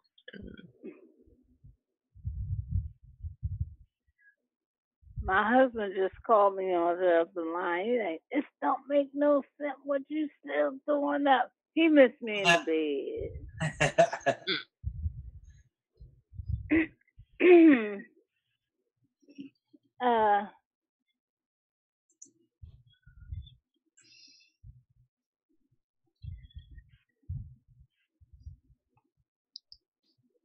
And Cheryl's got to lead the conversation. I'm too tired to think of stuff. or David. What can I think about to talk about? I can still talk about my old horror movies. It was this one movie. I haven't seen it before. They haven't shown it on cable or nothing. It was. They have another movie called the same thing, but it's totally different. It was a movie called Alone in the Dark. And you had the guy that played in the original Halloween, the Dr. Loomis. He played in this movie, and there were several other actors. I can't remember their names, but I remember them acting in other things. And they were in a mental institution, and they broke out, and they were setting fires to places and things like that. They was going after, I know what, the doctor they loved that was diagnosing them and being with them. He decided to leave, and that upset them, and that's what made them break out. It was really good. It was a low budget film, but it was really good. It was called Alone in the Dark. Let me see if I can find that. Let's see, I'm looking Wikipedia. It's got one Alone in the Dark 2005 and Alone in the Dark 1982. Let's see, 2000. Ain't no 2005. So probably It's 1982. Yeah, yep. I see Donald Pleasance. Martin Landau played in it.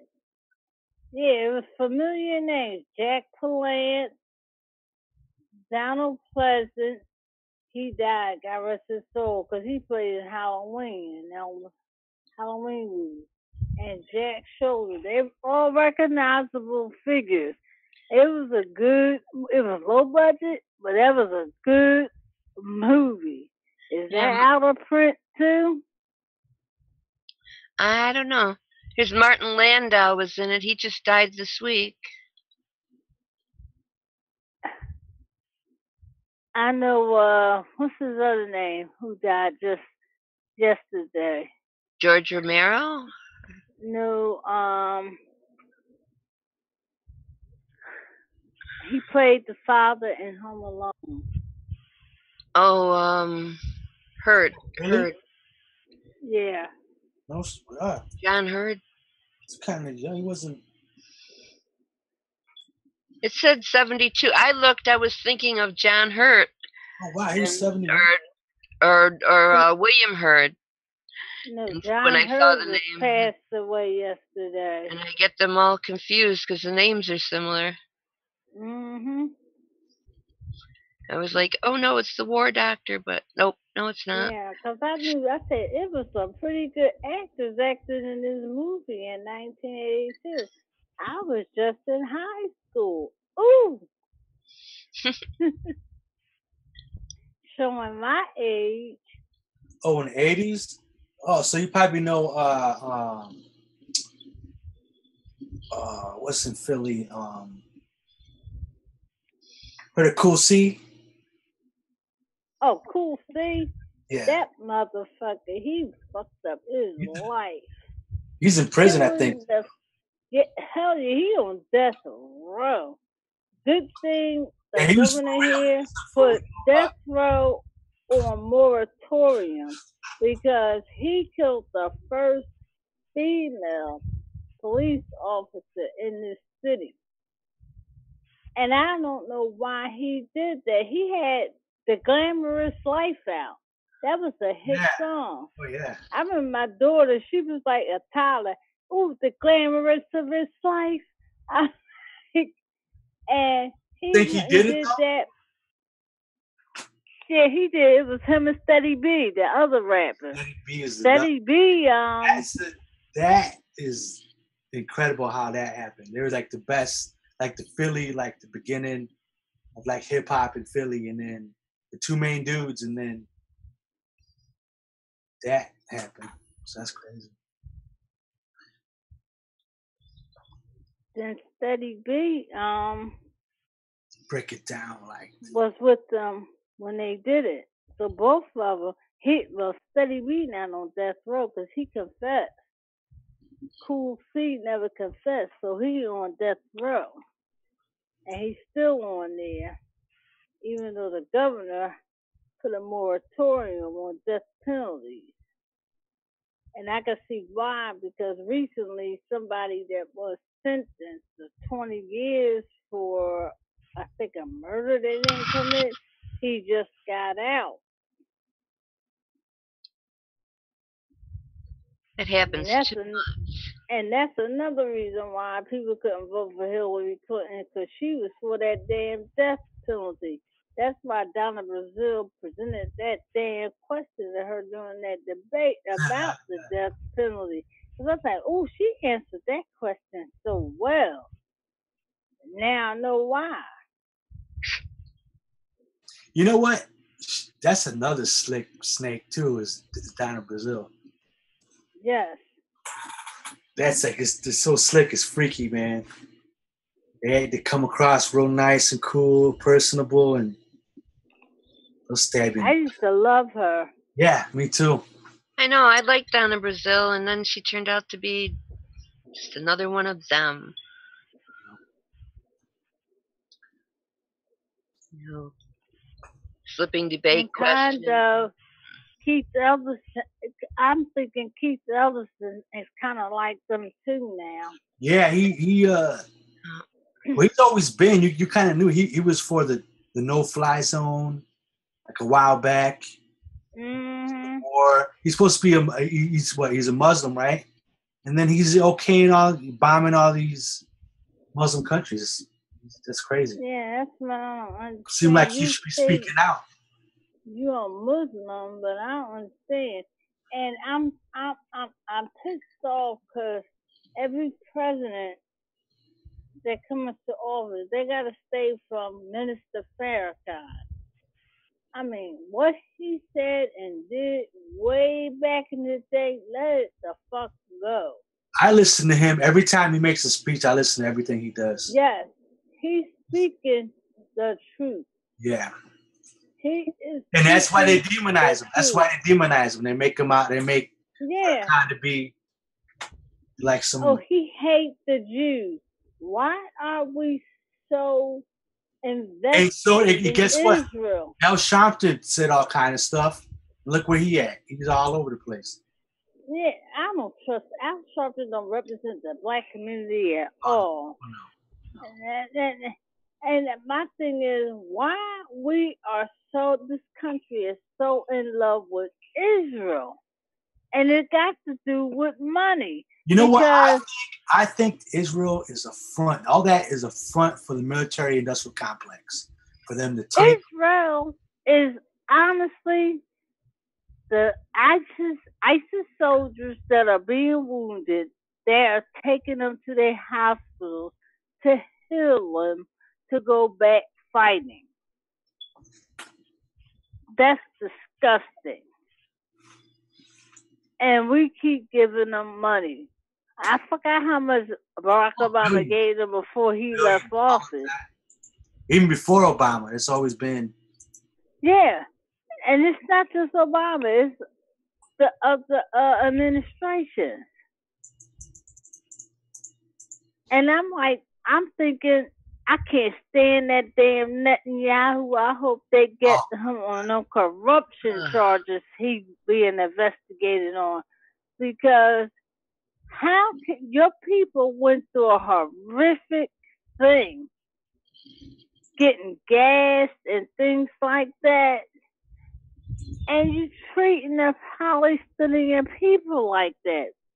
I had a cousin who works for the government, and she had to travel in different places for the government, and she spent time in Israel. She said the Israeli people were so mean and nasty, even towards one another. But she said the Palestinian community was so nice. They were very welcoming. And I just understand why they treating them like that. They're talking about they're not racist. Yes, you are. It's like it's like the apartheid in South Africa back in the day when everybody was apartheid. But this is a lot worse. This is way worse than Yes, it's worse. I saw how them Palestinians had to go to work, to go through Israel. They gotta walk through in between some caves and stuff. I'm like, that's insane.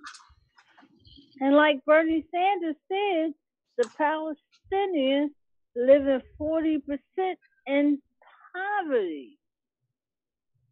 40%. And he doesn't agree with what Israelis are doing to Palestinian country. He don't like what the Palestinians doing, but what Israel does afterwards is too excessive, which it is.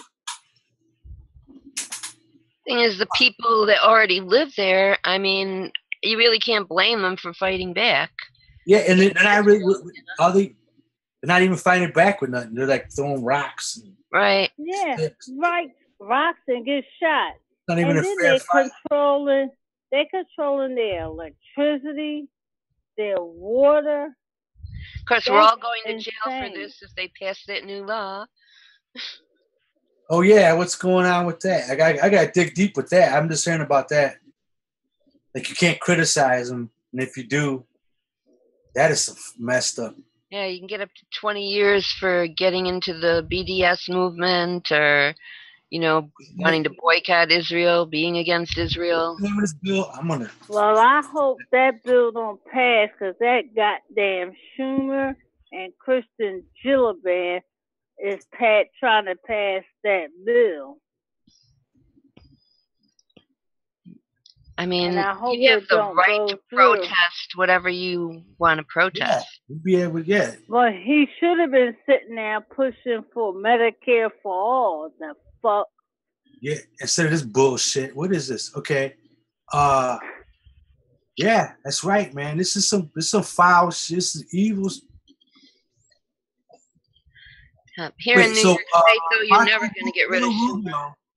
Little Rubio introduced this bullshit. It says right here, sponsor. Introduced January 17th, 2017.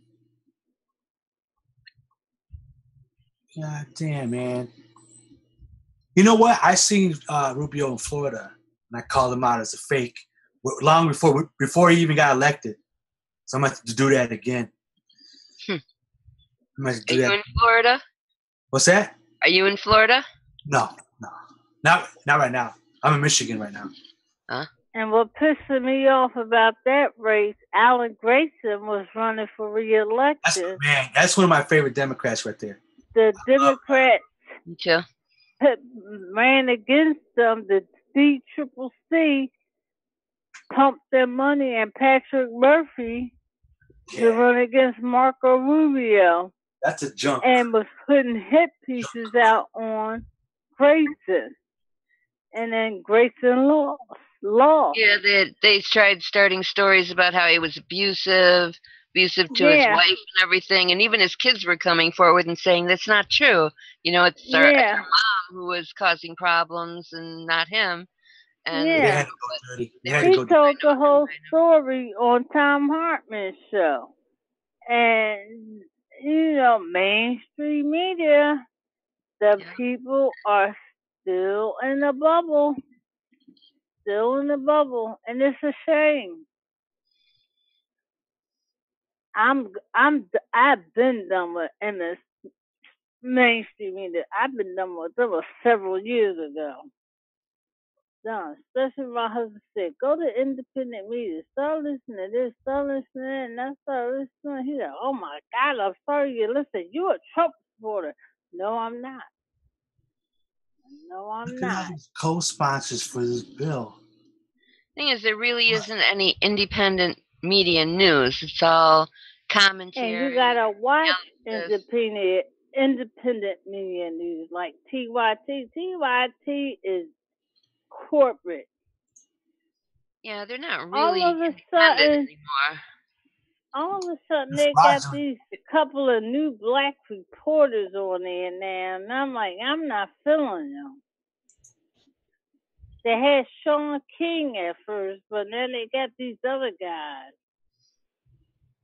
And also today, last night, Elizabeth Beck and Jared Beck was going through a beef with Jordan Chariton about not covering the DNC lawsuit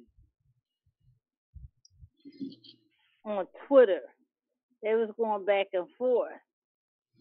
Yeah, but they go back and forth with this is what I don't like about them. I think there's merit in a case saying that if the DNC was always planning to undermine Bernie, then they were allowing that money to be given on false pretenses. I think that's valid. On the other hand, I think they handle it like a couple of 2-year-olds. They fight with everybody. They name call. They basically act like little Trumps. And to me, that takes away from their credibility because they're not acting with maturity. Well, you gotta think they're getting desperate. The thing is, I don't even know. They're so full of drama that you don't know. I mean, they could be lawyers showboat and do things, So who knows? Well, I really can't believe that. So I gotta keep an eye on that. But I really think they believe in a cause. I really do. Because I know I watched Elizabeth Beck on, what's that, Alex Jones, and she was crying. She was really scared for this last person that supposedly committed suicide not far from their office. So it's kind of scary. I don't know. I don't know what Jordan Charlton said to them to start this off with this Twitter war. I didn't see that. So I don't think they just went after him. It had to be something he said because they don't just go off on people at all. So it had to be something he said on Twitter. I didn't see what he said. Yeah, I don't know. I don't follow them, and I don't know. In fact, and I don't know if I have Jordan on mine because I have some people I had on from the primary still, but I don't know. Who's that? I got him. Who's that girl? Emma, right? That talks with what's her name? Emma Jordan. Vinglin. Okay, before this stuff with Jordan started happening, how he should try to call out HA and Nico and everybody, right? Mm-hmm. Emma was trying to check Tulsi Gabbard on some bullshit, on some healthcare stuff. It was really it was weird. And ever since that started, then Jordan started going after HA, all these, and Tim Black and everything. So Emma's like, she's about some bullshit too. I don't know who Emma is. You know who she is. Have you seen Anna? Jordan? You mean Anna? Is that what her name is? No, Emma. Her name is Emma. Emma? I don't know. She kind of squeaked by doing that. I don't know if she deleted that video or what. That was kind of weird. I was like, what's going on here? Well, guys, I'm going to take my butt to bed. Yeah, I've got stuff to do, and I've only got like 3 hours. So, Ebon's saying Emma Vigland. Emma Vick. That's what I was trying to say. She's a backstabber too. Thanks, Ebon. Well, good night, guys. All right. Good morning. Good morning. Oh my, good Yeah. morning. Good morning. Good morning. I just keep thinking if anybody starts watching this thing in the beginning, I was singing the Jaws song. It's like, oh God, bury this. All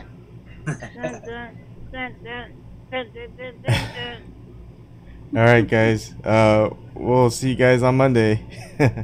Alrighty. Okay, good night, Cheryl. Good night and good morning. And David, Ivan, and Jeremy and Max out there. Good morning. Bye. Bye. Bye.